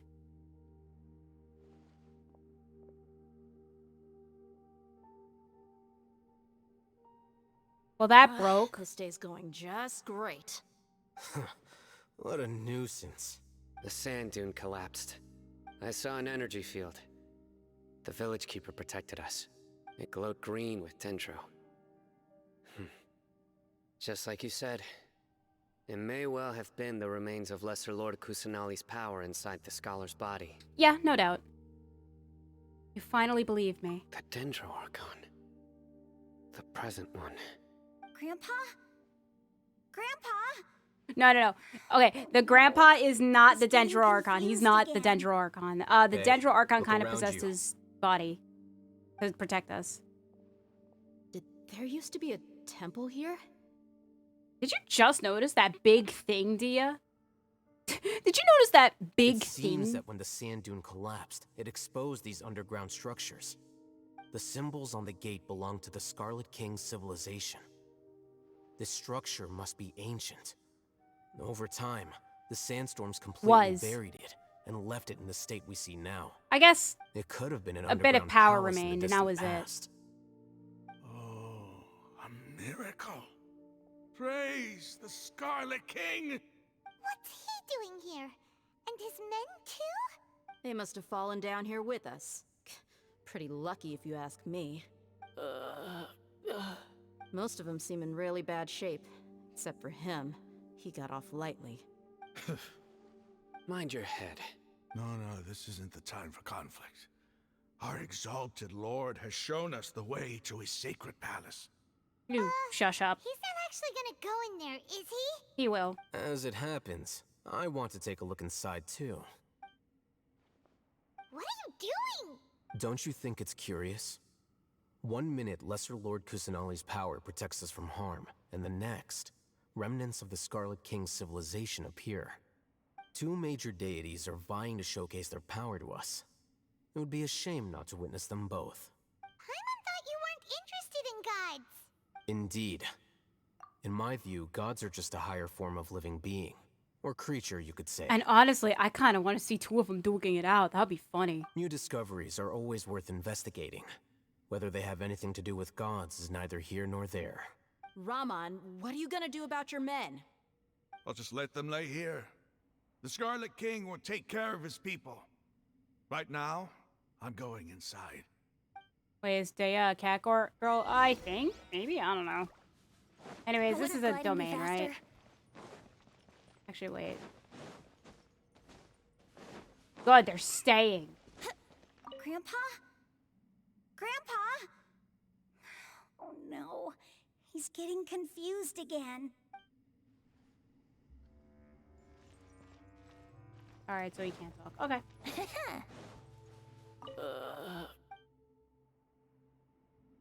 Man, I walked up here to get an O. Okay, great. Anyways, what is this? Whatever this is, gimme.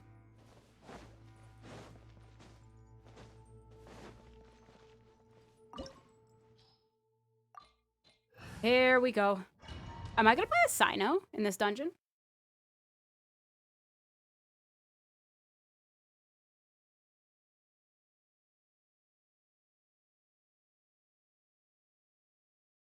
Man, been 4 hours. Better be the last domain of the Archon quest.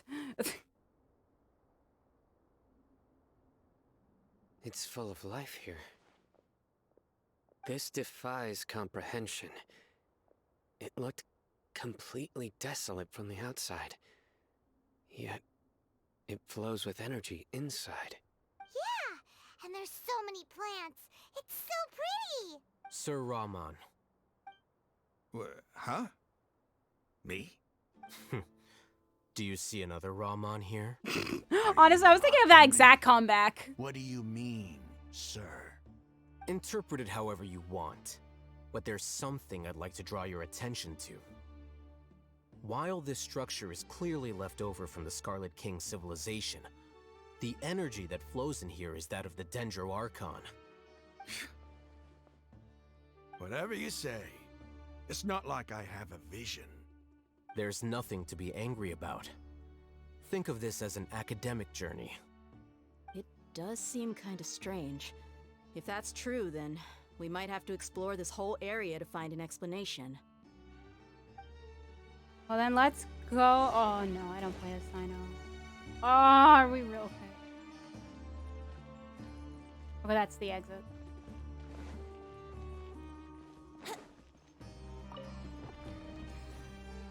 Oh. Wouldn't gliding be faster? Look up at the hall as a mortal and listen to King... Okay, wait. Look up at the hall as a mortal and listen to King Gusray's Holy guidance. Look up at the hall.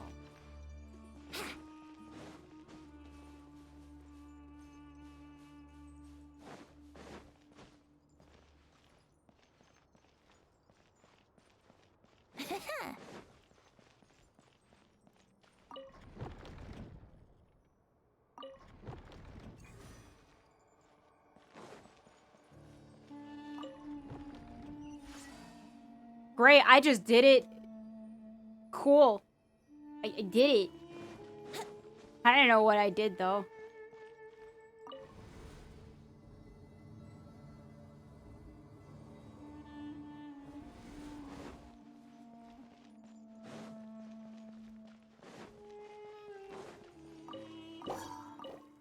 I'm ignoring it.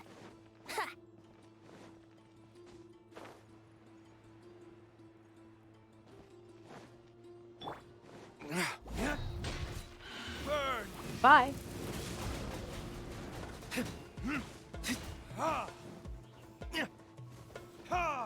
Oh, I didn't reach. Can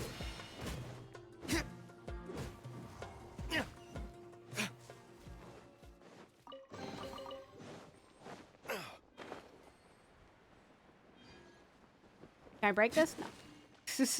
Would have been cool if I could, but I can't. That's sad. Oh. No.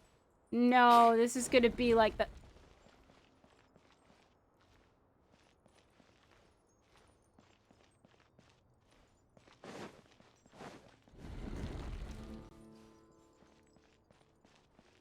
What? In here. In there.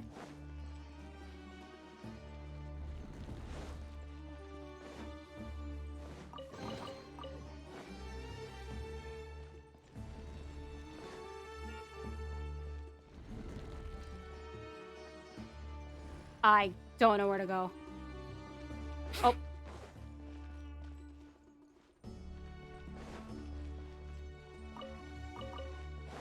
Aw. Okay, so we're here. We're out here. Great. Wouldn't gliding be faster? Do I have to beat them?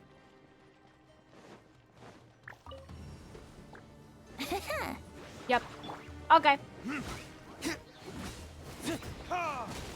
Yahoo! Freeze!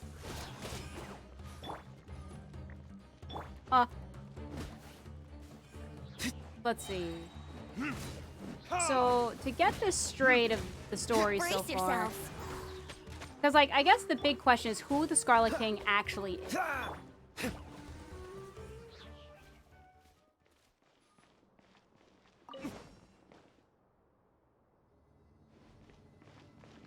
Ah, I see.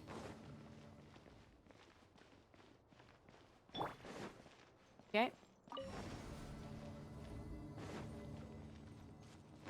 Oh. Oh, I get it. Okay. I get how to do it. I was just really dumb. Get back down. I have to activate it on it. What if I just...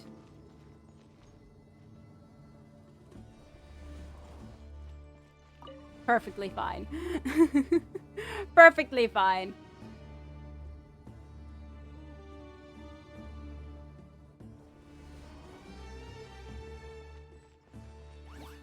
Time for takeoff. Cool it! Yahoo! Ha! Ha! Ha!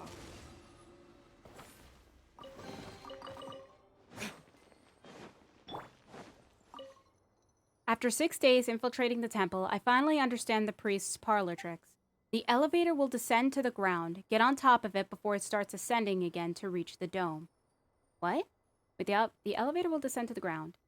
Get on top of it before it starts ascending again. Nonsense like forbidden ground ahead, mortals shall not pass, or whatever are just made up by the priests to hoodwink us. I leave this method here in hopes that the people of King Deseret, who shall travel here in the future, shall freely enjoy the privilege of witnessing his sacred presence.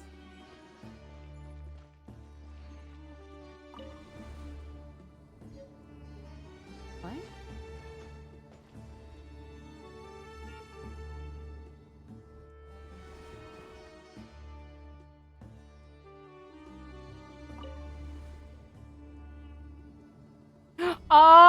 I get it. I get it. I see what it is.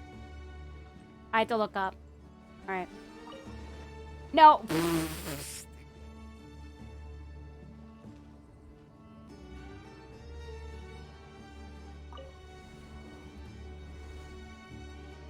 The thing up there is what I gotta get on. Alright, so how do I do it? Let me read this again. Alright, the elevator will descend to the ground. Get on top of it before it starts ascending again. Okay. Then how do I make it descend without getting... Oh.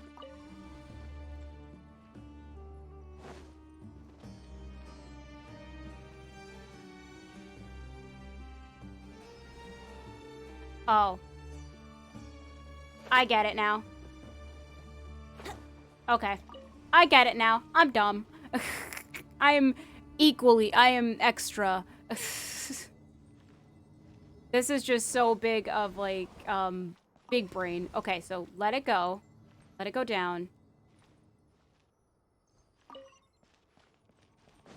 Then get back up.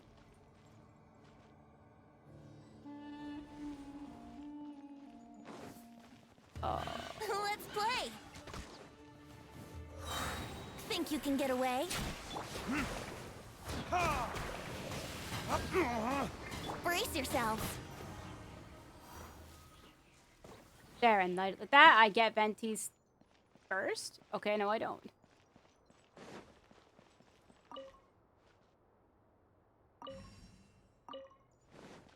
Wouldn't gliding We're be doing faster? this. Oh. Oh.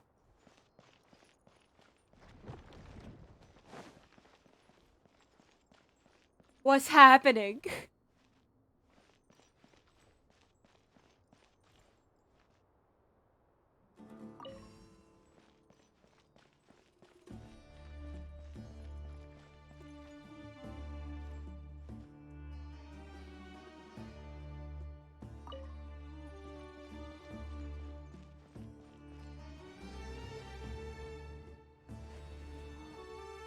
What?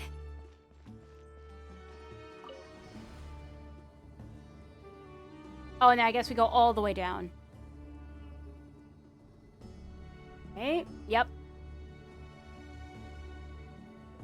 Oh, but maybe there was treasure chests. For the sake of time, I'll pass. I'll pass on them. Oh, now that's a sight to see. The Scarlet King's splendor surrounds us. It's still the so much Dendro vegetation Archon. here. It's different than what I It's still expected. Dendro. There are a lot of plants for a desert. That's what I call divine providence of the Scarlet King. It seems a lot like Dendro.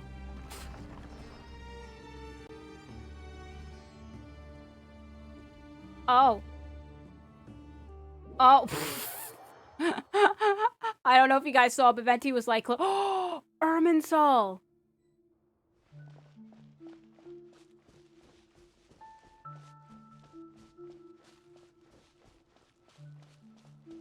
It's getting brighter. Oh, it looks so beautiful.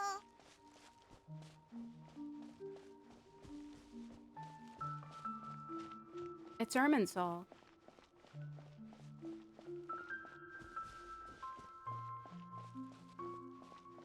Anubis? Wait, what's that? A load of flowers. And it looks like there's something among them. Looks like a tomb. These are Scarlet King runes. They left something behind. Yes. It's an elegy written in an ancient script. What does it say? Here lies our faithful priest Kasala. His wisdom is a miracle among the people, deserving of high praise and admiration. You can read ancient Scarlet King script? Of course. Every student needs to master at least 20 languages before they graduate. He's not serious, right? Oh, he's serious. There's still something off about this place. The elemental energy here is too concentrated. The scent of life. Is it trying to tell us something? Is this it? Analyzing.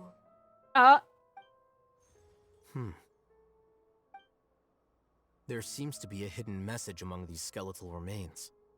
Excellent. There's a device from the Scarlet King's civilization in this gravesite. I'll transmit the information over and project it for everyone to see. Isn't sharing knowledge against the Academia's rules?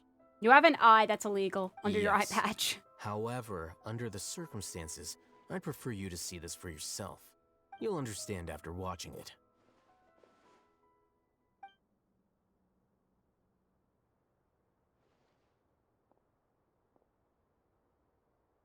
Wow. Wow. Civilization is born of knowledge, but so too can knowledge be its demise. A disaster caught us unaware. It was knowledge that did not belong to this world. The Scarlet King brought this forbidden knowledge into our world, and it quickly spread like a plague. People's minds were filled with crazed whispers. Dark gray scales spread across their bodies. Even the land was stripped of its vigor. Only a desperate, deathly silence remained. Were it not for Greater Lord Rukkhadevata from the forests, the damage would have been irreversible. She summoned the priests to build temples and infused into them the divine power of life. The disaster was miraculously tempered, and the embers of our civilization were preserved in Aru village. Alas, the miracle could not last. As long as forbidden knowledge continued to exist, it would forever blight this world. In the end, the proud king of the desert, my eternal lord, chose to sacrifice himself. I have spent my whole life since guarding one of these many temples. But now, my duty is coming to an end. As I close my eyes for the final time, the sight of that noble deity will appear in my vision once more. In helping the Scarlet King to eradicate forbidden knowledge, she exhausted her strength, and her form became that of a small child. How strange. Now that I think of her, I no longer have any fear of death, for I sense that the spirit of life will abide with me during my eternal sleep. Children of the desert, cling no longer to past grievances, but hold tight to the memory of this act of benevolence.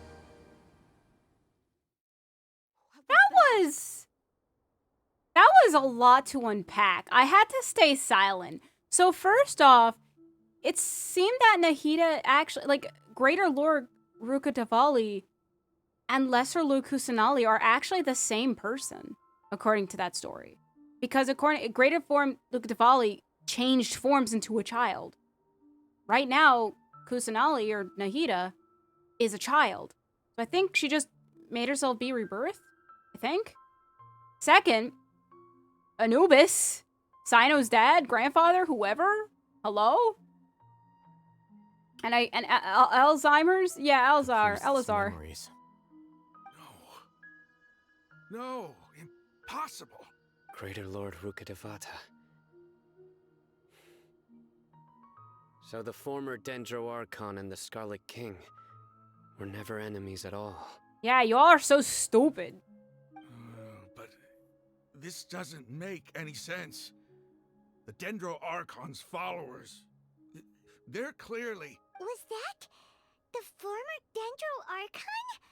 She became so tiny in the end. Greater Lord Rukkhadevali came to rescue the King Deseret and his people, but eradicating the forbidden knowledge took so much of her power.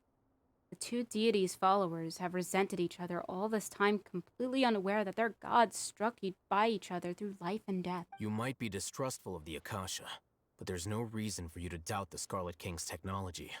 You've just witnessed his priest's last words. I've never heard about any of this before. The surviving followers of the Scarlet King all gathered in Aru village. Our god did not make mistakes. We refused to believe any of the rumors. The Scarlet King's death, the all but total annihilation of our civilization. It was all Greater Lord Rukkhadevata's doing. We saw her as nothing more than a traitor. Who stabbed us in the back in our Yeah, moment by of crisis. dying, she betrayed you. Dying Just like us for humans. the entire country of Sumeru, including the desert. She's a traitor. Double-crossing each other to survive in the desert. You were blinded by your prejudice.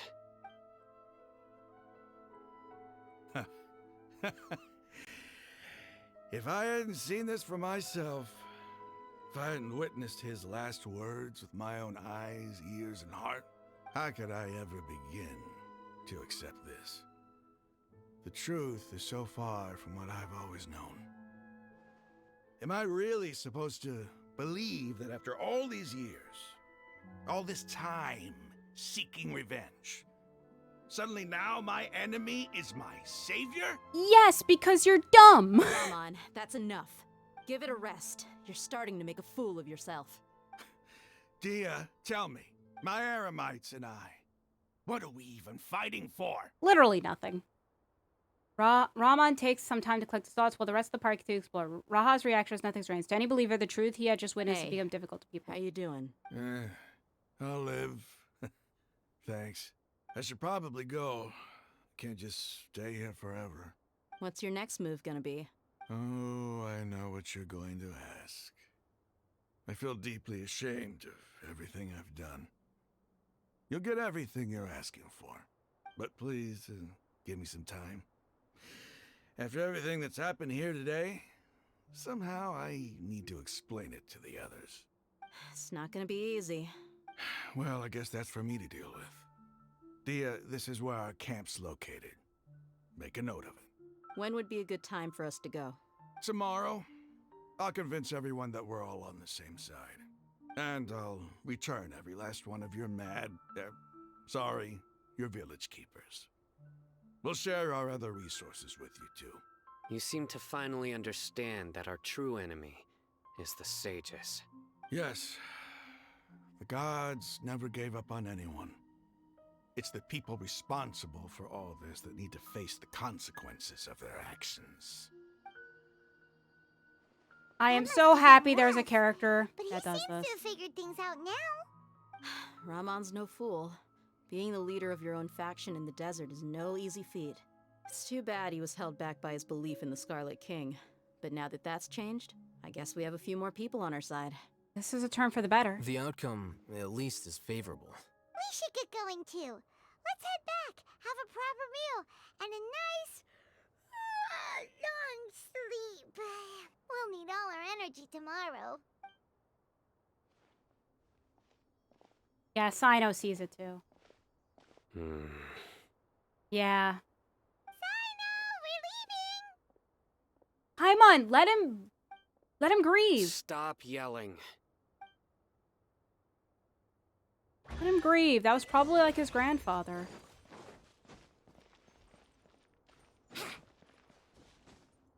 Dab.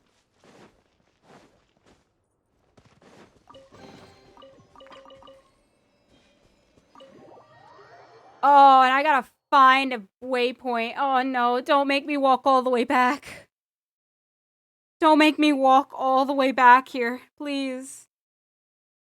Please, just please let it be a camp that's like close.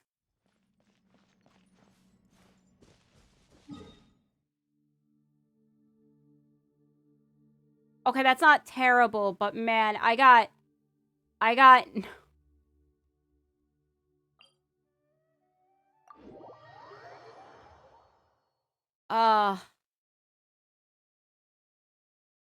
man, I probably should have ended it before we started this act. I didn't think this act would be so long. I didn't think it'd be long at all.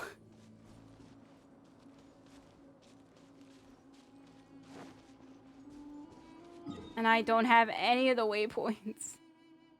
Let me see.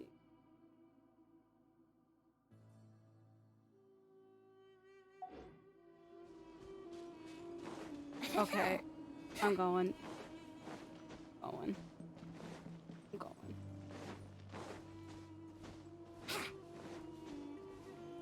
This is the longest I've streamed for Genshin. Ever. I don't really know what to do. I'm so invested in this story. I'm so invested. And the fact that I'm not going to be doing, like, I know it because I won't be streaming Genshin next week. Wouldn't gliding be faster?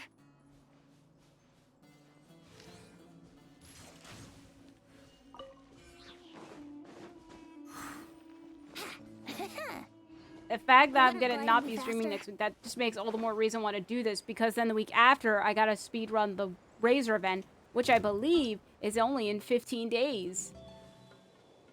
Yeah. So I only technically have 1 day to complete it. Assuming it's a story as well.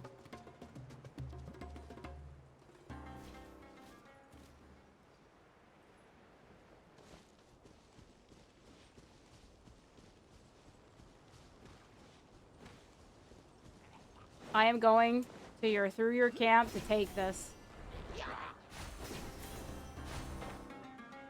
Hello, bird.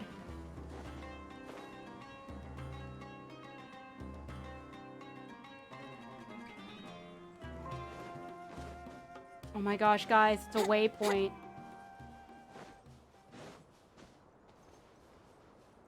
It's a waypoint right over there.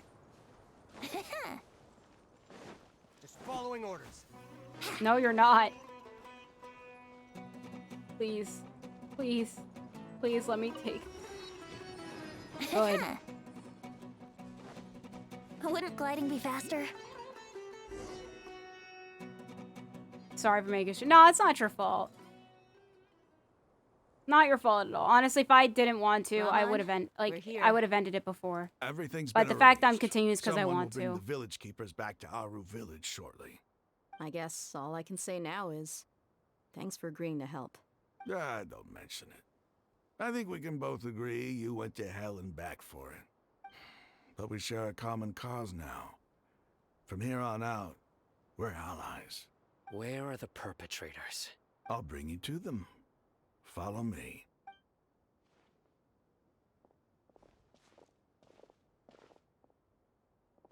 Oh, So nice. These are the people who kidnapped the village keepers. Oh no, it's the scribe! There's no need to yell. No one can help you now. We've been all over the desert trying to find you. That's right.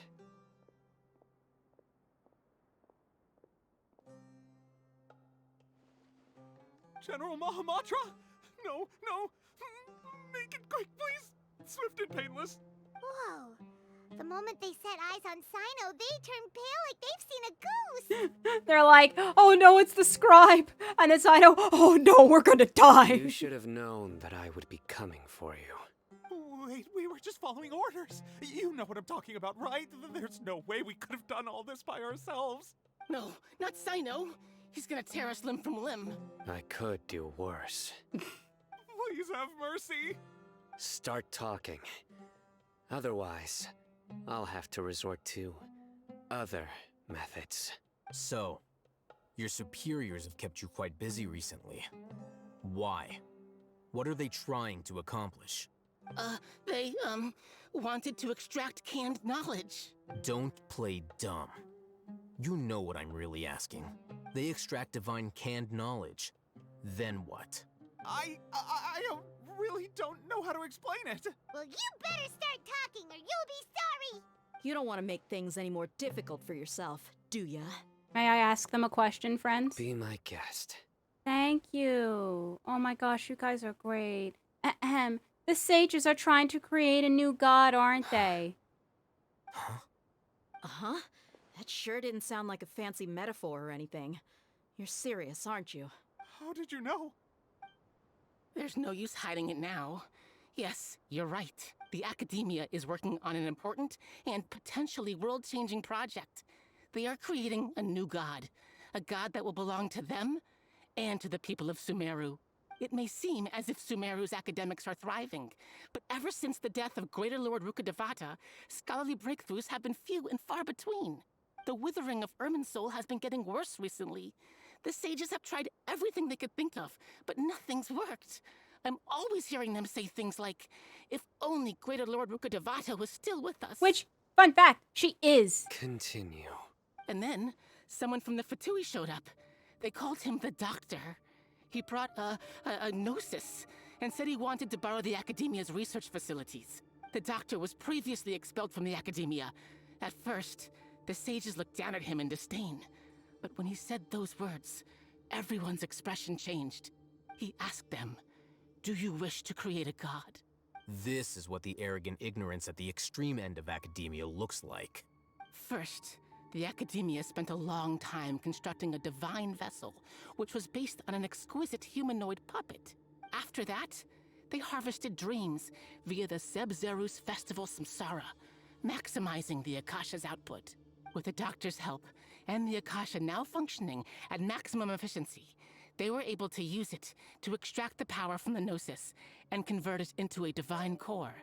Next, they decided that their new god needed to possess divine wisdom.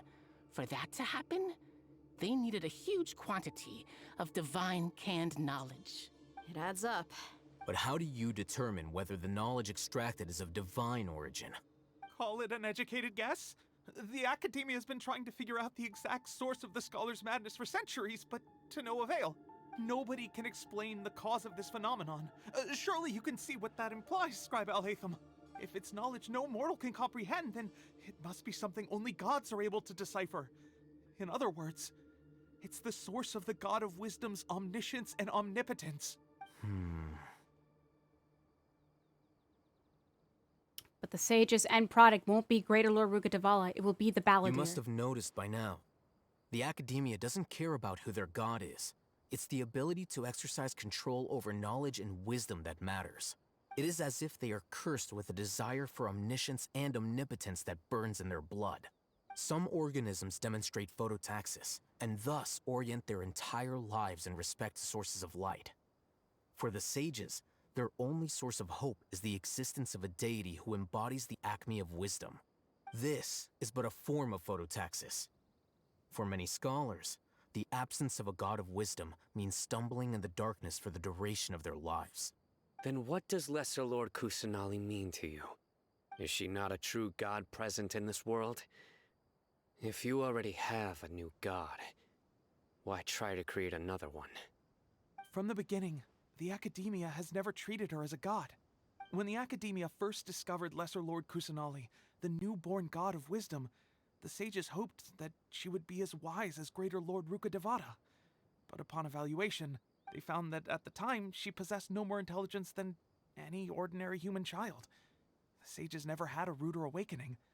This forced them to accept that Greater Lord Rukkhadevata had indeed passed away. Not to mention that Lesser Lord Kusanali's Gnosis had been used to power the Akasha this entire time. By herself, she has neither an Archon's raw power, nor the spectacular insight expected of a god of wisdom. Slowly but surely, people began to forget about her existence. So, this is the path the sages have chosen. Even now, they still refuse to acknowledge Lesser Lord Kusanali. I never imagined a god could be subjected to such cruelty. All right, let's try to keep our cool. If everyone's in a bad mood, then let's change up our scenery. No, Cosmic, you're fine. Yeah, I'll still be streaming tomorrow. Raman, I just don't know give me what, a few men though. to help us escort the village keepers back to the village. And these two scholars, they're coming too. Sure, as you wish.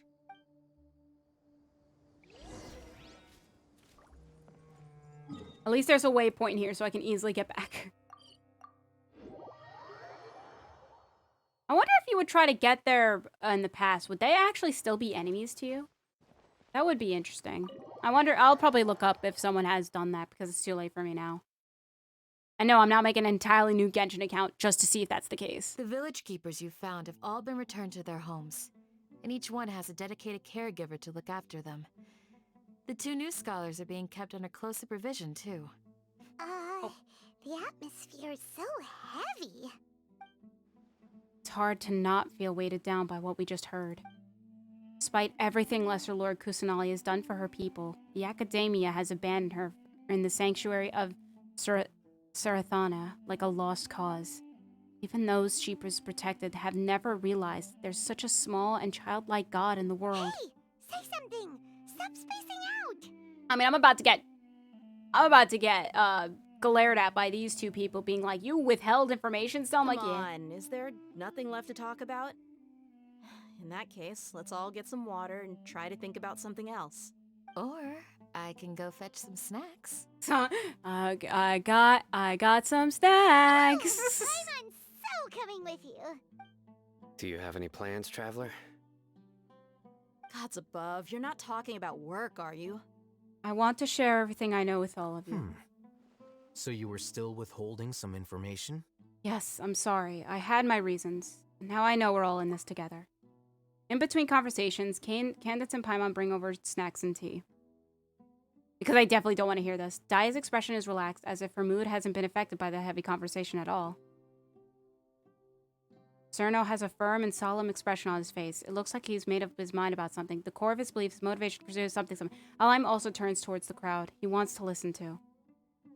After that, the whole story comes out. All the experiences, feelings, and secrets are shared freely with everyone. To share everything means to consider. From today on, everyone will fight for the same goal. Even though we lived through all of this firsthand, it still feels super surreal to hear you talk about it again. That's every single thing we've experienced so far in Sumeru. What a whirlwind of a story. I felt like I was holding my breath the whole time. It seems like there'll be more issues to face in the days ahead than I'd anticipated. Still, now's a good time to make our next move. Now that Ramon's joined us, we'll be an even stronger team. It's time to make a plan. Indeed. These events are a flagrant transgression of the rules in every sense. We cannot allow it to continue. So, everyone, are we on the same page? Yes! Crush the sages and rescue our god. That is our ultimate goal. No matter what lies ahead, I will do my Well, utmost. let's brainstorm a little more about what other resources we can draw on. The next time we gather here, we must have a solid plan. Oh my gosh, is the... Yep. Are we done? Work out for sure. Are we done? Oh, we're done! Oh, we're done. Don't rush. This is a big undertaking, and the planning and preparation for what lies ahead will no doubt take some time. Take it slowly. We need to make sure the plan is as effective as possible. He's starting to read his book again. Hey, are you even listening? Would you like me to lend you something to read? No way. Your books aren't quite to Paimon's tastes. I would if you read it. I was joking. I know my books are far too difficult for you, and I have no intention of lending them out. Oh. Ugh, you're so annoying. I know. In the past, I never imagined that even the gods could suffer from hardship. If we can find a way to change all of this, will this nation become a better place? The past few days have been some of the most challenging work I've ever taken on, and none of it'll earn me a single Mora. I can't believe it. I mean, you'll get a good name for yourself. Nice idea. Maybe we'll get a huge reward after this is all over. Like food! You've got a point. Hey, what would you do if you woke up tomorrow with more money than you could ever spend? I'd spend it on my tuition. Paimon would buy boatloads of tasty snacks. First tuition and then invest it in a mutual fund, That's so I'll it? never have to worry about anything ever again. And maybe some tasty drinks as well? Basically, I get a ton of interest back. How adorable. Well, here's to all our indulgent fantasies. If there's a chance they can come true, I'll give it my best shot. And here's hoping that everything we do from now on will change this world for the better.